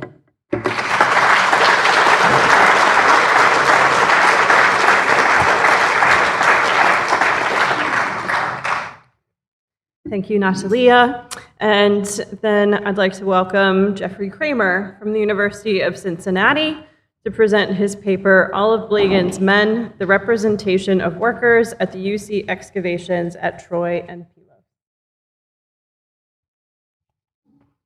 Thank you, Shannon. I wish to thank the organizers and the staff of the school for the past 4 days, and thank you all for coming this afternoon as we wrap this party. I'll only share one anecdote about Jack. Approximately a dozen years ago, I was unemployed. I happened to talk to Jack, and his wise advice was, get a job. Shortly after that, he asked me if I'd like to be the department's archivist. Needing a job, of course I said yes, and we talked briefly. What he doesn't know is that immediately after that talk, I promptly Googled, what does an archivist do? And here we are. But onto the paper. A mere 8 months separated Carl W. Blagan's final departure from Troy in mid-July of 1938 and the inauguration of the first campaign at Pylos in early April of 1939. Despite the temporal proximity, differences would exist between the Trojan and Pelian projects, but they shared two specific features. One, the use of local workers, and two, virtually ignoring the contributions of those workers in the preliminary reports and the final publications. This afternoon, I discussed the workers at Troy, especially the 1938 season, and at Pylos, specifically the 1939 season. References to earlier seasons at Troy and later seasons at Pylos will be made as necessary, of course. In particular, I examined representations of those workers in writings and photographs, particularly by Blagan. My sources are primarily archival and include Blagan's notebooks, workers' payrolls, and excavation accounts, as well as photographs and other documentary records. My overarching aim is to expand discussion of these excavations to include often forgotten but essential personnel, the diggers themselves. Worker studies have proliferated in the last 15 years, particularly for late 19th and early 20th century excavations in British Mandate Palestine and in Egypt during the de facto British Protectorate. Labeled Hidden Hands by Stephen Cork, other scholars have noted that worker labor often is invisible or silent. In their sociological examination of invisible labor, Poster, Crane, and Cherry described one type of labor that is, quote, pushed out of sight. This appears to be the best fit for the model we see at Troy and Pylos. The subfield of worker studies, as part of the history of archaeology, relies heavily on archival records. But before I dive into these records, I need to speak briefly about the use of, quote, archaeological archives. Like worker studies, the discussion of archaeological archives and archive archaeology has increased dramatically in the past decade and a half. Yet few realize the potential pitfalls with archaeological archival records and the nature of any archive that houses them. As Beth Hodgett states, quote, archaeologists often approach historic archival records, treating them as unproblematic raw sources of legacy data that can be mined for information. As an archivist, I would caution that archives are not necessarily benign entities, and records in them are not always reliable. Another major concern is not sufficiently recognizing the role that archivists play in shaping archives. And no, I'm not being self-serving here. In her recent review of Box 25, Archival Secrets, Caribbean Workers, and the Panama Canal by Julie Green, Katie Sutrini-Haney begins by stating, quote, archivists are coming to terms with their role and power in the creation of archives.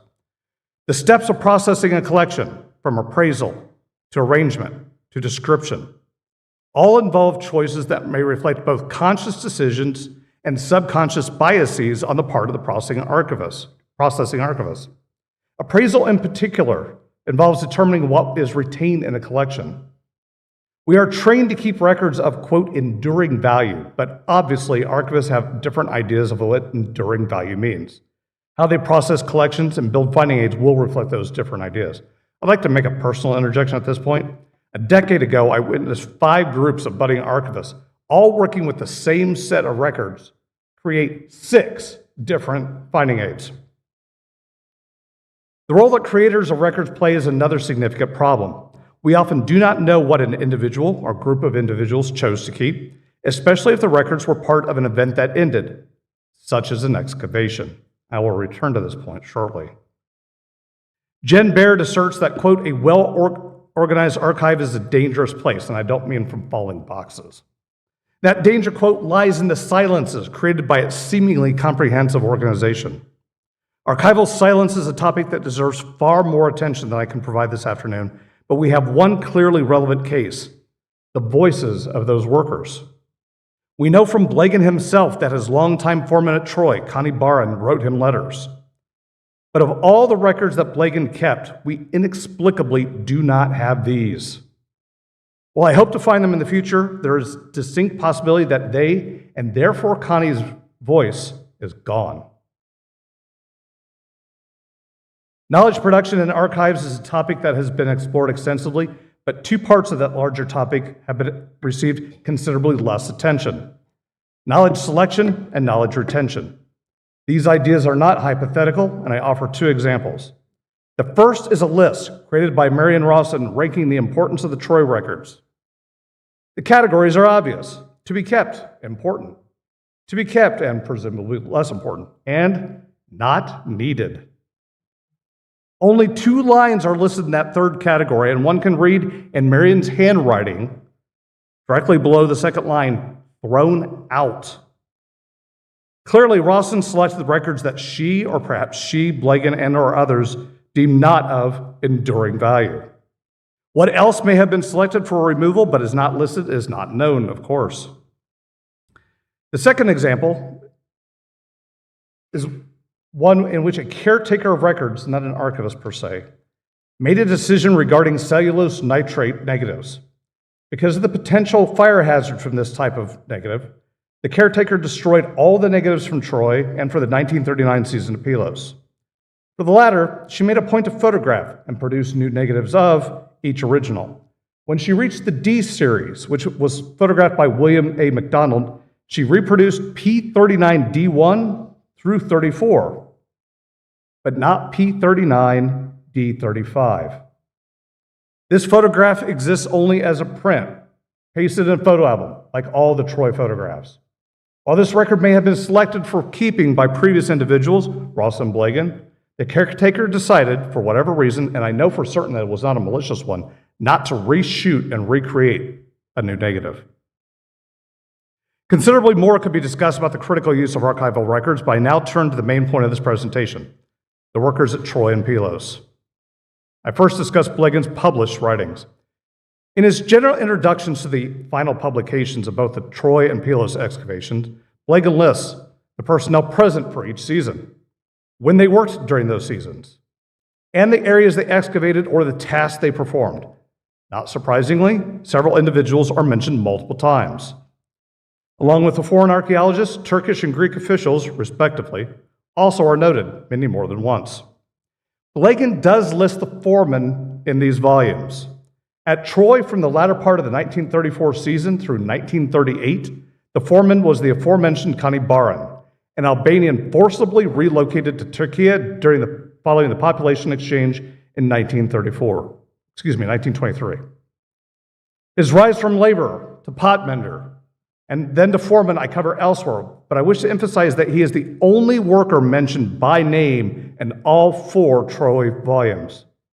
The remaining workforce, numbering well over 100 in 4 of the 7 seasons, are discussed in this sentence. In this connection should likewise be mentioned the devotion of our workmen. For the most part, the same group of laborers formed the nucleus of our force through all seasons from beginning to end, and the skillful help given by these veterans who dug year after year in the same areas was of inestimable value. Recognizing the potential difficulties in listing all the individuals who participated in the 7 seasons of the expedition, And in acknowledging that Blegan's tone is complimentary of their skills, these individuals appear in several excellent photographs, such as this one and this one. But only one specifically focusing on them was chosen for the 1950 publication, the pot washers. At Pylos in 1939, Blegan reports that he hired up to 22 individuals in less than certain weeks, and they were overseen by Charalambos Christophilopoulos, who was both a local, I just learned how to pronounce his first name, so please excuse me. I thank Natalie and Jim for correcting me here. Who was both a local resident and who had previously worked with Konstantinos Kourouniotis, the senior partner of the project. Blegan writes little about the workers or even his foreman from 1939 in his 1966 volume. He states that his foreman was, quote, extremely useful to us because of his knowledge of both the region and the residents. However, neither he nor the workers from that season are explicitly thanked, and they do not appear in the final publication. This is, again, despite the existence of photographs of them. This one taken on May 9th, and this one, which you have already seen, taken on an unknown date. As a relevant aside, the workers from later seasons are specifically thanked in the foreword, but not in the main text.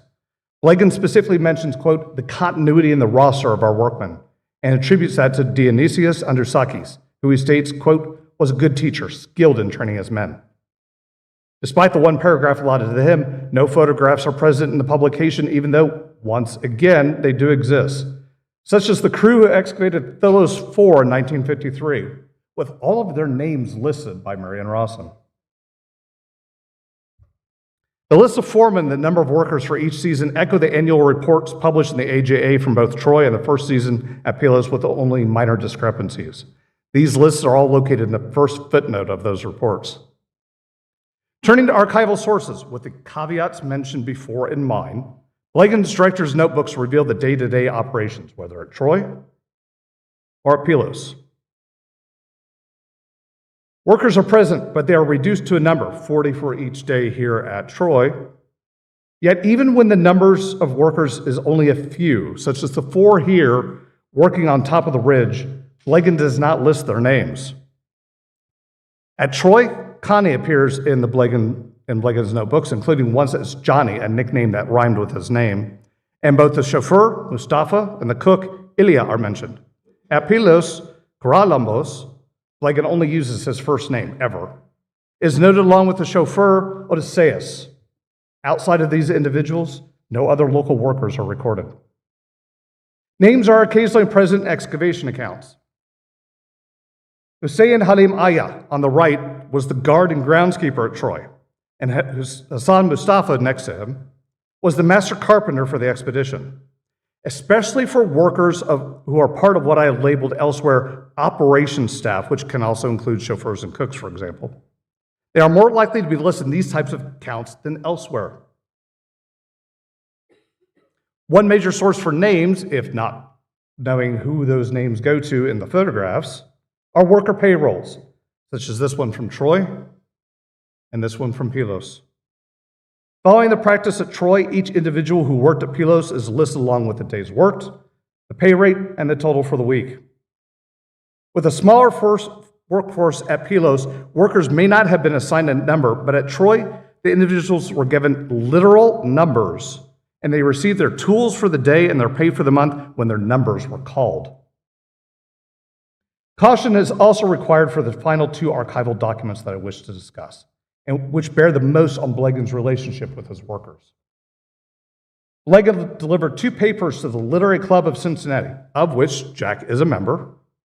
The first one, Johnny, was read on January 25th, 1954, and Retrospect was read on December 2nd, 1957. I've covered Johnny, which discusses the life of Connie, elsewhere, including the potential problems with it. In brief, the account 1 was written nearly 16 years after the final season at Troy. 2, it relies on Blegan's memory of what Connie told him. And 3, it relies on the veracity of Connie's recollections to Blegan, many of which were at least a decade old when Blegan first heard them. Nevertheless, the ending bears mentioning again here. Blegan states, quote, "At rare intervals, he lets us hear from him. This is how we know he wrote the now missing letters that I mentioned before."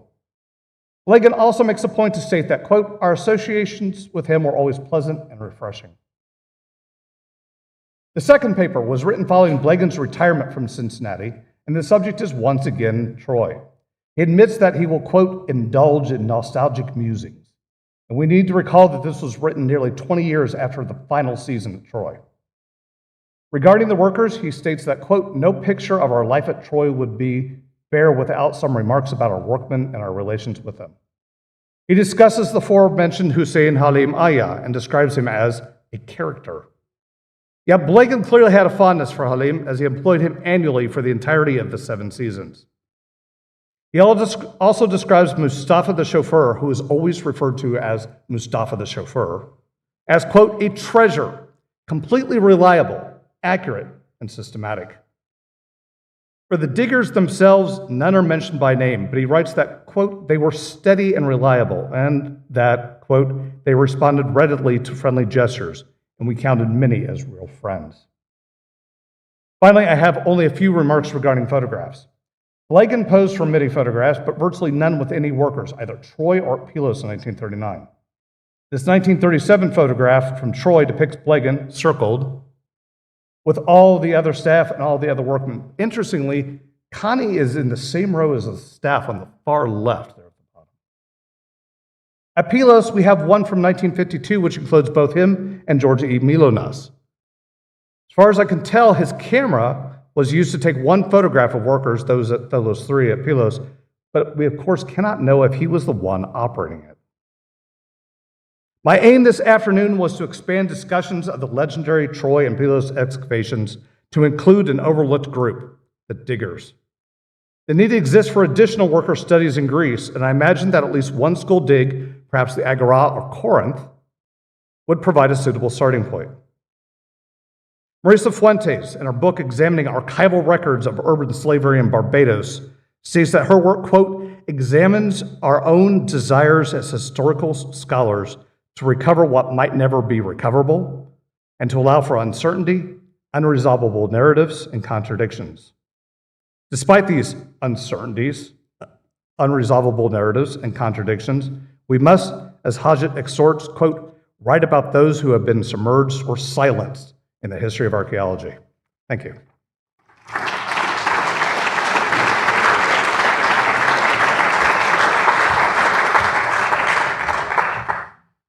Thanks, Jeff. So we, of course, are running slightly behind, but we do have a few minutes for discussion. And surely there will be a microphone somewhere soon. Here she comes. Great.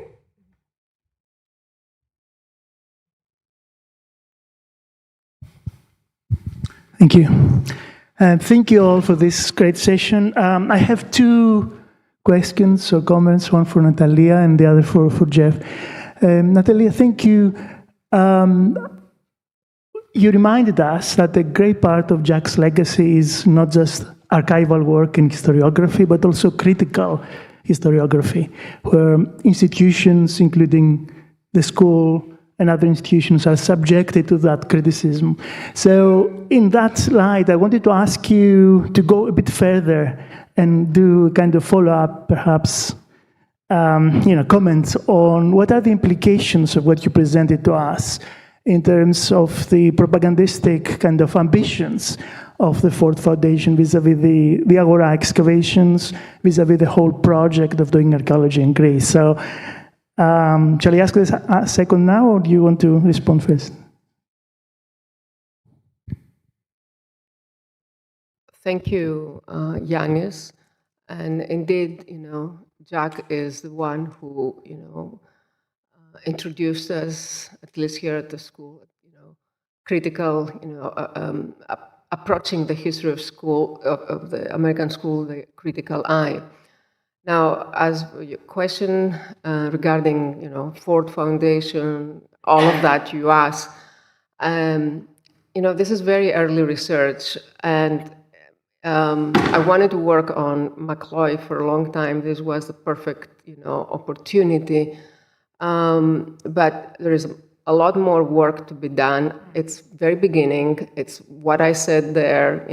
I cannot pursue it further and answer, elaborate on your question. It is what I, have worked so far. It's early research. I'm not even sure I will continue on this, but if it's published, somebody will know that McCloy also, of the people, the historians who do investigate other aspects of McCloy's life, will know this other aspect, his interest in the Athenian agora, and maybe somebody else, a historian or somebody younger than me, can, take it and, do all the things you have in your mind.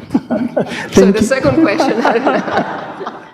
Thank you. And you may be aware of the network on the study of Cold War and the humanities, which operates in Athens. Of the network of historians on Cold War and the humanities in Greece. You know that network? Anyway, we can discuss. We can talk about. Yeah. But there are, especially on Shepherd Stone, there is a lot of work that has been done. Shepherd Stone, the close friend of McCloy, those two knew each other very well and worked together. And there was access to his papers at Dartmouth. And there is a really good book by Bergen on Shepherd Stone. So Kai Bird's biography of McCloy is good, but I don't think, Yeah. Okay. Thank you. There is, but, remember, I'm an archaeologist and I do a little bit of institutional history. Thank you. Just a brief question for Jeff. Thank you for the wonderful paper. I think we still do not have a book on Greek workmen like Stephen Kirk's wonderful book or Alison Mikkels's examination of Çatalhöyük and Petra, but we do need studies like this, as you said. But I want to discuss about the implications in terms of doing what some people call photographic restitution. That is taking those photos out of the archive and into the villages, perhaps as part of an archaeological ethnography project, perhaps as a project where we do what we call ethnographic elicitation, where photographs become the focus of a discussion, where relatives recognize people, and where the whole thing becomes a session where past and present come alive, and where archaeology becomes really a community project. So maybe you're not the best person to answer, but there are so many people here. Maybe For example, during the celebration of the centennial of the Nemea excavation, did that exact project. And this is something that I would like to do also in the region around Troy, because I would imagine that some of the individuals could identify either their very elderly fathers or grandfathers, perhaps in these photographs. So that is something that certainly needs to be done. One issue, though, that we have with some of these photographs is that very few focus on the individuals themselves. And in most cases, they are simply incidental.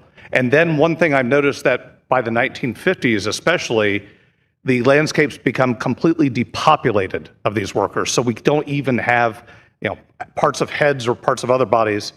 So sometimes it can be a matter of amassing a large enough corpus of photographs to be able to show individuals so that they can see the wide range, because one photograph may not focus well on one particular individual and they may need to focus on another photograph. Thank you.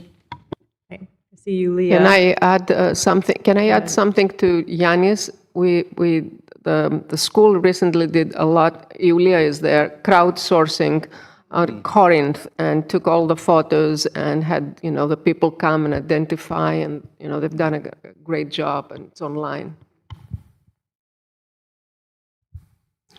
Thank you, Jeff, and thank you, Natalie. And the discussion by Yannis is really, I think, very important. I actually disagree with Jen Baird and with the idea that the workmen are silenced. They are not silenced. They are there. They exist in the photographs. Sometimes not even the archaeologists' names are mentioned. They didn't study the workmen. They studied the antiquity. We have fantastic photographs in the archive in Corinth, where there is especially one photograph that the archaeologist took of a local workman holding the hand of the statue. And he did it intentionally to show the emotion between the connection of the statue and the excavator who found it, and it was the workman. We have a photograph of an inscription, and then the archaeologist took a photograph of the inscription with the children in the village. And this is at the time where glass plates were a very rare thing, and they were here to study not the local life like we do now. They were studying something, so we need to think about why they were doing it. And now we're doing it something different.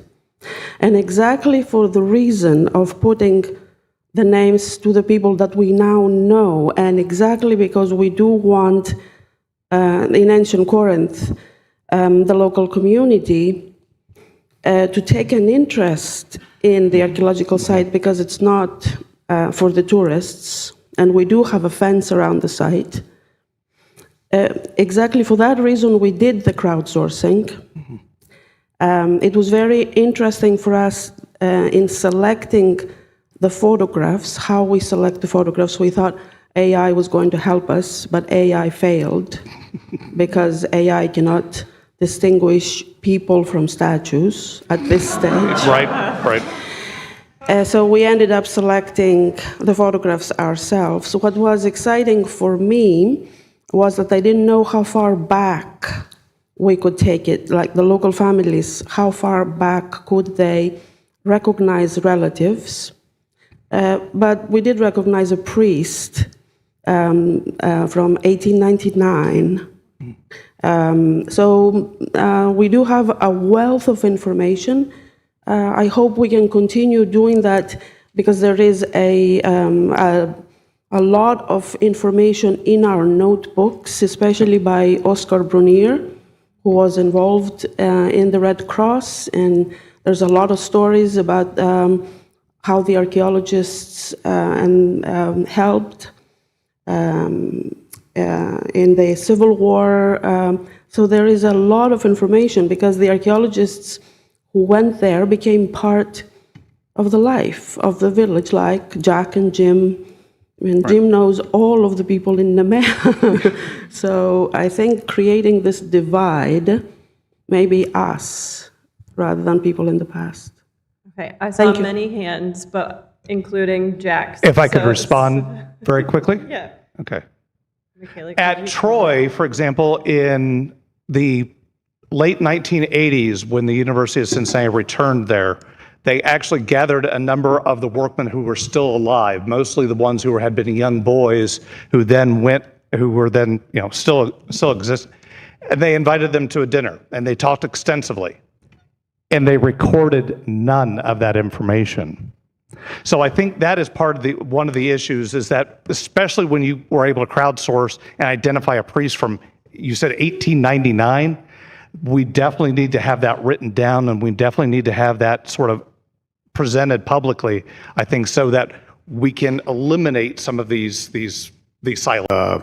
Blagan's foreman's widow, and I think we were able to identify virtually every workman in every photograph, and we followed that by the sort of thing that Yannis is talking about, by holding a big festival in the village and inviting family members, living or descendants of each of those workmen, and on the suggestion of Heraclea HATZAKI, gave them each an award or official recognition of the participation of their family in the excavations of the Palace of Nestor. It was an extraordinarily emotional event, and it's one that I think is still remembered. And moving on from that, Blagan's relationships with the workmen in the village, Blagan had hardly any Americans on that project. If you look at the photograph, almost everyone was Greek. And there was a lot of love flowing in every direction within that community. And it's one that can be restored. Yeah, absolutely. Okay, I know Tom wants to say something, but in the interest of crowd surfing the microphone, we'll go Cynthia and then... Very quick comment. You can follow the careers of some of Blegan's workmen by looking at the Nicoria information, because a number of them went on to work with that project. We inherited them as well as some of the tools and the wicker zimbelia. Right, this is working well. Work the flow past Mary to Tom, and then we'll head Mary real quick. I'm going to go back to the Cold War, and I think you know this, Natalie, because I think we've mentioned this before. Joseph Alsop was really the center of the whole, we're going to make democracy in Greece about, the Cold War and all of that. I'm just on my phone looking here at the list of the trustees in 1978-79, because I was working as a graduate student in the development office in New York of the school, and it was also where the trustees met. And I see Rob Loomis, Bob McKay, Zacharias, they were all trustees, while Alsop and McCloy were still trustees at the end of their career. So I think you could get a really interesting oral history from them about discussions the trustees might have had off the record about these issues. I just wanted to sort of generalize this discussion. I agree with Jack and Cynthia and Jeff. I want to applaud your commitment to these workers. But it's a long-standing problem, even for America as an immigrant nation. When my mother's family arrived in Ellis Island, they were a Lithuanian family named Salčius. And what do the officials there know about Salčius? And that my grandparents, three of my grandparents were illiterate throughout their lives. So Salčius became Schultz. Alice Kober's family arrived. On Alice Kober, the birth certificate, which was in a general hospital for immigrants in the Lower East Side of Manhattan, they recorded her name wrong. They recorded the father's name wrong. She's Adele on her birth certificate, but that's not correct.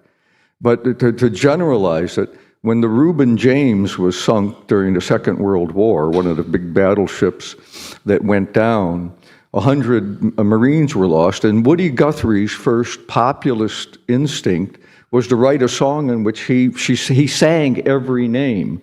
Pete Seeger, who was then connected with him, said, Woody, nobody's going to listen to that song. So he came up with a song called What Were Their Names? What Were Their Names? The Noblemen on the Reuben James. But then in 1948, when this Braceros program that was called in during the Second World War, bringing up immigrant farm workers, to go and bring in the fruit harvests over during the Second World War when it was needed, was continued after the war. Somewhat knows that they would actually fly the immigrants back so that they would come up the next season. And Woody Guthrie wrote a song about it called Deportees. On that note... Wait. This is this is the final commitment. Yeah. People stayed with this, and from 1948 it took till 2018, but now in Los Gatos Canyon, there's a monument that lists every one of the nameless immigrants. So if you just stay with it, Jeff, things will be better. Great. So I have to thank you all for such a fantastic discussion. We need to make it to our tea and coffee break, and you can continue asking them questions. So thank you.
Welcome everyone to session 15, the last one before the keynote lecture and the closing address. So, dear Jack, I was hired by the University of Cincinnati 4 years ago in 2022. At that time, you were the head of the Department of Classics. I was in France, and you called me at 5 o'clock in the morning, your time, to offer me the position. You gave me a job, and a very good one. For that, I'm deeply grateful. Even more, I'm grateful for your support as a colleague over these past 4 years, and for your dear friendship. Thank you, Jack. So before we start session 15, there is one small change to the program. Stelios Andreou had initially thought that he would not be able to attend the conference, but very fortunately, he was ultimately able to join us. It is therefore my pleasure and honor to invite Stelios Andreou to chair this final session instead of me.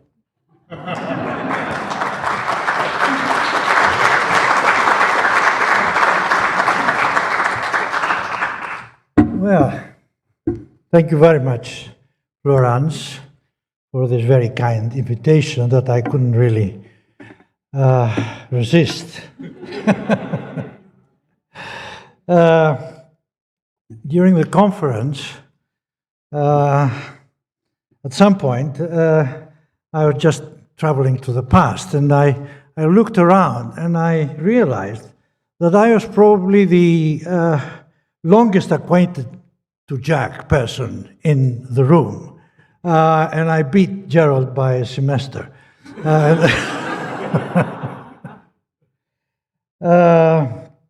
I met Jack at the start of the first quarter of 1973-74 at Cincinnati. He was still had the fresh air from Apple Creek, although he had been for a year already at Cincinnati.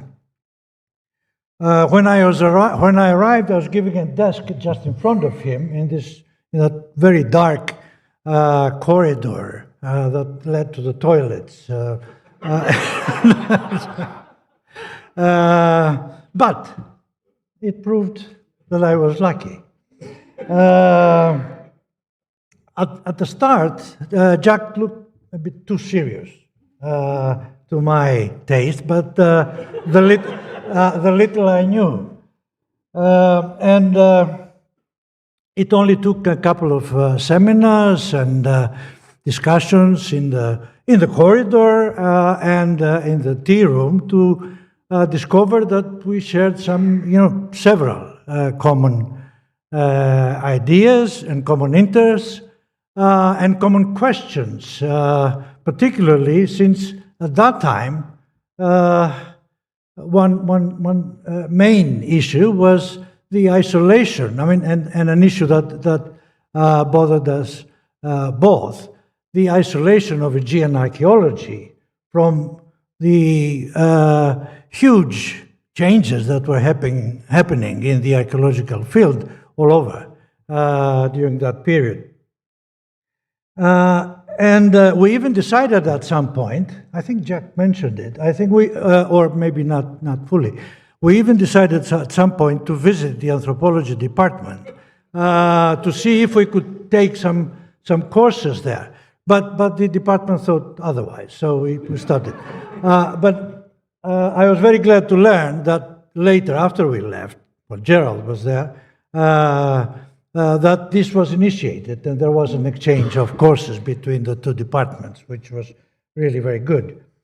And also I soon discovered Jack's generosity in sharing his knowledge, discussing issues, discussing all kinds of things. And I remember, for example, that I think that I heard about Renfrew's Emergence of Civilization from him and bought it right away. I also remember long discussions about Brauddel's ideas about the Mediterranean history. And the strange thing is that we never managed to really work together, to cooperate.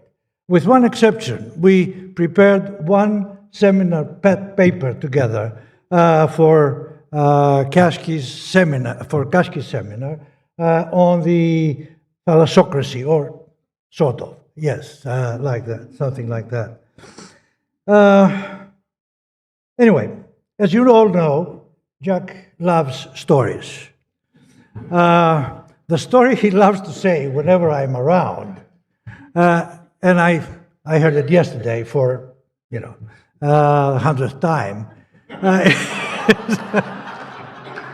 is that when we were working with Gerald at Knossos, one time we got drunk, and I was dancing on the top of the mosaic in Villa Dionysus. Well, this is a huge exaggeration. What I realized that I never heard about is what his condition was. Anyway, so enough with the stories. So let's start with the. Well, no, before that. I'm sorry. No, I have to say that I forgot something, which is important. We had a gap. We missed each other sometime during his Chicago years. But although I remember moving you to Chicago, or from one house to another, I don't remember, but coming to Chicago and helping you to move. But anyway, as soon as Jack returned to Cincinnati, then everything was warmed up again. And Jack tried to dig up an old cooperation agreement between the University of Thessaloniki, actually the School of Philosophy of Thessaloniki, and the Department of Archaeology, the Department of Classics, at Cincinnati. And we did try to make it work, but unfortunately the Greek university's bureaucracy didn't really help very much. Nevertheless, as soon as Jack became director of the school, he decided, or he offered to move the session, the open meeting session of the American school also to Thessaloniki, and since then it is happening. And also, of course, he enriched our library with several volumes from the publications of the American school, which really was very nice. So, thank you, Jack, for, I think, 53 years, probably, of friendship, and I think they'll continue. I'm sure they will.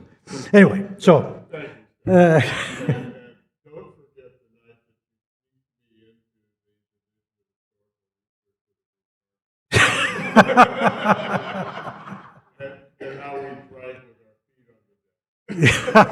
Okay, yeah, true. I remember very. All right, okay. So let's continue on archives and institutions and publications. And I would like to call Tom Brogan and Eleanor Huffman, which will speak about the Study Center for East Crete, a review of its 3 decades.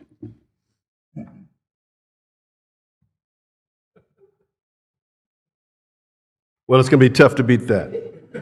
All right. So, a slightly different take on institutional history, one of which my wife might criticize heavily. So, there's no Cold War yet. We're not going to go there. So anyway, next year, the INSTAP Study Center for East Crete will celebrate its 30th anniversary of operations. Since 1997, our foundations work closely with the Lassithi effort of the Greek Ministry of Culture and the American School of Classical Studies to develop a comprehensive approach to excavation, study, and heritage management. Today, Eleanor and I will provide a more detailed account of what we actually do, how the mission has changed over 30 years, and where we expect it to go in the next decade. This is the third such review. The first was requested by INSTAP after 15 years, the second by the American School after 20 years, and this one is offered to the GAM conference in honor of Jack Davis, someone who's devoted a considerable amount of his attention, and unique attention, I would say, to the institutional histories of American foundations in Greece, and we're all very grateful for what Jack has done. And I should say at the beginning, we want to thank the organizers for bringing all of us together. Now, what makes this series of reviews somewhat unusual is the fact that the authors, Eleanor and I, have supervised the study center since its beginning. Time will judge the wisdom of that course of action. Yeah. So our mission, in a nutshell, the study center pursues two complementary missions for the American School and INSTAP.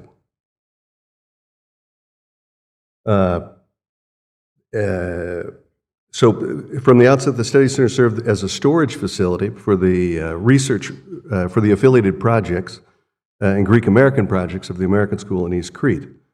At the same time, our foundation also serves a larger number of projects on and off Crete, directed by colleagues in the Greek Ministry of Culture, Greek universities, and the foreign schools of archaeology that qualify for INSTAP's funding. To accomplish these goals, we partner closely with INSTAP, the Wiener Lab, the INSTAP Academic Press, which together represent the pioneering vision of Dr. Malcolm Wiener, philanthropist, Aegean prehistorian, and former chairman of the American School's Board of Trustees. So BSEC, before the Study Center for East Crete. Now, before showing you what we built, we would like to remind the audience how we got here. So the story begins, of course, with the pioneering excavations of Harriet Boyd and her colleagues Richard Seeger and Edith Hall at several sites in the region of the Mirabella Bay and the Isthmus of Arapatra between 1900 and 1915.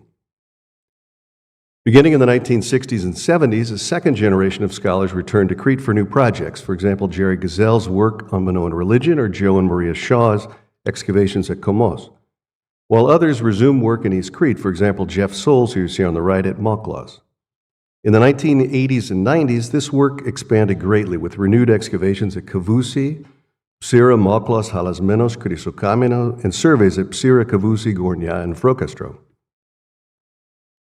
So the need, solution, and construction, 1993 to 1997. In 1993, these project directors were asked by Kostis Devaris, then director of the 24th Effort of Prehistoric and Classical Antiquities, about plans for the long-term storage of the finds from this fieldwork. His request prompted discussions, not just about the possibility of a storage building, but also about a more substantial archaeological research center. Bill Betancourt approached Malcolm Wiener at INSTAP with the idea and received a positive response supporting the construction of such a facility. That same year, William Coulson, then director of the American School, sent this letter to Kostis Devaris.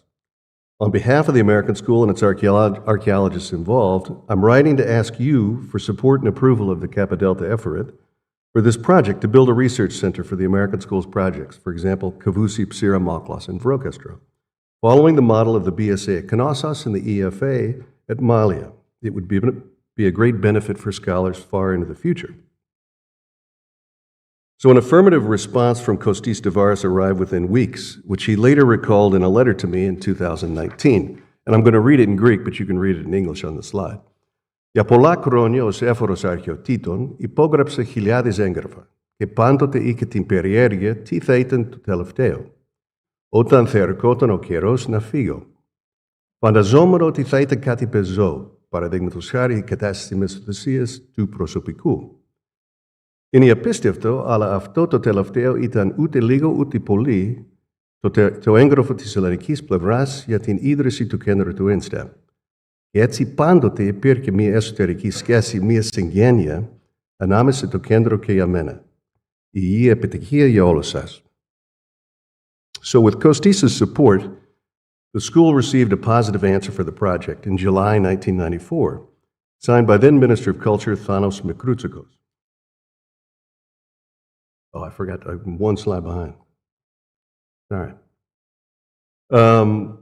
And then the following summer, Willie Coulson purchased a plot of land on the hillside above the village of Paikiamos with an impressive stack of drachmas. The event was celebrated by the ritual slaughter of a rooster, a more traditional sprinkle of holy water, and a massive party. Unfortunately, there are no photographs of the party. So plans were approved that winter, and construction began in September of 1995. INSTAP and the American School hired the team of Zimas, Galanos, and Zarganis, ACT architects, who contracted Michalis HATZAKIs to build a facility under the supervision of Coulson and me. With the help of many local friends and the curator of the BSA Canassos, Colin McDonald, we not only found tables, lights, computers, phones, and fridges in the truck, but also completed all the paperwork necessary to open up a U.S. not-for-profit in East Crete. And here I'm talking about 25 trips to the tax office to get our tax number, the famous AFI-ME, and months begging to get a phone line.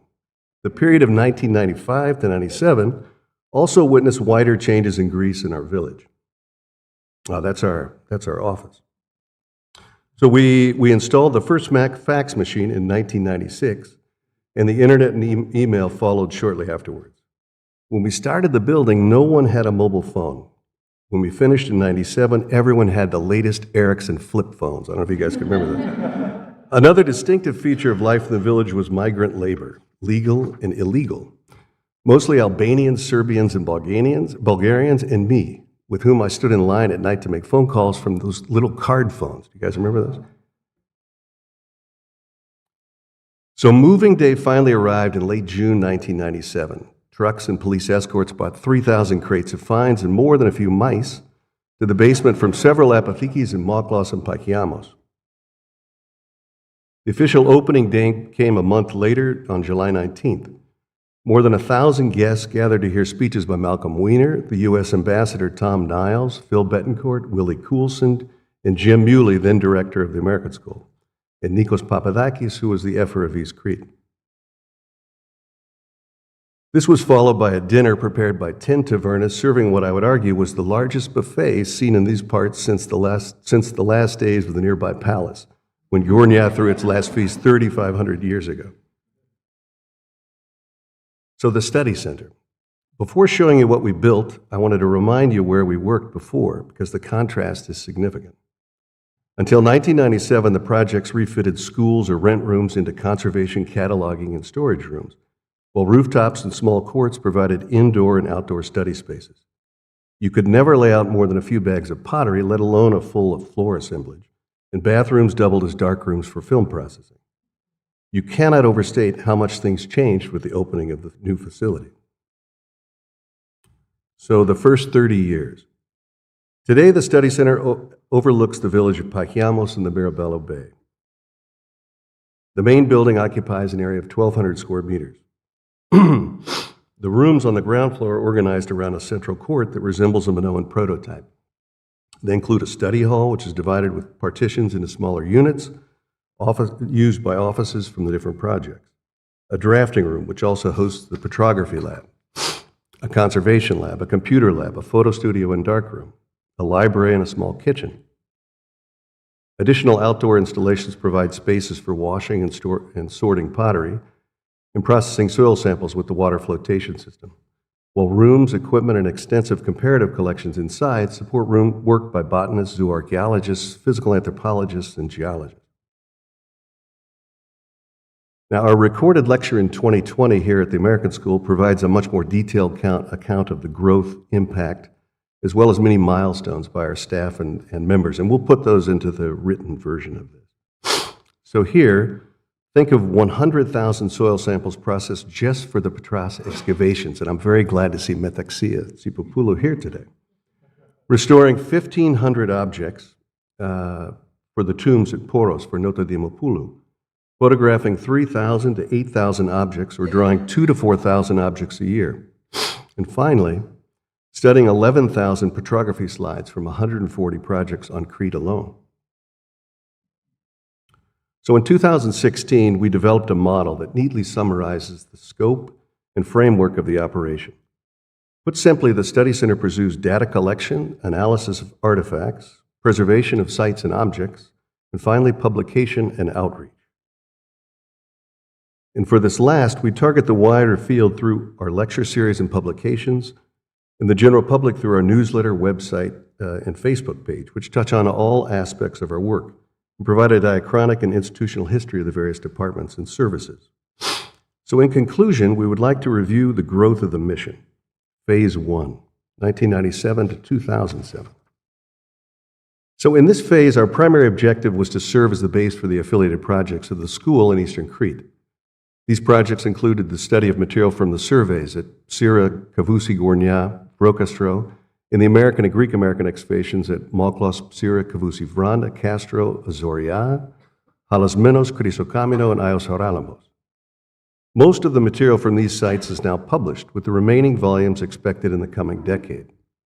Some of the credit here should go to the members of the INSTAP publication team. And these services were just beginning to reach dozens of projects by colleagues in the Ministry of Culture and other foreign archaeological institutes elsewhere on Crete, throughout the Aegean, think Greek mainland, Turkey, and Cyprus. Phase 2, 2007 to 2017. In what might be called the second phase, the Study Center expanded its mission to provide technical archaeological services to our colleagues in Ephalas, then known as the Kappa Delta Epherit of Antiquities. Star examples included the Petras excavations by Metaxia Tsipapoulou, the Pakiamos excavations by Vile Apostolako, and the Papadiokomos excavations by Chrysos Sofianou. By the end of the decade, a great portion of our resources and services were going to these projects, in addition to our continued support for the major American School affiliated projects at Moklos and Zoria and Gournia. The publication team's mission continued to extend the services to an even wider group of around 50 projects a year throughout the Aegean. We also began a robust program of fellowships and internships for doctoral research and training in conservation, petrography, and library sciences.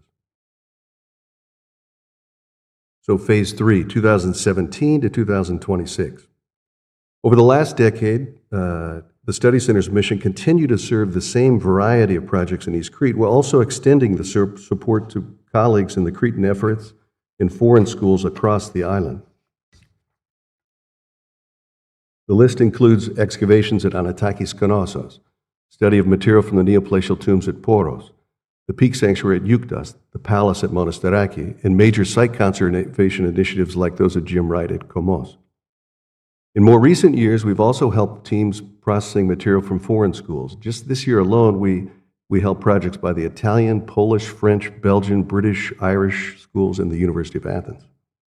We're very proud of this expansion of our services as they mirror the vision that Malcolm had for INSTEP. So 27 to 36, the next decade.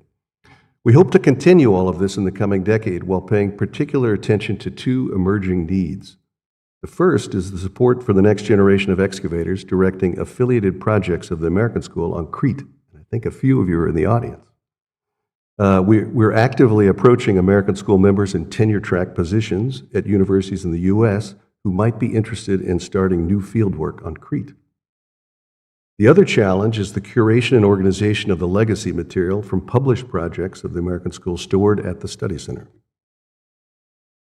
This will be a massive undertaking, involving both physical artifacts, the analog and digital records, think notebooks, drawings, photographs, and many other records, and various forms of metadata, and the finding aids, and the publications.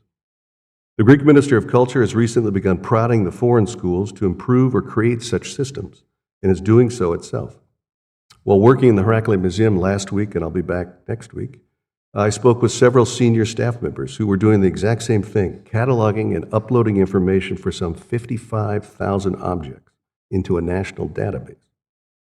Some of the American Schools projects, the Agora and Corinth, have already produced pioneering systems accessible on various levels by the scholarly community and the general public. I think Metis for Corinth was just announced. We believe work in this direction is both greatly needed and the natural outcome of our efforts from the past 30 years. So stay tuned. And we want to say thanks to Jack. We love this photo. All right. That's it.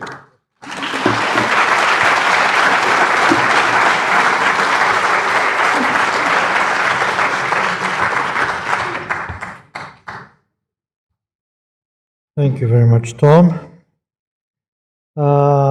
next speaker is Jennifer Zucker. Yes, okay. From Corinth to the grave of the Griffin warrior, Hesperia and the publication of Prehistoric Greece. So.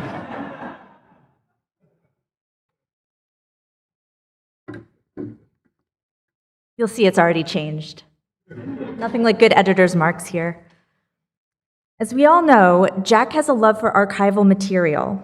In an attempt to provide this presentation with some color, I spent some time at the American School Archives reviewing records pertaining to its publications committee. After hours of sifting through various boxes and folders, I found one that caught my attention. On June 4th of 1965, then editor of publications, my counterpart, Lucy Shue Merritt, wrote to several scholars, including Oscar Bernier, inviting them to present papers at a conference that would be held in honor of Carl Blegen for the occasion of his 80th birthday. As seen here, Bernier readily agreed, with delight and honor, and I imagine that we all felt the same when we received the similar communication from our organizers for this conference. Bernier's contribution was the Cyclopean Wall on the Isthmus of Corinth and its bearing on late Bronze Age chronology, published in the Proceedings in Hesperia, issue 35.4, and we can only wonder at what his presentation time limit might have been. So this week, a little more than 40 years later, we honor the University of Cincinnati's Blegen professor, Jack Davis, with the same enthusiasm, gratitude, and fondness that Oscar Bernier and his colleagues held when celebrating Professor Blegen. I thank the organizers for the invitation to participate in this event, and I especially wish to thank our wise Jack Davis. I can confidently say that it has been one of the greatest surprises and delights of my adult life, personal and professional, to have had a long and continued relationship with him over the past 2 decades. It was not something I had anticipated as a young graduate student when I arrived at the University of Cincinnati. Given my role as the editor of Hesperia, I thought a review of the history of the journal's publication of Aegean Prehistory would prove an interesting topic for this event. This also seemed fitting because Jack is a trusted Hesperia editorial advisory board member, and he currently serves as one of 2 publications trustees. He has also been a mentor to multiple editors, and he has served as a member of the American Schools Publications Committee. Jack is also the author of nearly 20 Hesperia articles, the first of which appeared in 1979 and focused on the LH1 pottery from Corfu. And we are certainly on our way toward increasing that number towards 21, hence part of the last-minute update to this presentation's title. Although I'll let you all make sure to just subscribe so that you can learn what the next wonderful object is. The American School of Classical Studies was established in 1881, and work across Greece began immediately. Early attempts to establish an in-house publication venue for the school were short-lived. Initial reports of the official work of the school were published across a variety of venues, including the American Journal of Archaeology, to name but one. By 1927, it became very clear that a dedicated publication vehicle was not only warranted, but needed due to the volume of scholarship that was being generated. Then Managing Committee Chairman Edward Capps led the charge, and in 1932, the establishment of Hesperia was official. Then Director Reese Carpenter distributed this public announcement, which you see here. The journal was envisioned as a venue to present the work of the school's members and projects. Over time, it has evolved into the model that you know today, which welcomes submissions in the fields of Greek archaeology, art, epigraphy, history, material sciences, ethnography, and literature from earliest prehistoric times onward to early modern Greece. An author need not be a member of the school or work only on school material to submit a manuscript for consideration. Both this wider range of submission topics and eligibility were made official in the school's regulations in 1983, 51 years after the journal's debut. Hesperia did indeed fill a need, and over the past 95 years of continuous publication, it has presented nearly 1,700 articles. I am the 8th appointed editor of Hesperia. As a fun fact related to Aegean prehistory, my direct predecessors, Tracy Cullen and Susan Lupac, are both prehistorians. And before my time here with Hesperia, I served as the managing editor at the Instap Academic Press for 10 years. So in many ways, Hesperia's ties to prehistory, especially recently, have always been strong within and behind its pages.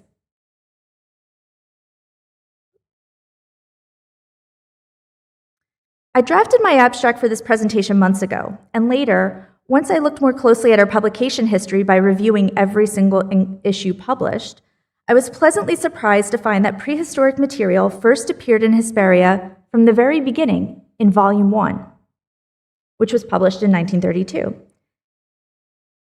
That article was Eros and Aphrodite on the North Slope of the Acropolis in Athens by Oscar Brunier.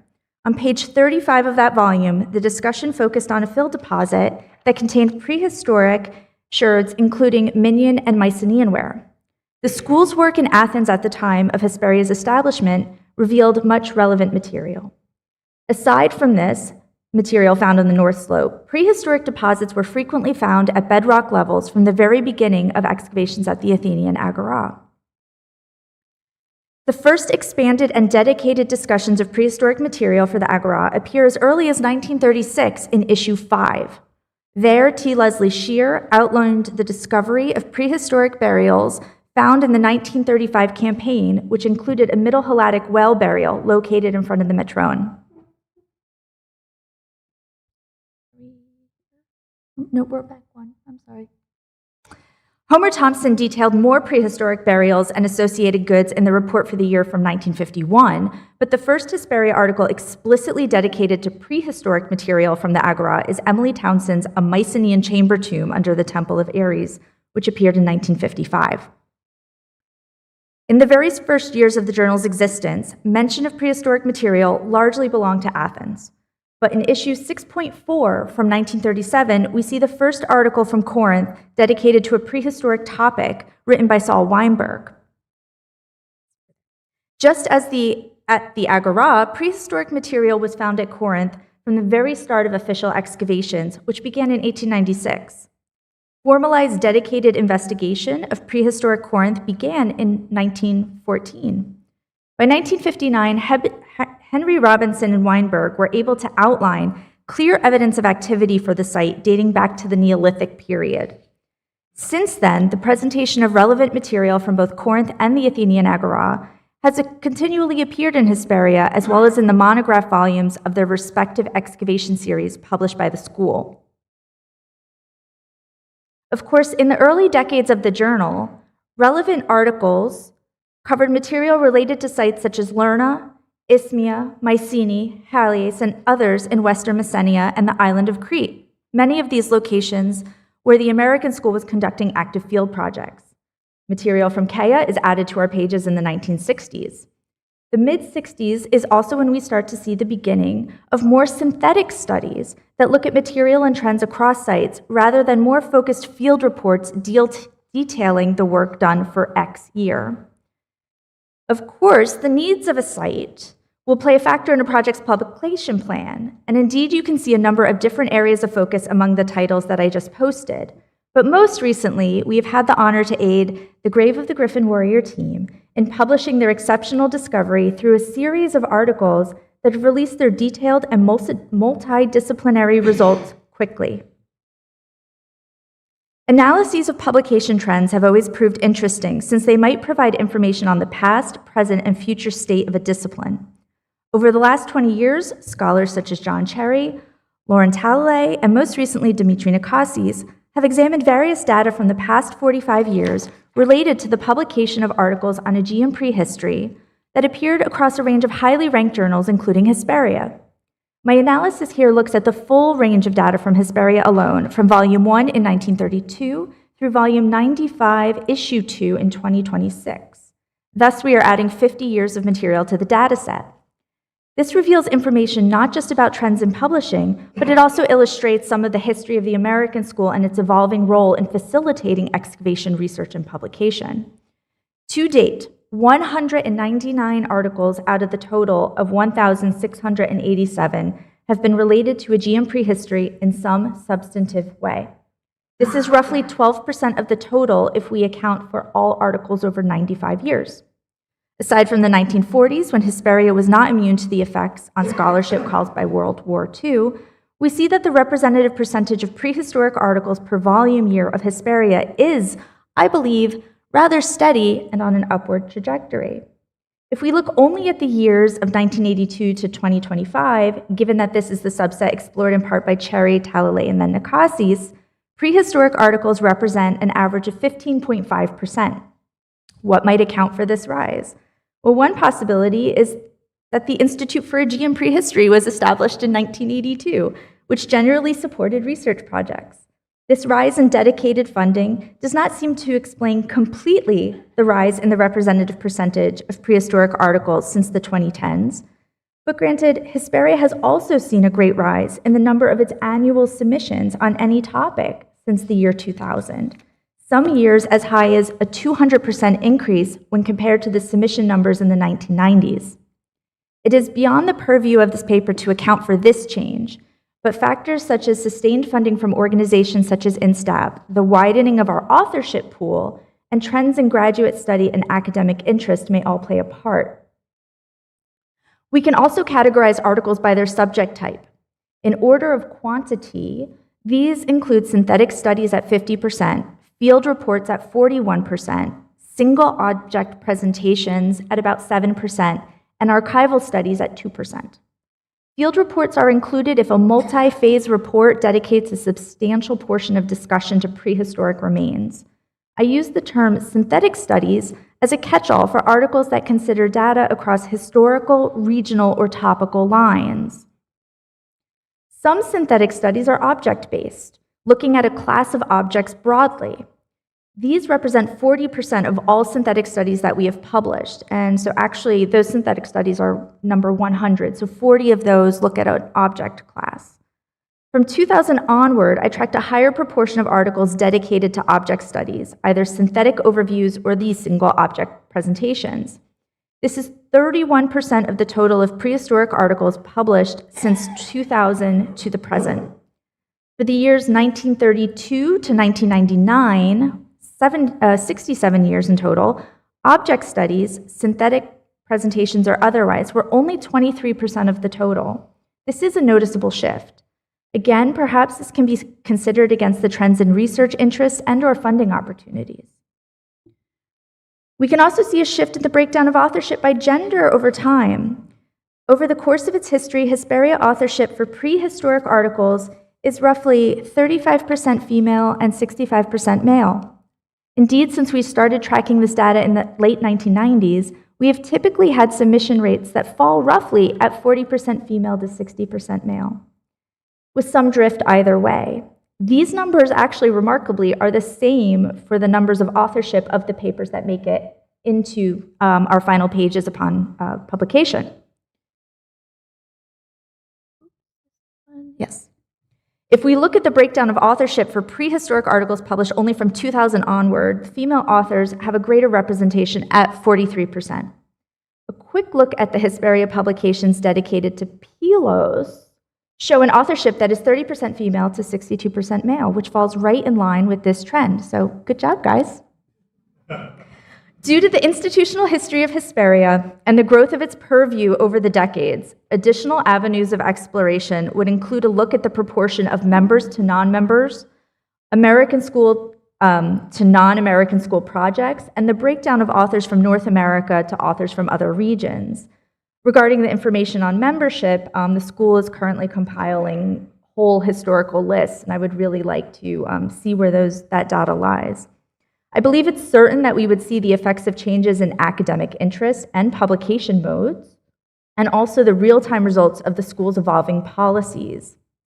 Through this brief sketch, I hope I have illustrated the role Hesperia has played in the publication of the prehistoric Aegean. Prehistory has a home here, and it always has. It is my sincerest hope as editor that this steady, if not upward trajectory of its appearance in our pages will not only continue but thrive for the next 95 years. Thank you.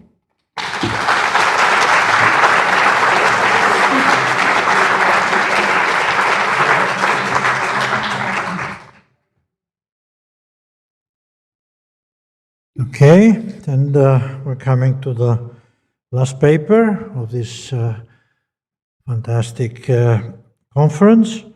Kostas Paschalidis and Katerina Voutsas will speak with American Indian hunters at Athens, the fascinating chronicle of an unknown exchange of artifacts between the Cincinnati Art Museum and the Hellenic National Archaeological Museum in the interwar period. I'm really very anxious to hear about that. So before we start, we wish to thank the organizers, Emily, Natalie, Shannon, Eleni, dearest Eleni, and Joanne, who are not with us right now, and most of all, Chef Florence GAIGNEROT, for all your concern and tireless work. Thank you so much. Merci pour tout. Dear Jack Davis, in our mind, in our Greek archaeologist generation mind, you're an emblematic figure. You came here as a young student, I suppose, and practically you never left. As most of the people in Kochen Hall have the same example of life. In our understanding, archaeology was not a platform for a career, it was a vessel for a life, for a meaningful and passionate life. And thank you very much for this. Moreover, you have been a true mentor, an unfailing friend, a sincere Philellinas, and we appreciate this very much. And you have spent your life caring for students, γιαγιάδες, workers, για τους ανθρώπους, as Iulia said. Thank you, and this story is for you and for Shari. So in early September 2024, the public of Athens was surprised to learn of an exhibition of stone and clay artifacts from North America and at the National Archaeological Museum, entitled Native American Indian Hunters. The small exhibition featured a collection of ancient stone weapons and tools from the Great Lakes region, as well as 3 intact 19th century AD vessels from Arizona and New Mexico that had been stored in the museum storerooms and forgotten for over 90 years. 11 years ago today, it all started with an informal email from Jack Davis as follows. Hi, Kostas. A strange question to ask you. One of my students works at the Cincinnati Art Museum. I knew that the museum had a bit of pottery from prehistoric Greek sites excavated by Blegen, but she recently discovered that it was acquired in 1931 as part of an official exchange. The Cincinnati Museum sent American Indian pottery in trade, but they lack even a basic list of what was sent. Do you have any idea what would have happened to it once it reached Athens? Do you all have it somewhere? We are in Pylos, and I will be in Greece all year this year. I'm very excited about it, and I hope to see you soon and often. I saw Lena Papazoglou the other night, and that was terrific. Any advice would be appreciated. All best, Jack. Sent on May 10, 2015, just 18 days before the discovery of the Griffin warrior grave, which breathed new life into my Mycenaean studies. This email marked the start of an investigation into a legitimate exchange of antiquities, shedding light on the ideology and practices of a bygone period. We dedicate this story to Jack and Shari. After receiving Jack's email, we found a small cardboard box in the storeroom of the National Archaeological Museum's prehistory collection. Originally part of a Procter & Gamble margarine package, it bore the inscription to Professor Carl Blegen on its lid, written in pencil. 18 ancient stone weapons and tools wrapped in clippings from the 9th of February 1931 edition of the Cincinnati Enquirer were found inside. Considering the matching dates and the fact that P&G was headquartered in Cincinnati, as was the aforementioned newspaper which had the largest circulation in the city, we were convinced that we had found the key to solving the riddle.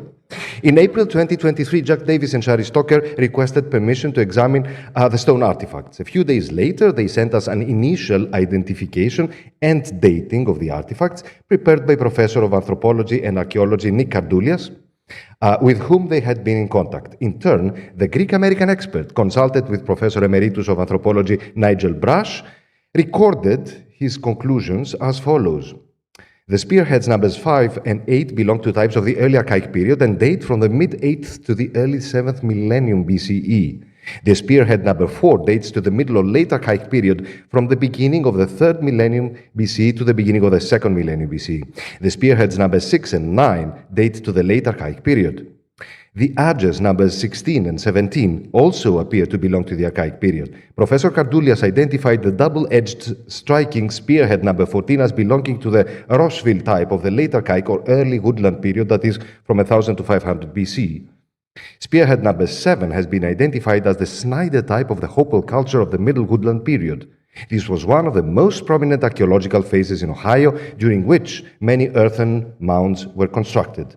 The distinctive, finely crafted tool number 13 may be a ceremonial double-pointed knife from the Mississippian or Fourth Ancient culture, 1000 to 1350 AD, with known parallels in Georgia and Kentucky. Number 10 is unique in this collection, belonging to an arrowhead dating to the early Mississippian period, that is 900 to 1050 Common Era, and the renowned Cahokia culture. Finally, tools numbers 1, 2, 3, 11, 12, and 18 could not be reliably attributed to any specific period until now. It was thus clear that the stone artifacts in the mysterious margarine box date from the 8th millennium BC to the end of the 1st millennium Common Era, and their types are found across broad geographical zones stretching south of the Great Lakes of North America, characterizing diverse cultures and various stoneworking traditions. In August 2024, we decided to include them in the Unseen Museum, a National Archaeological Museum project that showcases to the public stored antiquities. To this end, we contacted via Jack and Shari, Dr. Ainsley Cameron, curator, and Dr. Sarah Venner, curatorial fellow at the Cincinnati Art Museum, to request any archival information they might have on their provenance. Within a month, our naive intention to organize a humble exhibition of exotic artifacts had triggered a chain of fascinating discoveries. The American colleagues sent us photographs of 5 ancient Greek vases located in the museum's permanent exhibition of Mediterranean and Middle Eastern art. These vases bear the following inscription: "Gift of the Greek government in exchange for Native American pottery, 1932. They also informed us that the museum's accession record lists 37 intact Greek vases dating from the Mycenaean to the late classical period with the same provenance and credit line. Since this credit line specifies pottery, not lithics, there was some confusion about what material was exchanged. But the 2 colleagues also sent us some minutes from the Board of Trustees meeting on October 12, 1932, reading, "Attention was called to the Greek vases which had been received from the Greek government in exchange for American Indian material sent to them through Professor Carl Blegen." Finally, they entrusted us with a letter from Walter Sipple, Cincinnati Art Museum director at the time, to Blegen on the same date, where Sipple thanks Blegen for the matter of the pottery which you obtained for us in Greece. There is no note of what material was exchanged in the minutes or in the letter. Doctors George Kavadias and Christina Avronidaki, at that time head and curator of the Department of Vases, Metalwork and Minor Arts in the National Archaeological Museum, and great friends of ours, provided an unexpected and invaluable contribution to solving the puzzle of the exchange between the 2 museums. They showed us 3 mysterious and exotic clay vessels in the department's storeroom, one of which bore the following inscription on an old piece of paper: "Ancient Moki Indian Bowl. This bowl was found by Dr. J. Sullivan south of the Valpi village of the Mokis in Arizona in August 1881. Collection of General M.F. Force, donation, I suppose, 330. Once again, we sent photographs and descriptions of all our finds to Ainsley Cameron and Sana Venner at the Cincinnati Art Museum, who surprised us with their information. As revealed by the CAMS catalogs, the first vase with catalog number 1894 point something else was donated to the museum by General M.F. Force, who likely collected it from Dr. Jeremiah Sullivan. Now, Sullivan was the agent for the Moki or the Hopi tribe in Arizona from 1881 to 1888. The jar was supposedly dug out of a tomb or a house south of the famous Valpi village. General Manning Ferguson Force, lawyer, judge, and commander of the 20th Ohio Volunteer Infantry during the American Civil War, had diverse interests. He wrote papers and books on prehistoric Native Americans and belonged to numerous archaeological and historical societies. According to the museum's records, he originally loaned the vessel to the museum in 1889, but it was formally acquired in 1894 together with 74 precious lithics from Force's collection, which could also be the source of the stone weapons and tools selected and sent to Athens, who knows. The large vessel bears no inventory number or other markings, but can be identified as water jar number 1886.85, a typical olla of the Zuni culture dating to the third quarter of the 19th century Common Era. According to the CAM's records, it was donated by the Denver and Rio Grande Railroad.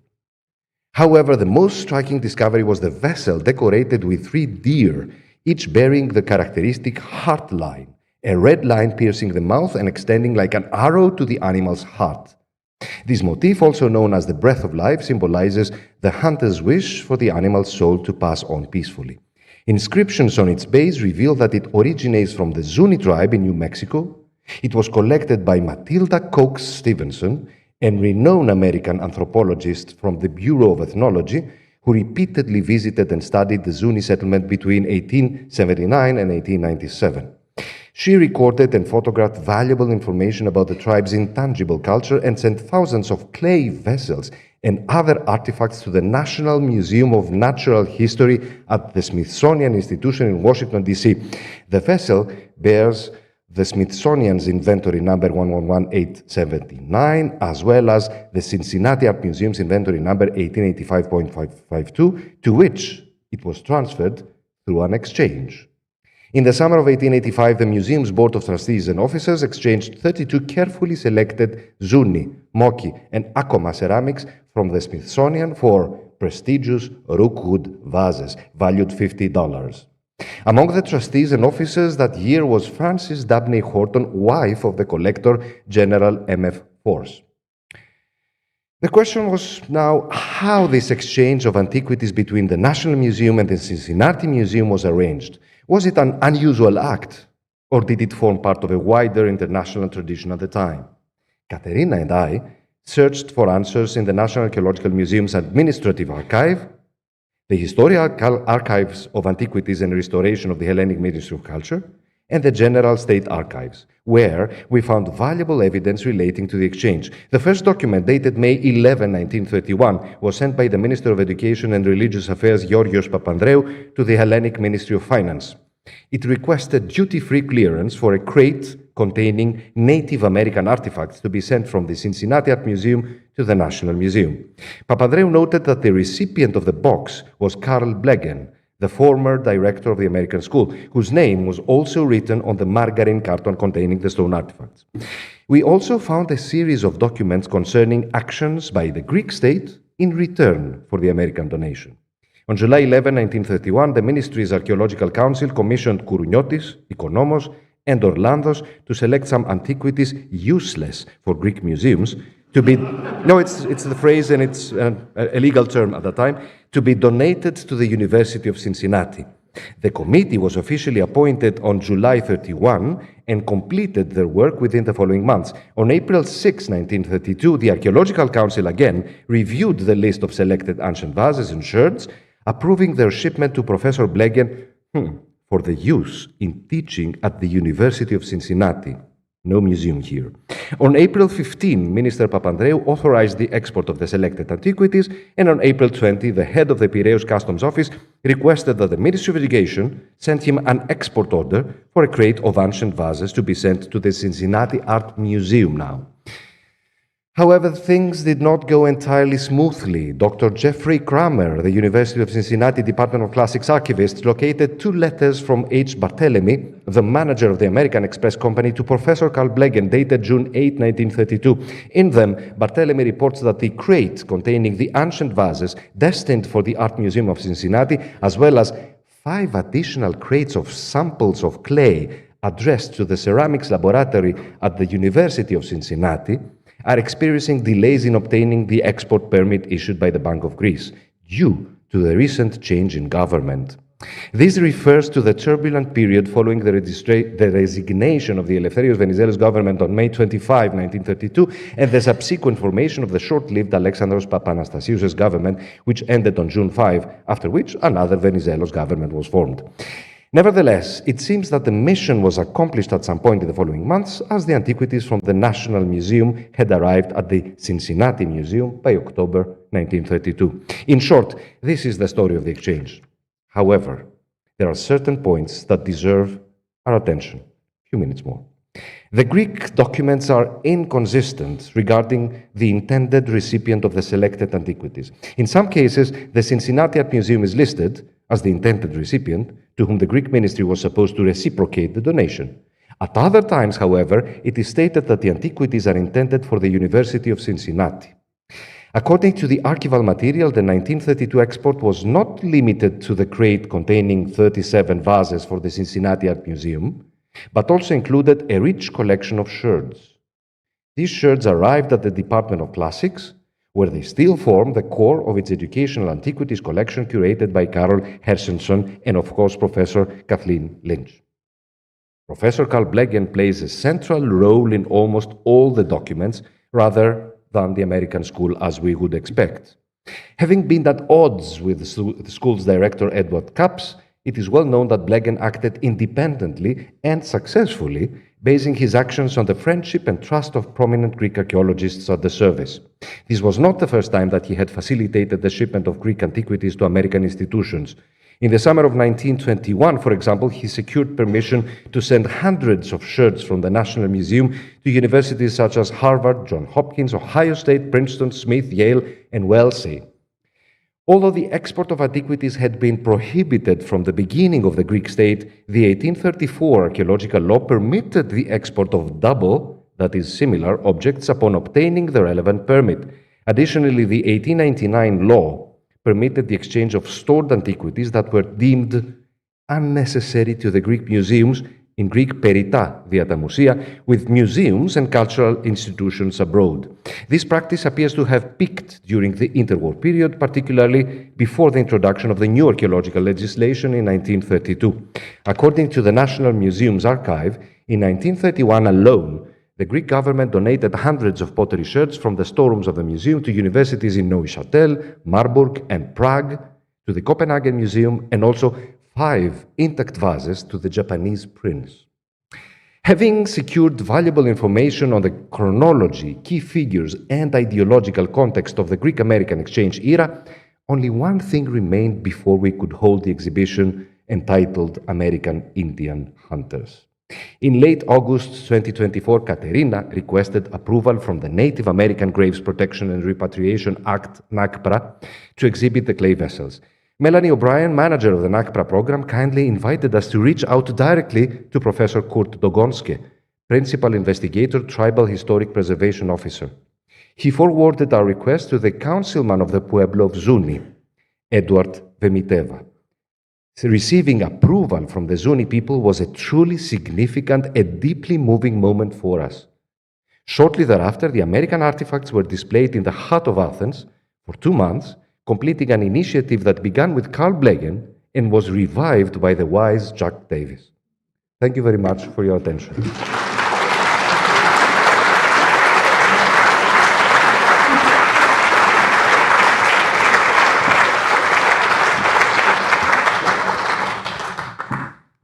Thank you very much. This is a fascinating story, I think.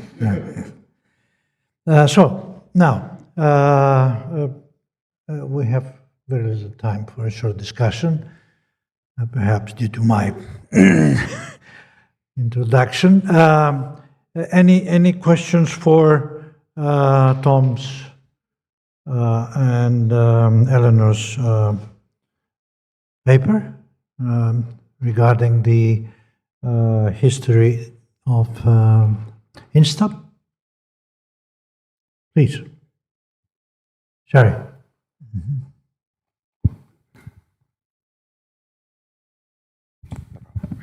Thank you, Tom, for your presentation. I would just like to add, though, that while you talked about all of the projects that you help in Crete, what you do for projects outside of Crete, and we've heard a lot about the Griffin wire in these 4 days, and without the expert advice that we received from the INSTAP Study Center in 2015, we really wouldn't have known how to proceed with the material.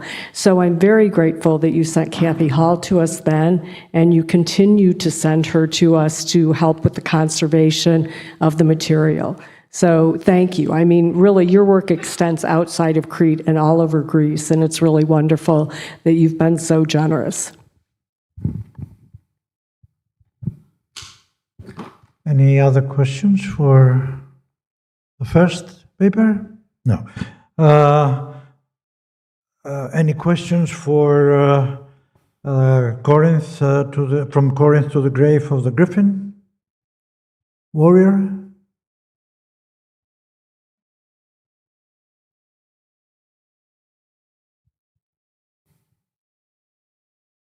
Well,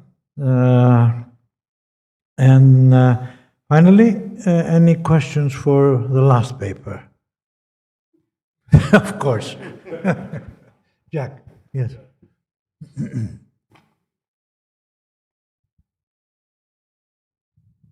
Thank you what a great story. Thank you, Katerina. Thank you, Costa. Wow. Question. Those documents were flying past us on the screen so fast. Did I see someplace I thought I saw Ek Alvanias in one of those documents? What was the context of that?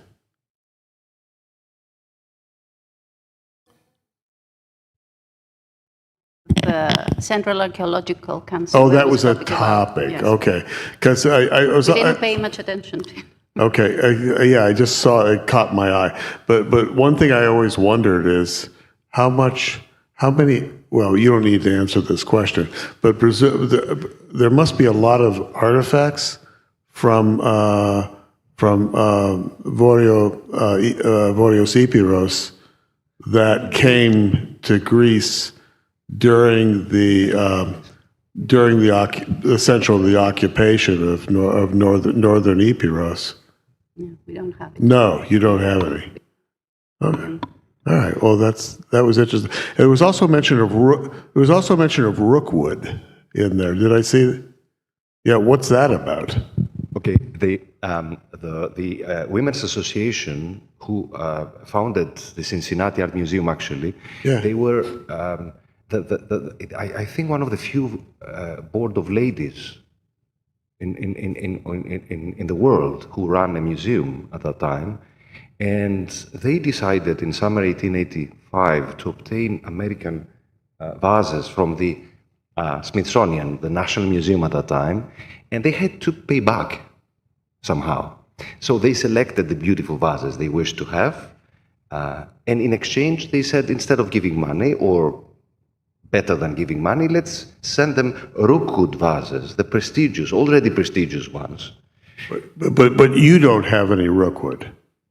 No. It was an American exchange between the Smithsonian, the Smithsonian National Museum, okay, who owed the Indian American vases, and the Cincinnati Art Museum, who wished to have in their collection Indian American vases. I see. And they had to pay back with something, and I see. They came up with this idea: Rookwood vases,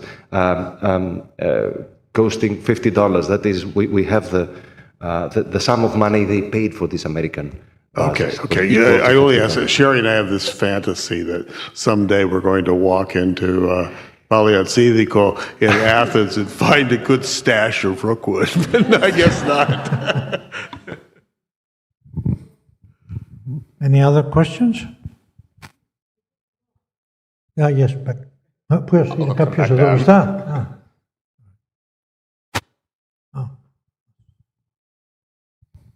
Yes, thank you very much for the Indians. Very interesting. I think it was pretty common to make these exchanges, and I can tell about another exchange which happened between Sweden and Greece I'm not sure when, late 19th century, early 20th century.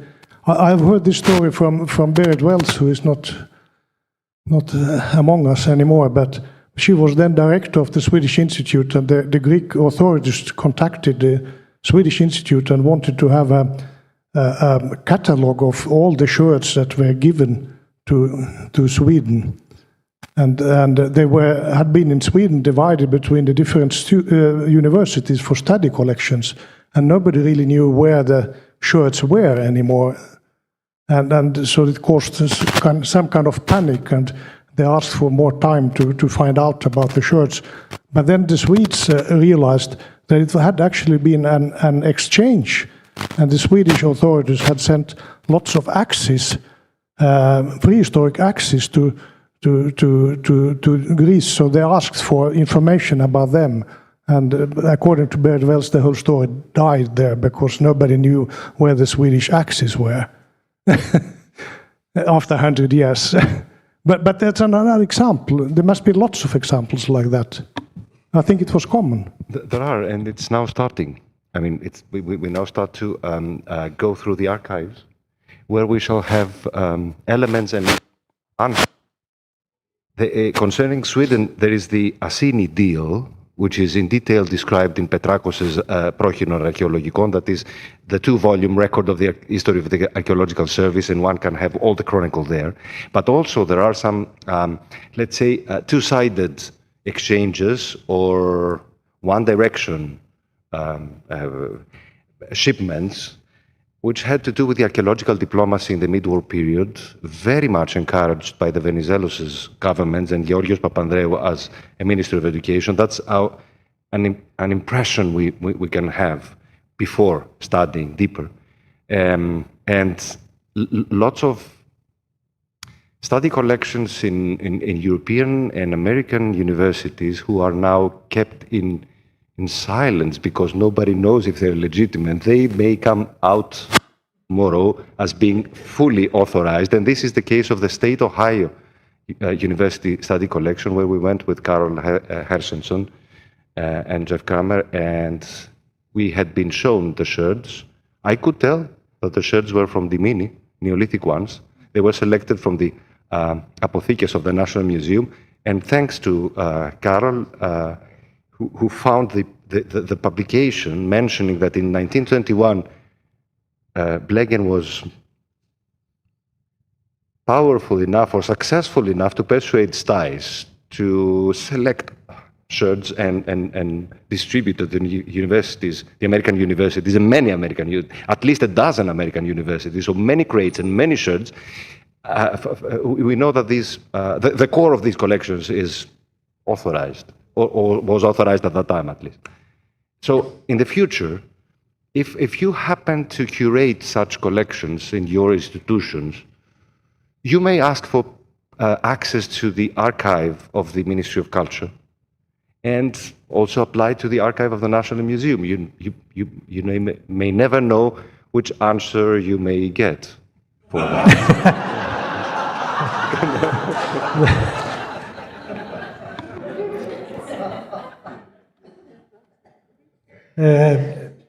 Here, please. Yes.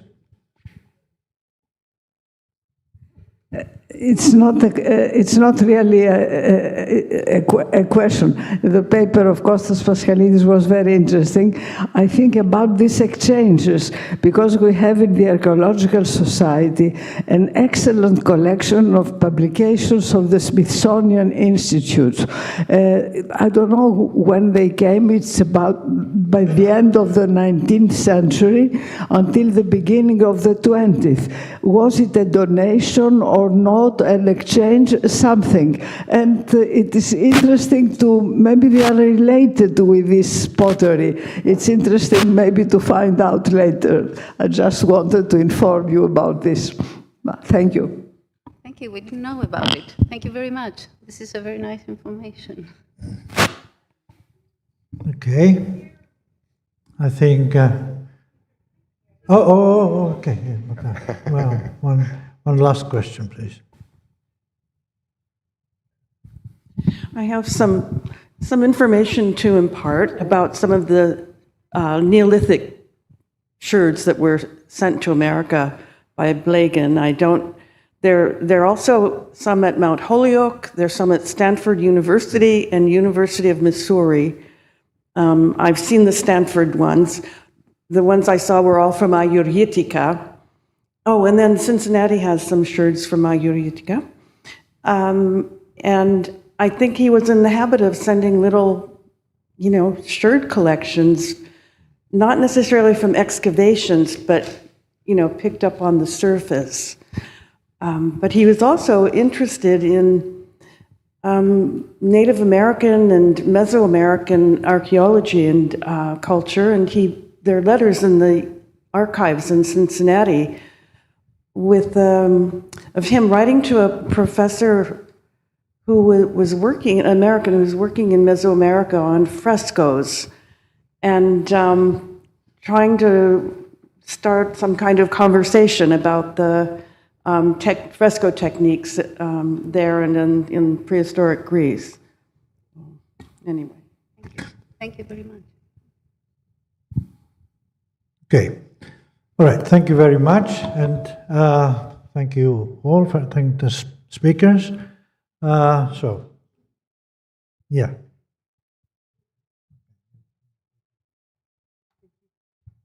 We're just having a very, very short break now before the keynote lecture. Thank you. 5:30, we're starting again, 5:30, 35.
Last part of this conference.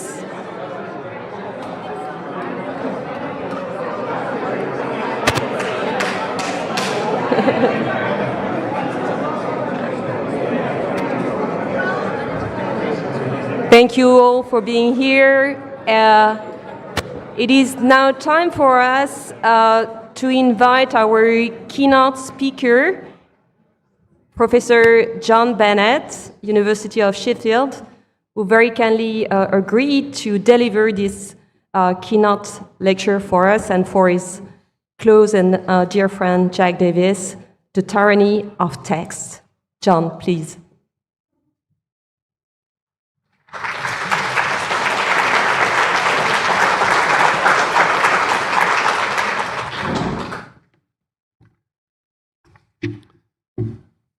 Great. Well, it's my turn to thank the organizers for the invitation to this wonderful celebratory event and for giving me, I think, 40 minutes to speak. I really, really sympathize to all of you who squeezed your talks into 15.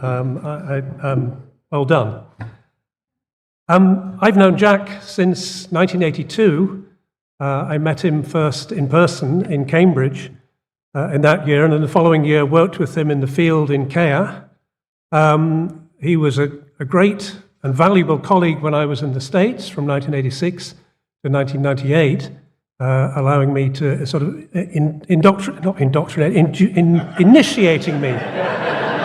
initiating me into the US way of doing things in academia, and particularly in the years I was director across the road.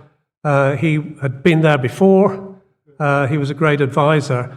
And one of the pieces of advice he gave me was about when you stop wearing a tie in Greece for the summer. And I think I'm still on this side of the cusp, which is why I'm wearing a tie. I think I'm alone, though.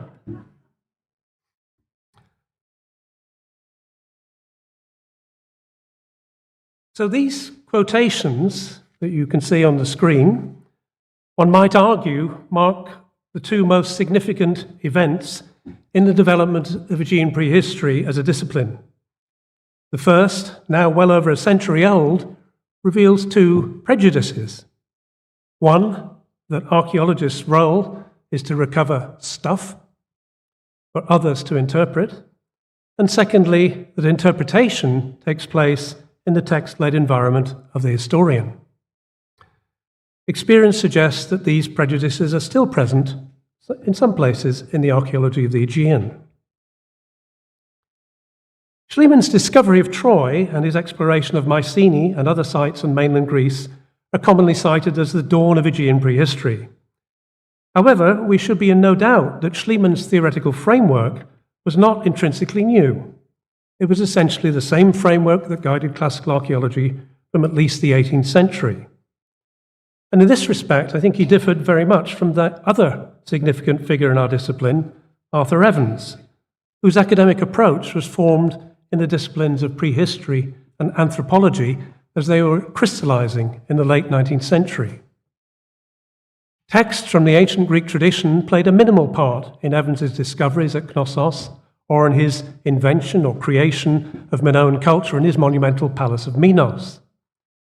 It's slightly paradoxical, therefore, that Evans actually discovered texts contemporary with his archaeological finds, while Schliemann did not. However, despite the momentum, one might say, of a string of decipherments in the 19th century, Evans was unable to decipher any of the three scripts he identified on Crete, linear A and B, and Cretan hieroglyphic. Nevertheless, he contrasts with another important figure we heard about earlier on this week, in Aegean prehistory, Christos Tsundas, who famously considered his Mycenaeans to be non-literate but Greek, while Evans considered his Mycenaeans, shortly to become Minoans, to be literate but anything but Greek. The second quotation comes from Wace's preface to the first edition of documents in Mycenaean Greek, and it highlights the importance not only of Venstor's decipherment, but also that the language he revealed was Greek, emphasizing an essentialist idea of Greekness that could now be extended back to the late Bronze Age, as Tsundas had earlier claimed. The importance of texts in investigating the classical world of Greece and Rome goes back to the Renaissance, when continuity from the old world was broken, in the West at least, and the past became an object of study, not a continuing lived tradition. Before Schliemann, texts were considered irrelevant. Before Schliemann, texts were considered irrelevant to the Greek world before the first millennium BCE. The reality of Homer's world had been roundly dismissed by historians, notably George Grote, for whom Homer was dealing with a past that never was present, a region essentially mythical. Schliemann, to the satisfaction of a generation of scholars, proved that argument wrong, thus moving the dial on the Homerometer firmly into the belief zone, using the same theoretical framework as classical archaeologists applied to later periods. Before the decipherment of Linear B, however, Aegean prehistory sat uncomfortably in the classical world by geography. It sat uncomfortably in the classical world by geography, but in a world without readable texts in its later phases, unlike Egypt and Mesopotamia, and entirely non- or pretextual, depending on your viewpoint, before the second millennium BCE. This situation probably accounts, firstly, for the emphasis in our field on later prehistory, a period that could be linked to the Homeric tradition, and secondly, for the emphasis on art in that period. As a consequence, the academic homes of many Aegean prehistorians tended to be in classics departments by geography and links to Homer, or art history departments, given the primary objects of study. And so, for example, John Myers, who became the Wickham Professor of Ancient History at Oxford in 1910, taught Homeric archaeology in the classics department, although they don't call it that in Oxford, it's Literae Humaniores. Frank Stubbings was appointed officially in 1952 to a post in pre-Hellenic archaeology within the classics department in Cambridge. And I'm aware that this is very much a sort of Anglo-American view of our field, and commend Pietro Militello, who is collecting a series of reflections on Aegean prehistory in different national traditions as we speak, I think. The decipherment of Linear B in 1952 might have changed that. In a recent book on Maya history, David Stewart waxes lyrical about the possibilities of decipherment. Our ability to read any ancient script is remarkable, an almost magical gift, conjuring up the voices and thoughts of those who wrote in the remote past. Even before the decipherment, there were great expectations about what Aegean texts would reveal, not surprisingly perhaps focused on the possible existence of epic texts, centuries before Homer, as revealed in these quotations, the first from before the decipherment, the second from after. This is despite the obviously mundane character of most of the preserved documents, as Evans had outlined them even in 1909. So for Myers, the person I just referred to at Oxford, he was hoping for a Septuagint of Homer's. Slightly interesting, given that it was 18th century philology on the Bible and Homer that really started the whole thing rolling. And similarly, Wace, in the preface to Documents in Mycenaean Greek, hoped for a literary text, a poem from some long forgotten forerunner of Homer. The decipherment led to an unsurprising and entirely legitimate reclamation of Aegean history by classicists. Since there were no professional Mycenologists, in the sense that there were Egyptologists and Assyriologists, Ventris and Chadwick's new research discipline, as they characterized it, was populated largely from the ranks of text-based classical scholars. And with considerable justification, since there was a great deal of work to do in establishing readings, creating corpora, and interpreting the linguistic details of this earliest known form of Greek.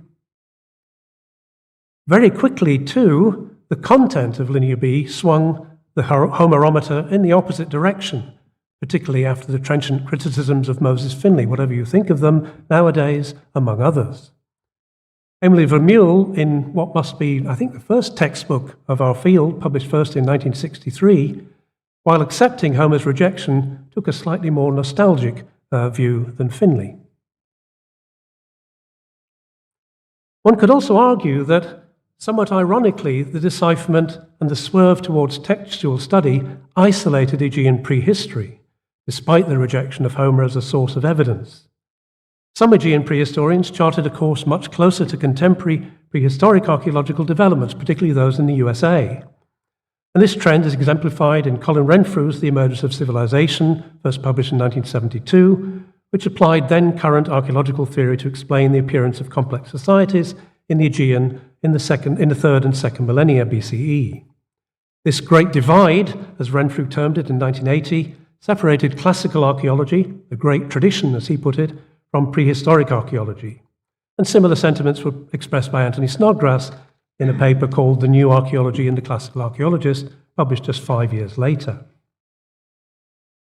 Other approaches where prehistoric archaeology, I think, led the way included surface survey, pioneered by Bill McDonald in the University of Minnesota Messini expedition, and Michael Jameson in the Argolet Exploration Project, which were then refined and made more systematic and rigorous, notably by our honoree, Jack Davis and John Cherry and others, and crucially requiring a diachronic approach covering all periods of the past, thus bringing together study of prehistoric and historical periods within the same methodological frame. Scientific techniques were also being applied in Aegean prehistory, reflected, for example, in the establishment across the road in 1974 of the Fitch Laboratory, with an emphasis on ceramics, and the application of what was called environmental archaeological techniques like zooarchaeology and archaeobotany. By contrast, carbon-14 dating has never seriously caught on, except in the 2nd millennium at any rate, except in relation to the theory dating controversy. And there we might think of the tyranny of the sherd rather than the tyranny of text. One could argue then that the study of the Aegean past took two rather different trajectories following the decipherment: a material-based focus and a text-based focus. In 1976, John Chadwick challenged archaeologists to accommodate Linear B data when he published The Mycenaean World, a history of the Late Bronze Age through the lens of Linear B. Also an example, by the way, of what Tom was referring to yesterday as someone trying to talk outside of the field to a more general audience. I know it's a challenge because he told me so. John Chadwick told me so in the early days of my own doctoral research. And it was a challenge taken up by the then new generation of Aegeanists seeking to bring the two data sets into dialogue with one another. But why are texts so important to us? In the modern world, there are perhaps three reasons, there are probably many more, but three I can think of. First of all, we think literacy is generally a good thing. Literacy is also a marker of societal sophistication. And within Western academia, we privilege textual information over other sources. It's arguably a hangover from the Renaissance. But these reasons seem to embody two perhaps unproven assumptions. First of all, that writing is a goal to which all societies aspire, one might call a teleological argument, and that writing is an essential attribute of all complex societies, a functional argument. If either of these assumptions are not met, then we have to accept the possibility of the otherness of the use of writing in societies other than our own, particularly those in the past. But first, a very basic question: what are texts? Before the gramophone and digital recording and presentation, texts were material objects, as in this diagram. I'll come back to it a little bit later. Furthermore, any text created in the past has to survive to the present for us to read it. In the Aegean, at least, this privileged clay documents, preserved by accidental burning over perishable materials such as parchment or papyrus, destroyed by burning, or degradable in most taphonomic conditions in the Aegean. As David Stewart put it in the quotation just cited, a text appears to conjure up the voices and thoughts of people in the past, to speak directly to us, we might say. It does so if certain conditions are met, that it is legible, that is, the signs are visible, that it's readable, that is, the values of the signs are known, and it is understandable, that is, the language is known.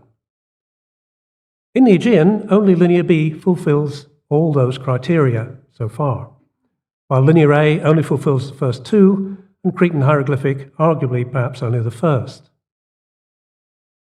But texts have a dual existence. Their content is intangible, but they are inextricably bound to a physical support, the very reason for their survival. So returning to this diagram, I use the term document to refer to an object bearing text, and text for the content of the document. This content can have a separate existence and is often extracted simply as data for us. How many sheep? Administrative terms like delivery, ode, place names, knossos, pylos, da 22to, or titles, wanax, lawagetas, poro korete, etc. And a text can also refer to things that do not exist or do not yet exist. For example, in the case of Pylos UN 718.3, which lists a future donation, dose, to Poseidon, or the pigs to be fattened on CN 608 that came up yesterday in relation to Rob Schoen's talk. The materiality of the physical document can reveal scribal hands, process of manufacture and or storage of texts, while its association with other artifacts gives a context for its deposition horizontally and a relative chronology vertically. Unlike the Maya texts, which as Stuart's title suggests, reveal a framework for a history of shifting, competing polities, accession of rulers, etc., the kinds of texts we encounter in the Aegean are much more useful when confronted with other types of data, i.e. when in dialogue with them. So when linked to physical space, they help us to elucidate the size and shape of late Bronze Age polities, especially knossos, also pylos. They give us the words for artifacts, like vessel forms, the syrup jar, for example, or equipment, such as chariots. And in combination with zooarchaeological data, animal bones, they complement the dead stock records of archaeology with the livestock records of animal management, about which we heard earlier this morning. But this is not the whole story. There are areas or aspects of productive life that do not appear in the Linear B documents that we have, at least. The process of pottery production, for example, or that of trade. Archaeobotany documents several species of grain in storage deposits, while the texts only distinguish 2, possibly 3, and we cannot be 100% certain which of these is wheat and which of these is barley. In relation to the Knossos wool industry, sheep are tied to place names, but presumably were not based at these locations year-round, and recent science-based study has provided evidence of seasonal mobility, albeit on a very small sample. We conventionally refer to the personal name in majuscule in big letters on these records as the shepherd, but it is likely that their status was more elevated, as we'll see shortly, and as we heard earlier today. Wool is represented with the same ideogram in shearing records as we have as in those documents, as in those documenting it as a material in cloth workshops. There's no mention of its processing between sheep and thread on the loom, which has been elucidated so effectively through experimental archaeology in the Centre for Textile Research in Copenhagen. But even these instances presuppose that texts offer information for us to reconstruct our view of life in the past societies. Is there any way in which we can read the text back into their late Bronze Age lived reality? One possible way is to look behind the text to the practices they reflected.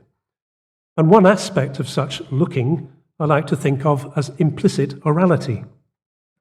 In Linear B administrative practice, we imagine that information was conveyed orally to those who committed it to writing, an idea that's incapable of definitive proof, while we also have to be aware of the likelihood that written, perhaps notated, better information travelled also on ceilings. But to do with the documents we have offer evidence of such capture of oral utterance. The Pylos EB and EO texts offer a possible example. These document land tenure at the location of Pakiana near Pylos and were written by Pylos scribe 41. The EB documents, of which there are over 70, are elongated single-entry tablets, while the EO are taller, some containing up to 7 individual entries. Each entry follows the same pattern. A name is followed by the term ekekwe, literally, and she or he holds, followed by the type of holding and its extent expressed in seed grain. Each set collects primary data, which are then collated into 2 sets of page-shaped tablets, EP corresponding to EB and EN corresponding to EO, both written by Pylos scribe 1, who clearly bases his transcription directly on scribe 41's initial written record.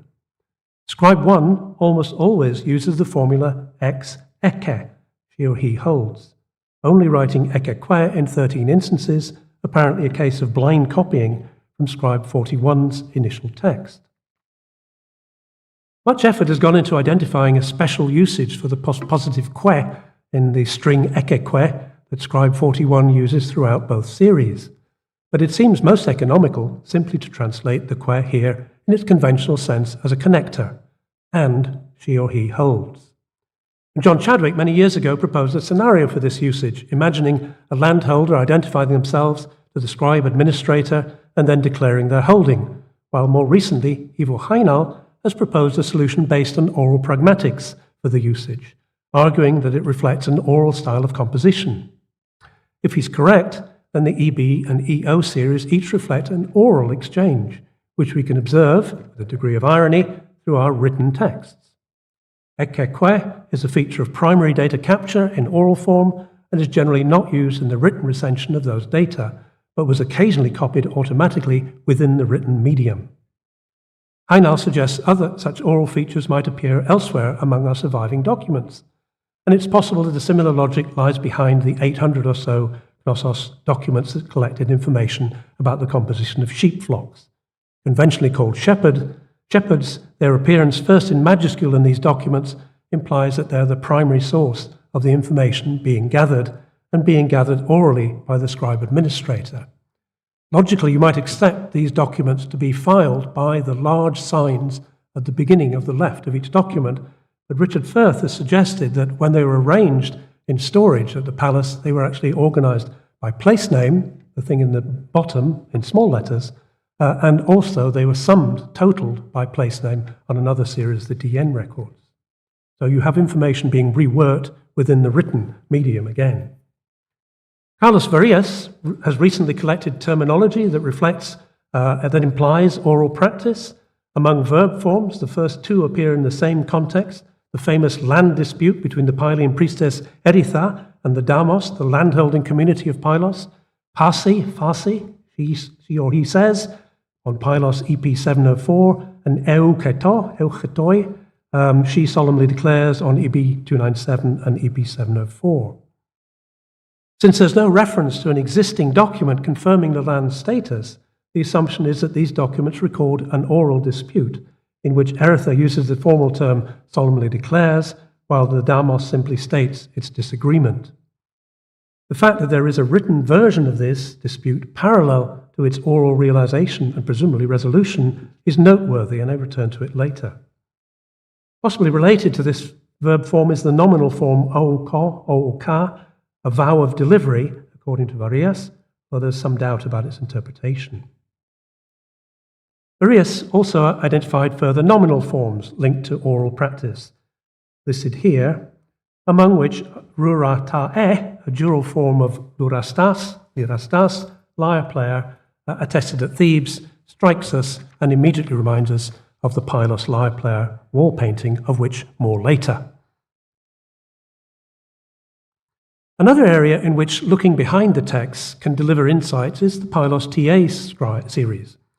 13 documents with complex terminology whose interpretation goes right back to the beginnings of Mycenology in articles by Ventris and Palmer, and on which many scholars have written, notably Tom Palaima, linking them to ritual feasting at Pylos, a suggestion first made by John Killen, and Jack and Sherry brought the archaeological data from the Palace of Nestor to bear on the question in a volume of Mycenaean feasting in 2004. I don't go into detail here because my point is a general one. The initial document shown here gives the temporal context for the collection. Thus did Fugebris see when the Wanax appointed Augewas as Damokoros. He got his satisfaction. This implication is that we are viewing the over 70 items described in this and the following 12 documents through the eyes of Fugebris, whether or not he actually wrote the documents, as has been suggested. So again, a set of texts that exist alongside an event or a performance which happens orally, we assume. And we potentially therefore have an emic perspective on Mycenaean materials, revealing how objects were understood and also aspects of Mycenaean aesthetics. So certain objects on the TA documents either have no material indicated, presumably where this was invariable, like the bronze tripod cauldrons, or are distinguished only by their material, for example, erepateo or kuteseo, made of ivory, made of ebony, And where they have decoration that is inseparable from the object, that's, for example, repoussé, that form of decoration is given as the sole descriptor of the object, mostly vessels. So toqui de wessa with spiral decoration. These are all intrinsic qualities of the object. In contrast, applied decoration is described with the participial form aiameno, inlaid, which seems to be related to the craft term aitere, inlayers attested at Knossos. Inlaying involves a material, gold, glass, or ivory, intrinsic, gold, glass, or ivory, which can take on a particular form, men, palm trees, for example, in which case the decoration is again intrinsic to the presumably mold made in the case of glass and gold appliques. And in the case only of ivory decoration, another term is applied, quequinomeno, quequinomena, or quequinoto, which seems to describe the mode of that decoration. Possibly quequinomeno implies a motif carved as inscribed lines, while quequinoto denotes forms carved in relief. The distinction between carved with X motif versus with carved X motif. We also get a sense of aesthetics. Blue and gold are common, as they are in mold-made Mycenaean beads, echoes perhaps of Mesopotamia, while some coloured glass inlays are a combined rainbow fashion reflecting the different shades of glass attested in the Uluburun Rec, blue, turquoise, and purple. Identity is another intangible quality, a complex aspect of humanity, difficult to explore from the outside, even when our informants are alive, as Marcus Banks strikingly expressed in his formulation here. We as Aegeanists need to be particularly wary of the last category, identity in the observer's head, in the terms Minoans or Mycenaeans.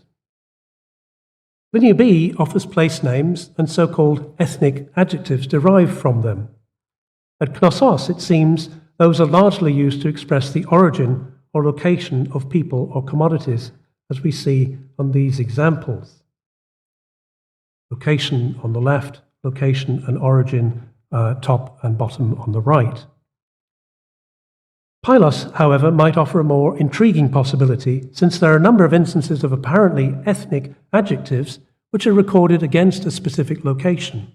That is, their ethnicity is not linked to their location, as usually at Knossos. There are the well-known female work groups in the AA, AB, and AD documents, where, for example, Milesian women were recorded at Pylos and Rousseau, but other instances seem to document group identities sometimes at several different locations. So, for example, in line 4 of CN3 on the left, and in line 14 of AN 519 on the right, we have the Kurewe, who are at Birute, and in lines 6 of CN3 and lines 11 to 12 of 519, we have the Urupiyayo out Arumato, and I won't give you the other one, but you can see the point. Do these reflect identities that exist beneath the seemingly uniform, especially in material culture, elite identity of those in charge at Pylos, identities that perhaps resurfaced in the period of flux after the palaces disappeared? Moving on to a larger scale, text can also enrich the picture in the context of landscape study, similarly enabling us to move beyond exploration merely of space towards an appreciation of place, that is, meaningful landscapes. In the case of Late Bronze Age Knossos, from the very moment of the decipherment, place names identifiable with known historical places have allowed us to map the overall extent of Knossos' interests in most of West Central to East Central Crete. But by transforming linear information on texts into two-dimensional geographical mapping, work done by, for example, Tony Wilson and Jennifer MacArthur, it was further possible to suggest that different regions within Knossos' overall polity were treated differently by those at the center. A local region, areas at one remove, described as mediated here, and a western area, perhaps marginal, indirect on this map. In the case of Pylos, of course, we were able to identify an itinerary view of landscape in the lists of place names that follow a standard order, probably a route, real or imagined, and the additional division between a province in inverted commas, This side of and beyond Aegalion takes on a conceptual dimension when viewed in loco at Anoenglianos, where the Aegalian ridge presents a prominent barrier separating the western coastal region, where late Bronze Age Pylos lay, from that of the Parmissos Valley. Conducting diachronic archaeological survey within a region, as we did in Prap, offers an intimate appreciation for a landscape. For those doing fieldwork, the space presented in maps, aerial photographs, or on handheld GPS is transformed into place as certain places become meaningful within the overall landscape, from the mundane picnic spot or beach to high-density sherd scatters interpreted as site. But landscape work on different levels, and I find Hamish Forbes' formulation of this, based on his experience in Methana, particularly useful. He distinguishes multiple layers in a landscape: productive landscapes, landscapes of history and memory, landscapes of kinship, and religious landscapes. He describes these as complex, eliding, overlapping, and interlinking meanings of landscape. So although they're analytically separate, this is not how they were experienced. Similarly, in exploring a landscape diachronically, its history is enriched by engagement with different travellers through that landscape, from the late Bronze Age Pylian scribe, recording Alxoitas' tour and inspection of fields, to those who produced maps of village territories under the Venetians, to the Ottoman administrators gathering detailed information to assess taxes, to Prap field workers observing the surface and generating the raw data for historical reconstruction over the long term. And I emphasize here the multiple forms of data that need to be brought into dialogue with one another in this type of research. Because Prap was a diachronic survey project, we chose to read an Ottoman defter, TT 880, dating to 1716, against the landscape as investigated by survey. And in the course of this research, we were able to link tax information from the defter to two sites that had been defined by Prap, but were unknown to modern topographical mapping. Through our work on TT 880 and my own on Venetian tax records and censuses on the island of Kythera, we came to realize that the geography of those working the land in both Ottoman Messenia and 18th century Kythera was a performative one requiring presence in a particular location. The boundaries of the properties listed on the Ottoman defter were expressed in a list of local microtoponyms written in Ottoman Turkish, requiring those compiling the document to engage directly and discursively with their local interlocutors. With our Ottomanist colleague Fariba Zarinabaf, Jack and I teased out many of these toponyms, and coincidentally drove our wives crazy in the process, and located many through maps, new and old, through Georgakis and MacDonald's list of over 8,000 place names in the region, and through several bouts of ethnographinology. We've more recently refined many of these microtoponyms thanks to the generous assistance of Elias Kolovos of the Ethniko Idrima Erevnon. This often protracted process allowed us to understand the geographic data were being encoded, that geographic data were being encoded discursively, so that the data could only be realized on the ground by performing a boundary. And despite the Venetians' skill with cadastral mapping, it appears that a similar situation also operated in contemporary Kythera, where the individual was the unit of tax collecting, not the estate or the village as in Messenia, and plots were located by microtoponym by the names of those individuals who were responsible for adjacent plots. Is this perhaps why there are no surviving maps from late Bronze Age Pylos, and why no microtoponyms are mentioned in our landholding documents? It is the individual providing information orally who is key, as reflected in the structure of the first-generation data gathering on the Pylos EB and EO tablets, or the Knossos sheep census documents. The maps we used, of course, are a form of highly conventionalized image. So, for example, a modern British Ordnance Survey map requires not only literal consultation of a legend to understand its symbols, but also an appreciation of conventions like contour lines. In other words, successful reading of the map requires an understanding in context. And this is true of most images, like these examples. In the top right, a modern British traffic sign. Does this mean beware of low-flying motorbikes? No. or in the late 19th century Native American letter, a father inviting his son to visit him and enclosing dollars for his bus fare, illustrated famously by Gelb in his study of writing. Unlike written text, where the sign values of a phonetic writing system are conventional, so that once you know the code, the text can be read and understood if the language is known, images too have conventions, but those conventions are culturally embedded and non-discursive. It seems likely that the earliest true writing in the Aegean, the Archanes script, and certainly with Cretan hieroglyphic, if those are not the same, emerged through a formalization of images on a miniature scale. Even in the earliest examples of writing, mostly attested on seal stones, it can be difficult to single out signs with phonetic value from images. The very large cat in the middle of the seal you see just to the right of the center there, at the top. We now, in fact, entertain the possibility that some signs might have a logographic or a semantic value. In writing's earliest stages on Crete, therefore, there was an intimate link between written sign and image, and the two were combined on the same plane, as well as being multiply repeatable by stamping the seal without actively inscribing. With the formalization of Cretan hieroglyphic, and certainly by the time of Linear A came into widespread use, this link had been severed, and image and writing are never combined. A place obvious to us in which to deploy the two together would have been in the wall paintings that appear quite suddenly in Neopalatial Crete, where text might have been used to disambiguate scenes, but this was never done.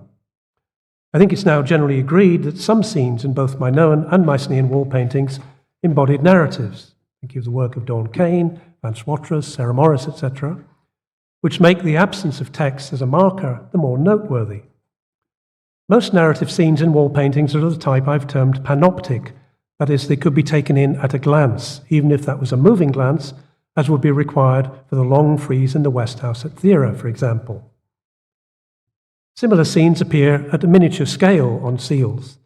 Gold rings with complex religious scenes, or of course the now famous and much illustrated over the past 4 days, combat agate from the tomb of the Griffin warrior, which Sherry and Jack have argued embodied a narrative known to its commissioner and presumably its bearer.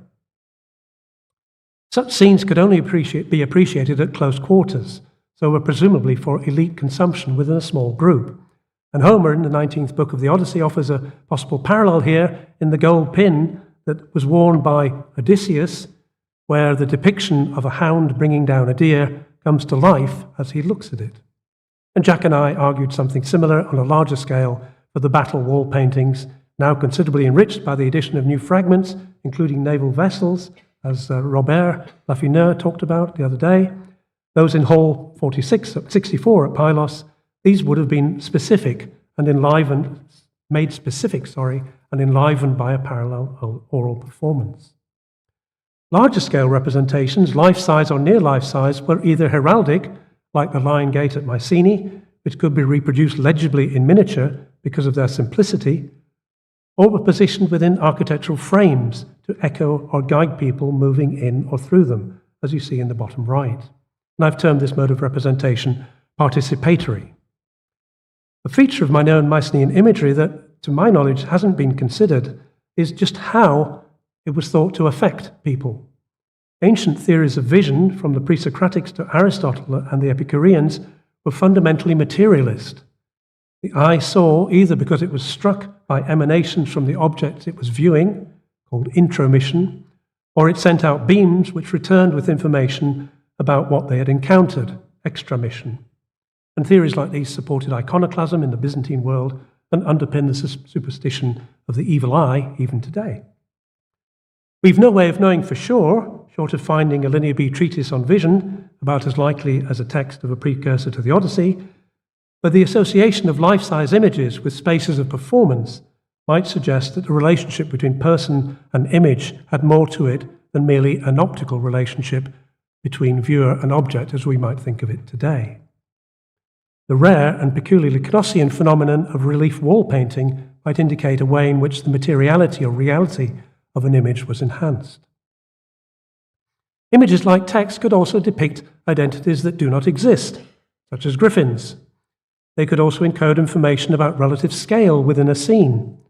An excellent example is the divine being in the upper level of Zesti 3 at Thera, seated facing to our left and approached by a woman depositing saffron fronds. If she were standing, that is, if the divine figure was standing, she would be 2 to 3 times taller than the woman, while the griffin, a fantastic beast, is in scale with the divine being much larger than the woman. And on a miniature scale, that could be realized too, as on this seal stone from Vafio, which shows a man in long robes standing shoulder height to a griffin. Such effects were also achieved in a performative way, requiring the co-presence and participation of an actor within the scene in a special context. And here I have in mind, although I'm not illustrating it because I don't have a nice color image of it, but this is probably the precedent for it, I have in mind the main megaron at Pylos, where the elaborate seat, Thornos in Mycenaean, is flanked by griffins and lions. When someone sits on the seat, they enact a relief representation in 2.5 dimensions, as it were.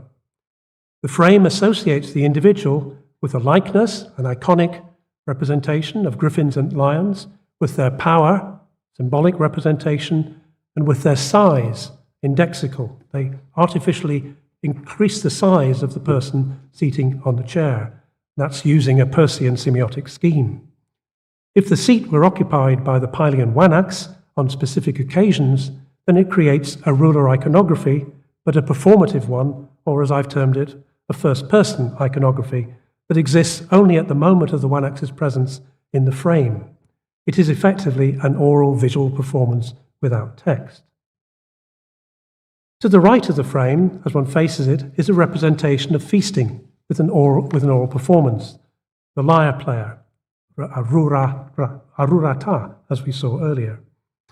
While the context for feasting is signaled for us by the thousands of consumption vessels in storage and the zooarchaeological remains of cattle slaughtered and probably burnt as a sacrifice, as Vali Sakidou and Paul Halstead have argued, deposited outside the main building and also, it seems, in room 7 of the archives complex.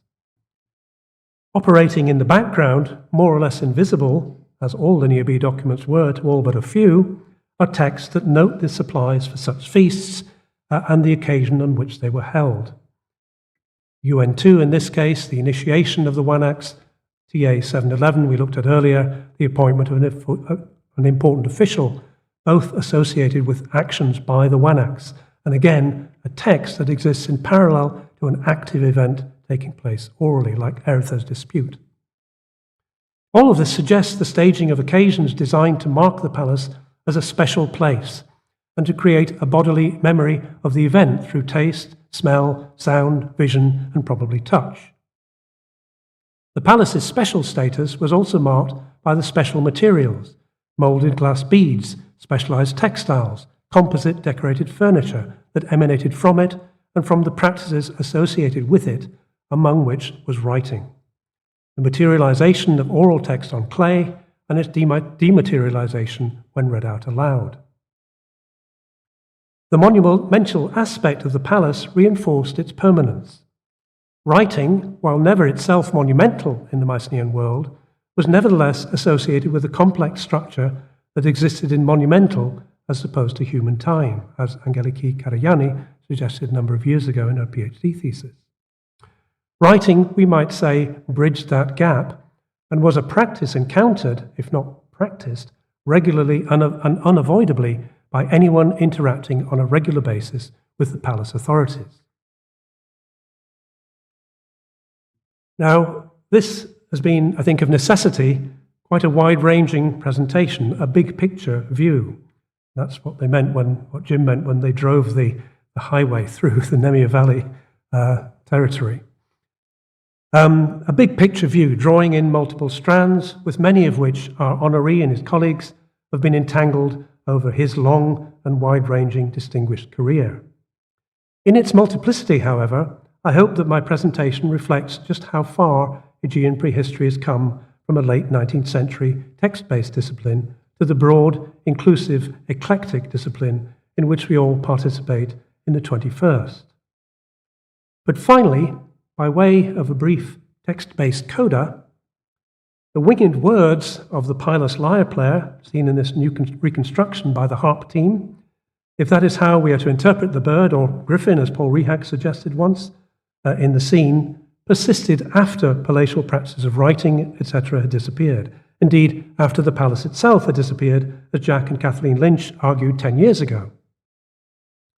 This tradition, this river of song, persisted in another form of text, oral text in performance, as elucidated by Milman Parry and Albert Lord, intangible until written down in physical form and copied by generations of copyists for dissection by 18th century philologists like Wolf and edited for our modern classical texts. And I swear the next paragraph was written over a week ago. Within that tradition are elements of the epic Nestor's kingdom that resonate with the picture gleaned from the Linear B text, as Palaima, Cook, and others have noted. 9 groups sacrificing on the shore in Odyssey 3, and sacrificing to Poseidon, a deity prominent in the Pylos text. The 9 places associated with Nestor in the catalogue of ships, and the 7 places Agamemnon offers to Achilles in Iliad 9, uncannily reminiscent of the 9 and the 7 hither and further provinces of Linear B Pylos. Whatever we think of these possible reminiscences and how they might be explained, this conference has been about celebrating our own Nestor, wise Jack Davis. And I thank you for your attention.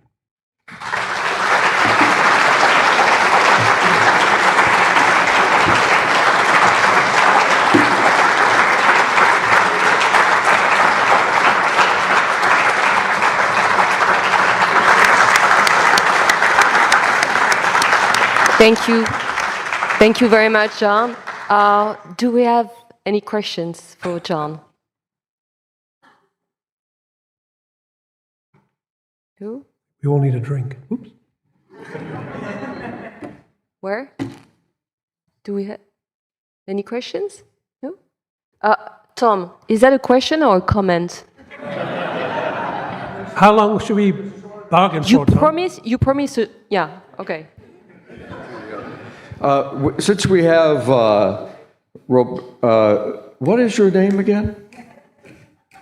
Jan Driessen, and you here, I want to ask you about Putu Kekikwire Owide. So one of you thinks it's possible that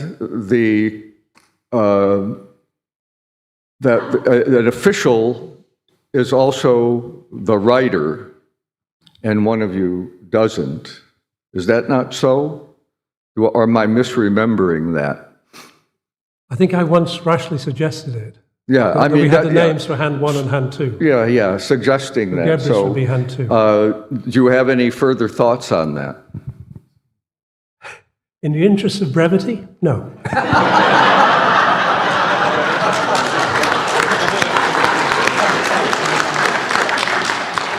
To give a more Palaima type answer, well, you know, no, I would like to entertain it still. Possibility. I guess generally I'm more convinced that these people are more interactive, more active than simply typing, as it were. No more questions? So we thank you very much, John, for this keynote lecture.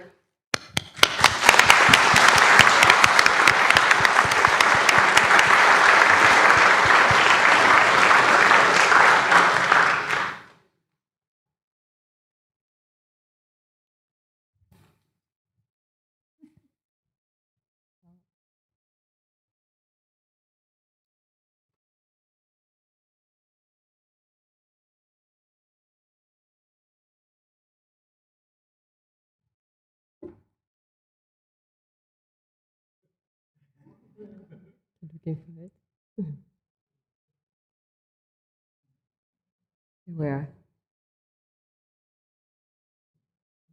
So, dear colleagues and friends, the time has come to conclude this 21st International Aegean Conference. So, on behalf of the organizing committee, I would like to thank you all for 4 extraordinarily rich, intense, and joyful days of celebrating wise Jack Davis.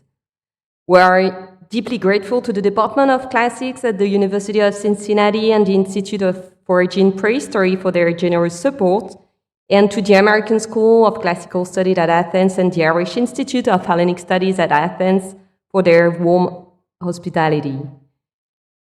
We would also like to thank in advance the Hellenic National Archaeological Museum for hosting tomorrow's tour, which will be led by Katerina Vutsa, of its current exhibition, Pillars of Nestor, a Mycenaean Kingdom Revealed, an exhibition that could hardly be more appropriate for this gathering. Thank you to the staff of the American School for organizing the coffee breaks and ensuring that Cotton Hall was fresh and ready to welcome us each morning over the past 4 days. Please join me in thanking the invisible man behind the scenes. Come out. Konstantinos Zodzinis and his team for making this conference run so remarkably smoothly. Our thanks also go to our UC graduate students, Maria Elena Harari, Michaela Fielder-Jelsi, Jacob Engstrom, and Julia Paglione for their efficient assistance.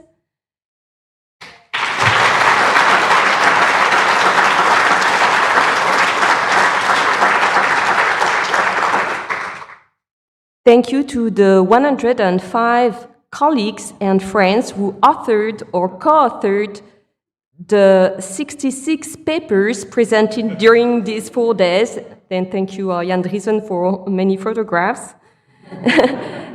Thank you as well to the chairs of the 15 sessions, especially those who had to struggle a little to keep us on schedule. And thank you to the approximately 250 participants who attended in person and the 4,200 who joined us on YouTube before the keynote speaker. So all of you are responsible for the success of this celebration of Jack's work. Jack,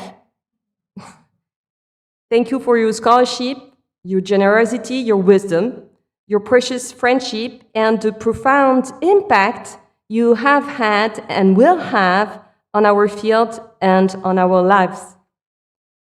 We hope to offer you a beautiful volume of proceedings, which should become volume 51 of the Aegean series. So we plan to circulate the submission guidelines within the next week or 2. And we thought that the deadline for submissions could be as early as July 15th. So would you prefer September 30th? As is the tradition of the Aegean conferences established by Bob Laffineur, we would like to close the 21st International Aegean Conference by announcing the location and theme of the 22nd conference. To do so, I would like to invite our colleague and friend, Maria Anastasiadou, to join us on the podium. Maria.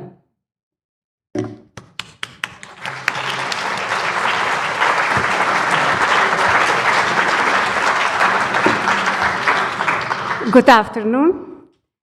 24 years after the 5th International Aegean Conference Politeia was held in Heidelberg, impeccably organized by Wolf Dietrich Niemeyer and Robert Laffineur, Diamantis Panagiotopoulos and I would be delighted to welcome the most important gathering of our Aegean community back to Germany's oldest university. We are deeply honored that UC Classics has accepted our proposal and expressed its willingness to co-host this event with Eleni HATZAKI as a co-organizer. The title of the conference is CIMA, Marking, Labeling and Branding in the Aegean Bronze Age. We want to investigate practices of identifying, tracking, tagging, signifying, and brand building in the Aegean Bronze Age. We are interested in the role this played in Aegean societies, the systems and individuals that organized and controlled them, as well as the ways in which they are attested in the archaeological record. Why is, for example, the erection of a building marked with a foundation deposit? How does one authenticate, approve, or commit to something in Aegean communities? Is there a need for a creator to be identified by marking their craftwork?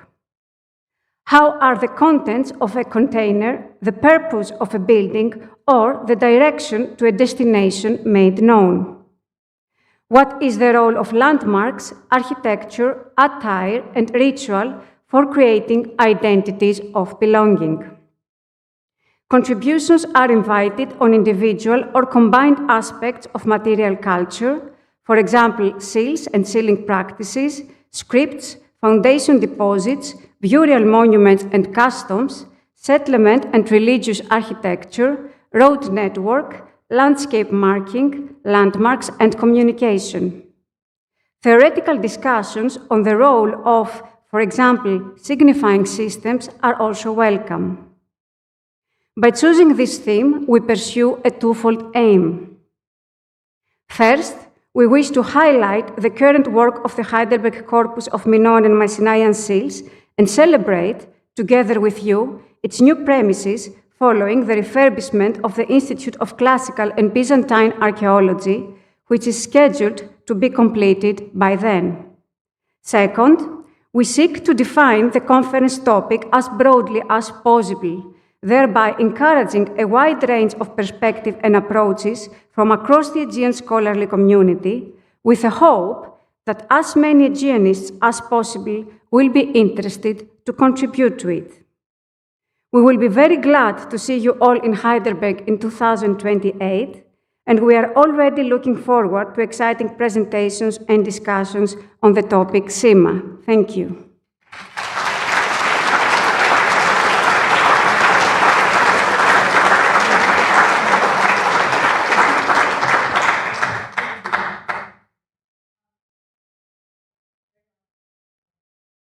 To close the conference, there we go.